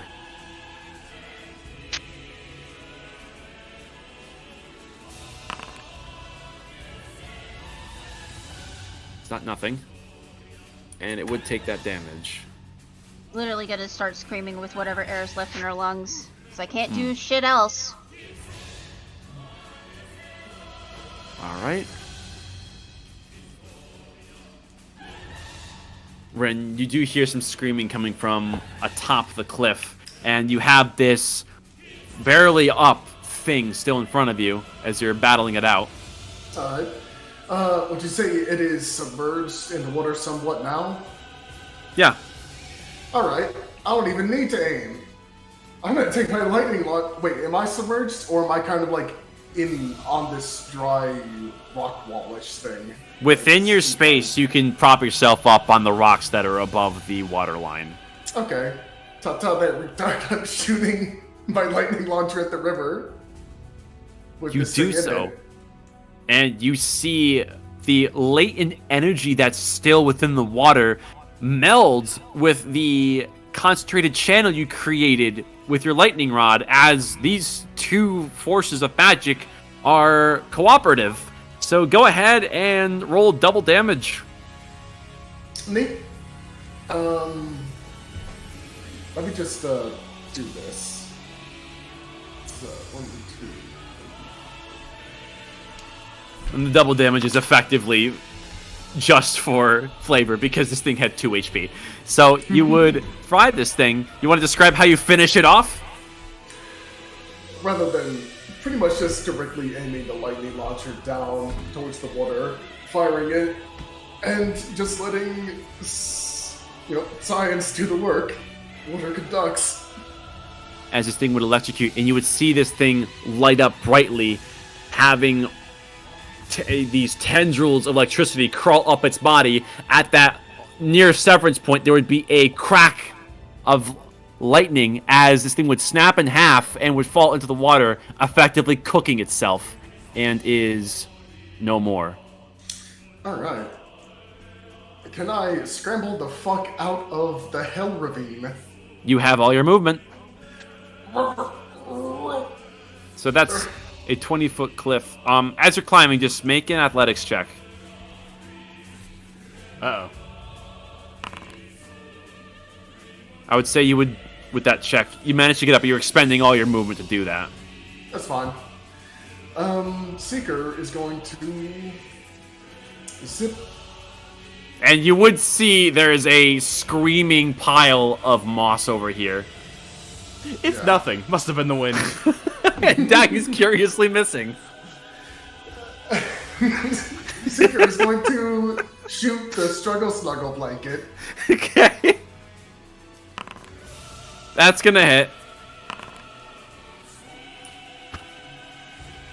As it deals a good sum of damage. Anything else? That is my go. Alright, the big guy is going to town and is going after the nearest target, which is the dwarf. I'm still on the ground, technically. I'm probably... It's gonna hit the dwarf both times. Oh, yikes. How much? Let's see. That is a total of 23 damage. As Caecilius gets raked by this overpowering force. It's pretty obvious that this creature is significantly larger than him and uses the full advantage of his size, as there's some pretty jarring wounds in Caecilius' stomach now. Which brings us to Sadrius, who is going to attempt to send the beast back to oblivion. Again. As... I don't think he's very smart by trying to do that. No, I didn't. He's not banishing him. That's flavor for saying he's attacking him. Okay, I was gonna say, if you're casting banishment, this seems really dumb. He's made of stone. He's not doing that. Let's see. It would still disappear. We go into a pocket dimension. Let's see. We will cast this at...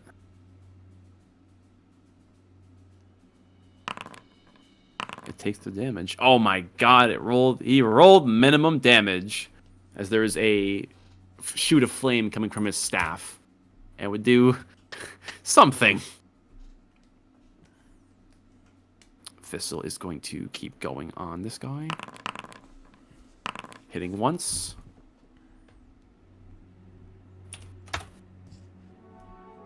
As this creature is looking significantly hurt. Aragar is going to move up on the moss that is smothering Dagny. And let's see what he can do.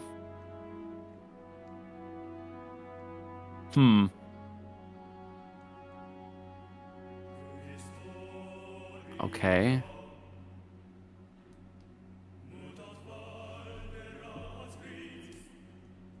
I suppose he's gonna try to chill touch this thing.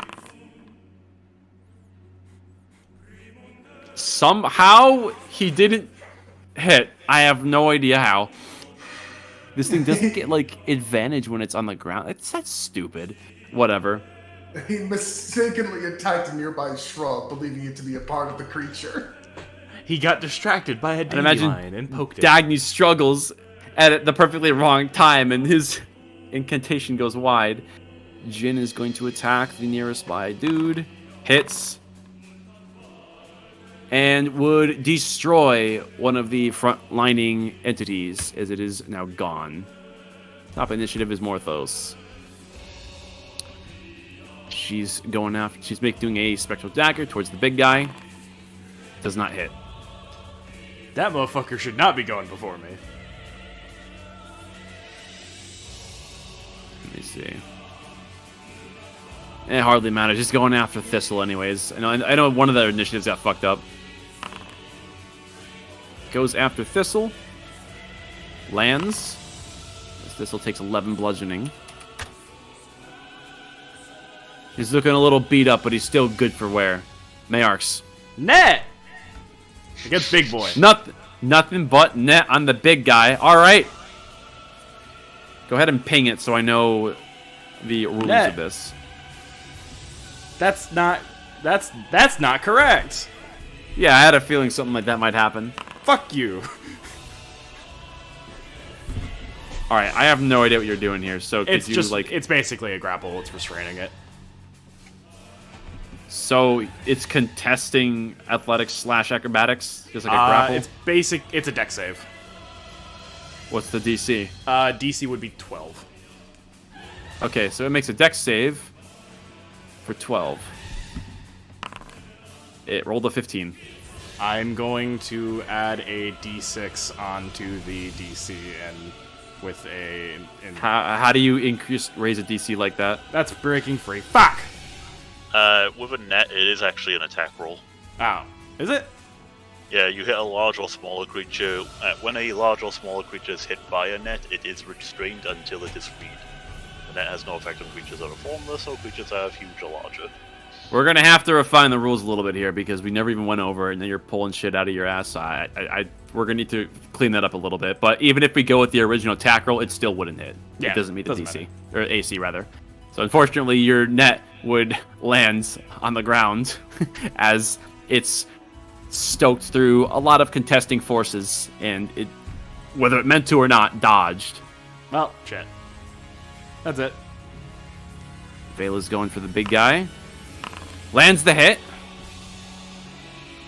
Big guy's looking pretty weak.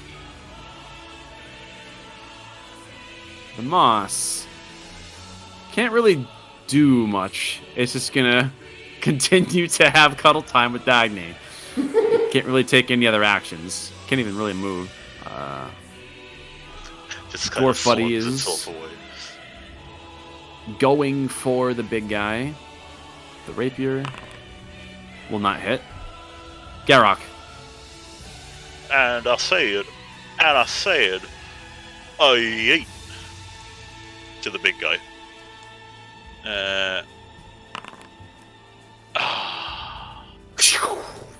Over the Damn. shoulder. Bad roll. Anyway, bonus action, slap the small boy. Okay, roll. Here we go with spiritual weapon again. Miss. I sat down and we're fucking high. Damn, man. Anyway, that's not a very good gin. All right. Let's see. Horvis will inspect our frontliners, see who's looking more hurt. The winner is Garrick. You get a normal cure wounds. You just get slapped on the ass. As 8 HP would be restored to your body. As he closes one of your wounds and would speak up. I know you're stronger than this. Come on. He's just sitting in the back line, just poking people in the ass. Yeah, just in the midst of combat, you hear. Fuck. Does the Hobbit smash your ass for healing? Jesus Christ. All right. Let's see. And Dagny, you are still being assailed by the Smother Moss. You would take 10 bludgeoning damage as this thing is continuing to nom nom nom on you. And you have your turn to try to do something here. Well, I already used my second level spell slot, so I want to try and do the same thing with the first level spell slot. Yeah. Which, by the way, if you wanted to try to break free, you can try to do that. It's a grapple technically. I'm sure your strength isn't all that great, but even still. It's not. Your dex might be better. Again, I'm weighing your options. You can do whatever you like. Well, my Arcana is higher than both my Athletics and Acrobatics, so I would like to do that, please. All right. So, Jesus Christ, you can't add anything to that because I'm telling you right now, damn, you are 1 below the DC for this to blow the thing off of you. Unless someone wants to give her inspiration or something. I'm over here. Also, it's not a saving throw or thing, so I don't think she can use the ability either. I will allow you to re-roll it if you had inspiration. I already used my inspiration. I know. I'm Well, just saying if anybody still had it, but it looks That like everybody sounds like used a it. fail, then. All right. So that wouldn't Yikes. blow it off. However, it would still do damage. You can roll.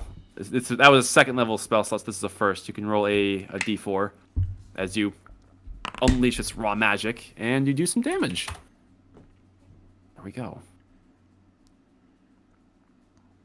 Anything else? Nope. Rin. Okay. Well, Dagny is getting snuggled to death, so that's kind of the priority. The others have help over there.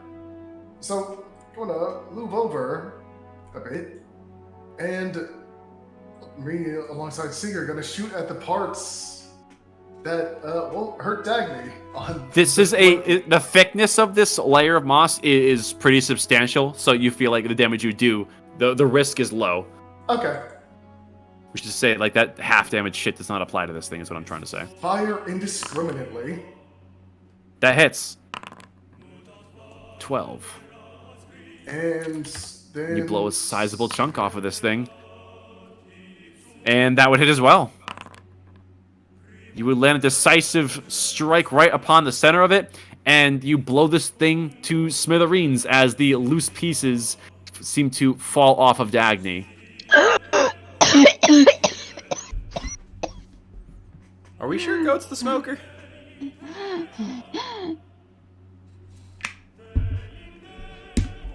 Aragar would look over you. On your feet. We are not done yet. Don't The others touch need help. me! On your feet! Lives are on stake! Anything else, Ren? No, that's my go. Alright. Big guy's up. Going for the nearest target, which is Caecilius. He rolls a 1 as it goes to swipe down, and one of its arms would get stuck, buried into the ground. The second one goes wide as a result. Critical miss. Sadris is going to try to shoot at him as more holy magic comes slinging the big guy's way. I don't give me that crap. Come on. 24 hits. As a final guiding bolt goes shooting into this thing, and through all of the divine magic that had been soaked into the coalesced form of this elemental abomination, one final bolt would strike this thing center on. All the blue energy would be dispelled as it all turns white, as nothing remains but divinity alone, and this thing explodes spectacularly as there's bits of glowing rock, not too dissimilar to the enchanted Helios stone from the High Crucible, as there is guiding divine energy that is sparkling down, creating this very nice, almost inspiring fields that's all around here. There is but a single enemy remaining. It does not bear the sapience to stop. It wants blood. So Thistle is going to try to take him out. And is not going to do that. Let's see. Da-da-da-da-da-da. Does he have range? Let's see. 5, 10, 15, 20, 25.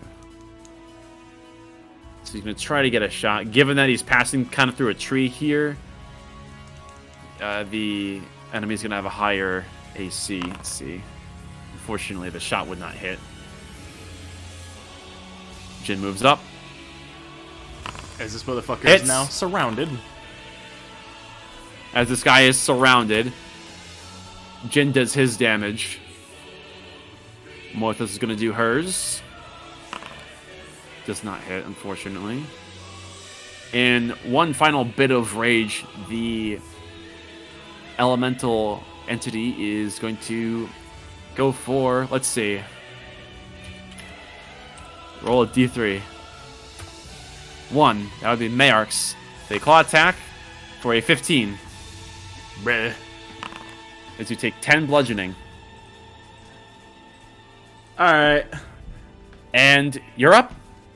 I'm just gonna start swinging. Swing!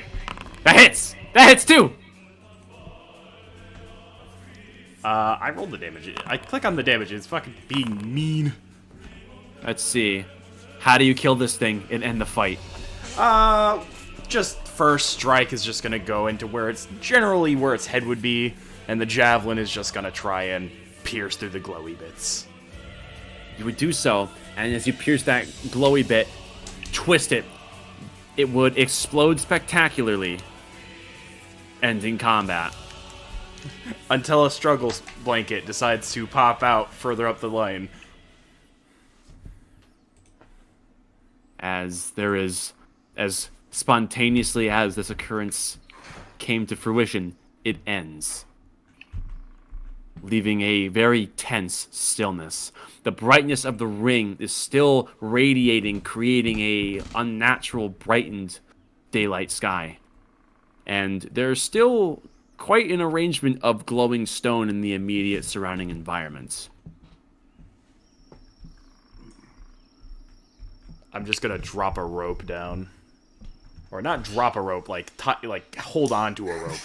Just toss You it. just throw a bundle into the river. No, I'm holding on to the rope so you guys can get up easier.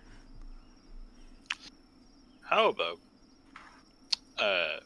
we don't go anywhere near the horrible glowing rocks and not stay the fuck out here? The fastest way is through there. We should probably just continue. I guess.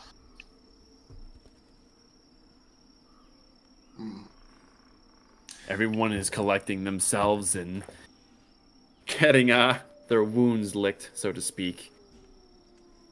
The bulk of 63 would reconvene along Sadrius. Everyone's inspecting to see how they're holding up. Some are more hurt than others. But yeah, I'll take a minute to inspect myself. Is there any tears in my suit from when it just like fucking crunched me into the rock face there? It's hard to say at first, given that you were in the water and wet, but now that you look down at yourself, you can see that there are some significant puncture marks along your waist, and you look to your back tanks, which help regulate your water, to find that one of them is crunched quite a bit. Fuck. The tears are easily done, however, the tank is going to cause some issues in terms of regulating your water. You think you can make do for now, but in the long term, you're definitely going to want to get that fixed as soon as possible. Yeah, I'm going to use Seeker to help me do a patch-up job because I can cast Mending through him because it is a touch spell. Mm-hmm. I'm going to have Seeker alongside myself fix up the puncture marks which are causing me to leak, as it were. Easily done in using the extra hand that you have that is not bound to any constraints because it's a floating orb. It is easily done, and stopping the leak is quickly taken care of. and you get a better look at your tank through the external eye of yours. And while it's not the worst you've ever seen, it's definitely gonna require tinkering. Yeah, if it stays that way, it's long enough, it's gonna start causing problems. Gotcha. Mm. After taking care of that, looking over to Dagny. Are you alright, Dagny?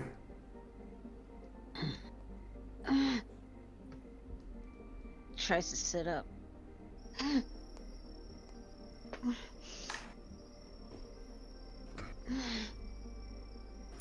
just gonna walk over and extend a hand if you want to take it. She will kind of lay her hand gently in yours. Are you guys dead over there?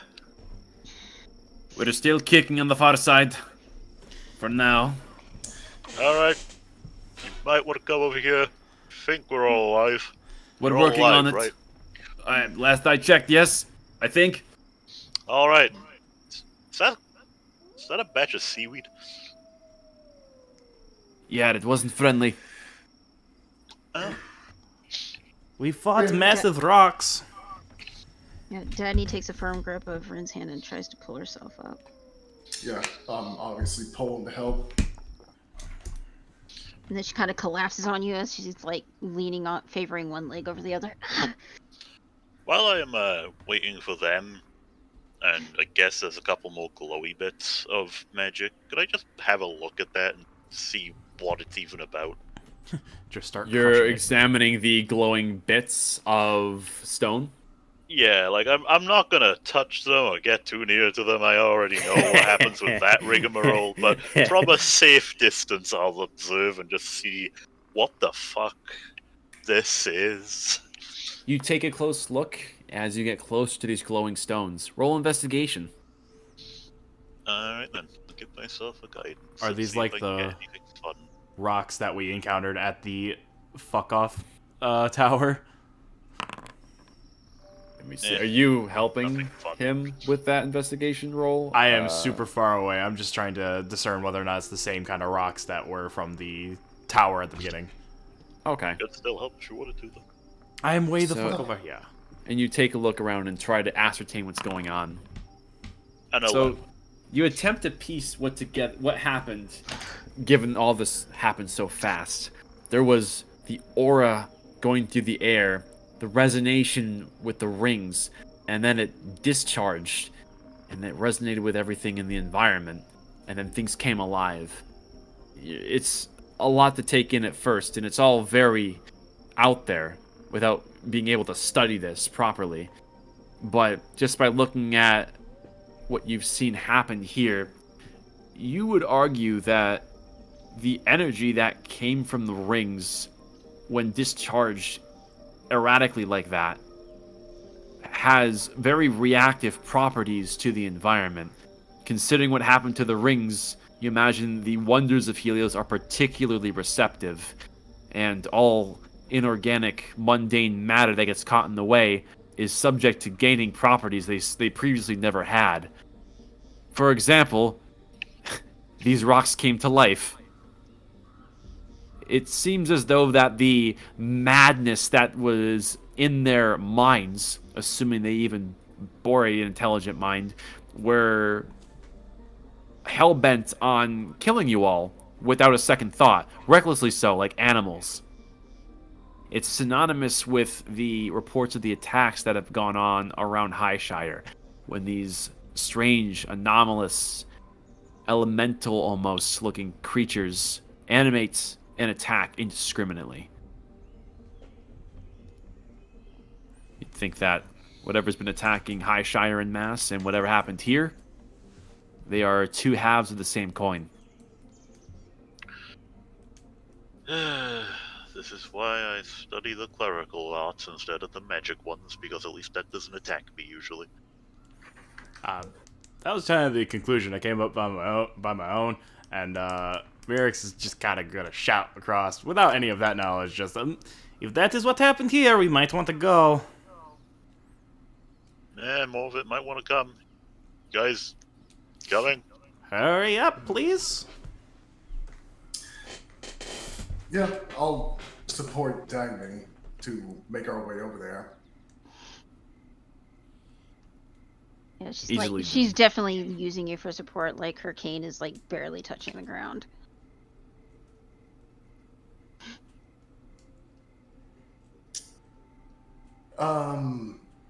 You would Do see we Aragar, by easily- the way.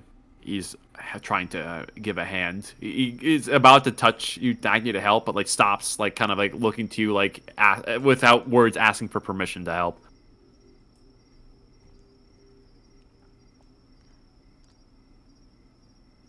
He's looking at me. Yeah, he wants to help you, but of course you snapped at him, so he's like being cautious. He's essentially like without words asking, like, "Can I help you?"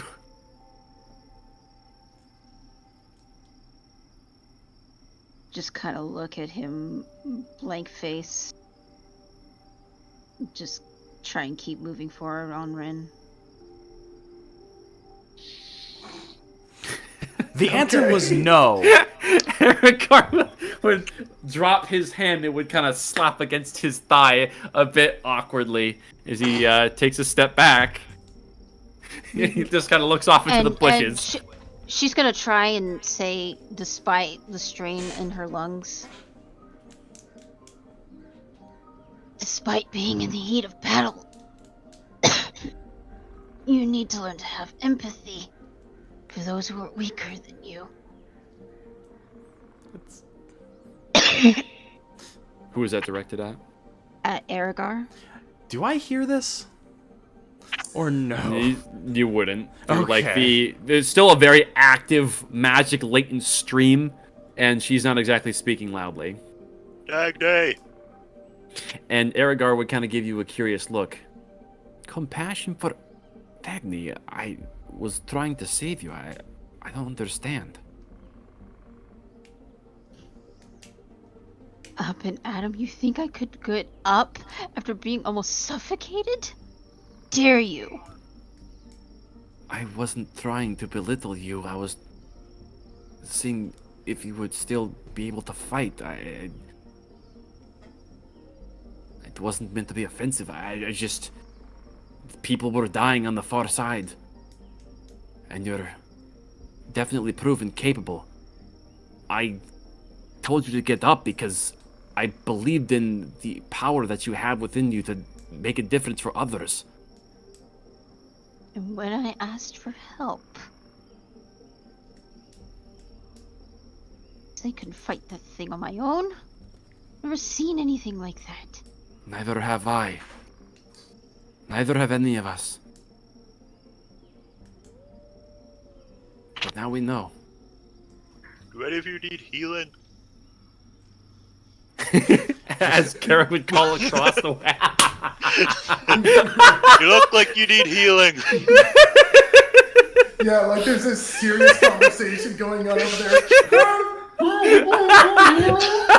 Gain a point of inspiration, Carrick. That was awesome. And Dagny will just kind of roll her eyes and say, "We better get over there before the oaf starts drawing more attention. I need some serious assistance." Right. All right. And we'll make our way over there. Through your combined efforts helping Dagny, you would be able to climb up using the rope that Mayark's provided. Takes a bit of finagling, and you have to be very careful when you're crawling through the still magic latent water, which is still sparking with a bit of this turquoise light. But luckily, there's no disturbances as you get up and reconvene with everyone else. And does anyone have any other immediate words? You can go first. Mirix is just gonna go, "We need to hurry. We should probably hit back into marching orders and heal along the way."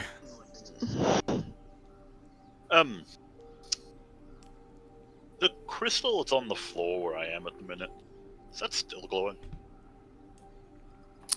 A little bit. Not as much as it was once the moss animated, but it's still sparking a little bit. Though you've seen this patch treaded multiple times now, so your immediate suspicion's lowered a little bit for it doing anything, but yeah, it's still there. Can I grab it? You can.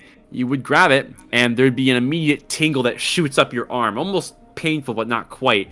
And you feel a certain floatiness in your arm, as though that part of you, on contact, became almost weightless. And you would examine it with the stone in your hands, and you would see this interaction with the nerve endings in your fingers. You almost feel your arms, or your fingers rather, twitch on their own, as though receiving instructions from the magic in the stone. Is there any chance I understand what the magic's trying to tell me? I mean, you can make an Arcana roll. Sure, why not? Arcana. Ooh, that's a really good roll. Let's see what a d4 does. 24. Although it does seem a little spooky at first that the magic is interacting with your hand and causing some light convulsions, you would know that with this little bit that's still active in this stone, there's no way it's anything sentient, and this is simply just the erratic discharge from the rings. So this is nothing intelligent. It's just latent rogue energy. I'm gonna put that in my backpack for, like, examination and maybe something fun later on. Yeah. You would also be able to ascertain that, like, over the course of the next few hours, this is probably going to subside completely. But you still have some time. You would imagine you might be able to make it back to High Shire and still have some time to play with it. It'd be pretty Fantastic. cool. I think you might be able to make like a dancing weapon very temporarily. It will also try and kill you, but that's beside the point. I mean, all that tells me is just I could put magic into this, and whatever it's connected to will do a magic. And that sounds funny to me. Are there any other immediate words from anyone? None from me. Perfect. I think this is a good point to end the session because it's almost 11 and we did a lot. All right. Give me some final words, B-Man. It's always encouraging.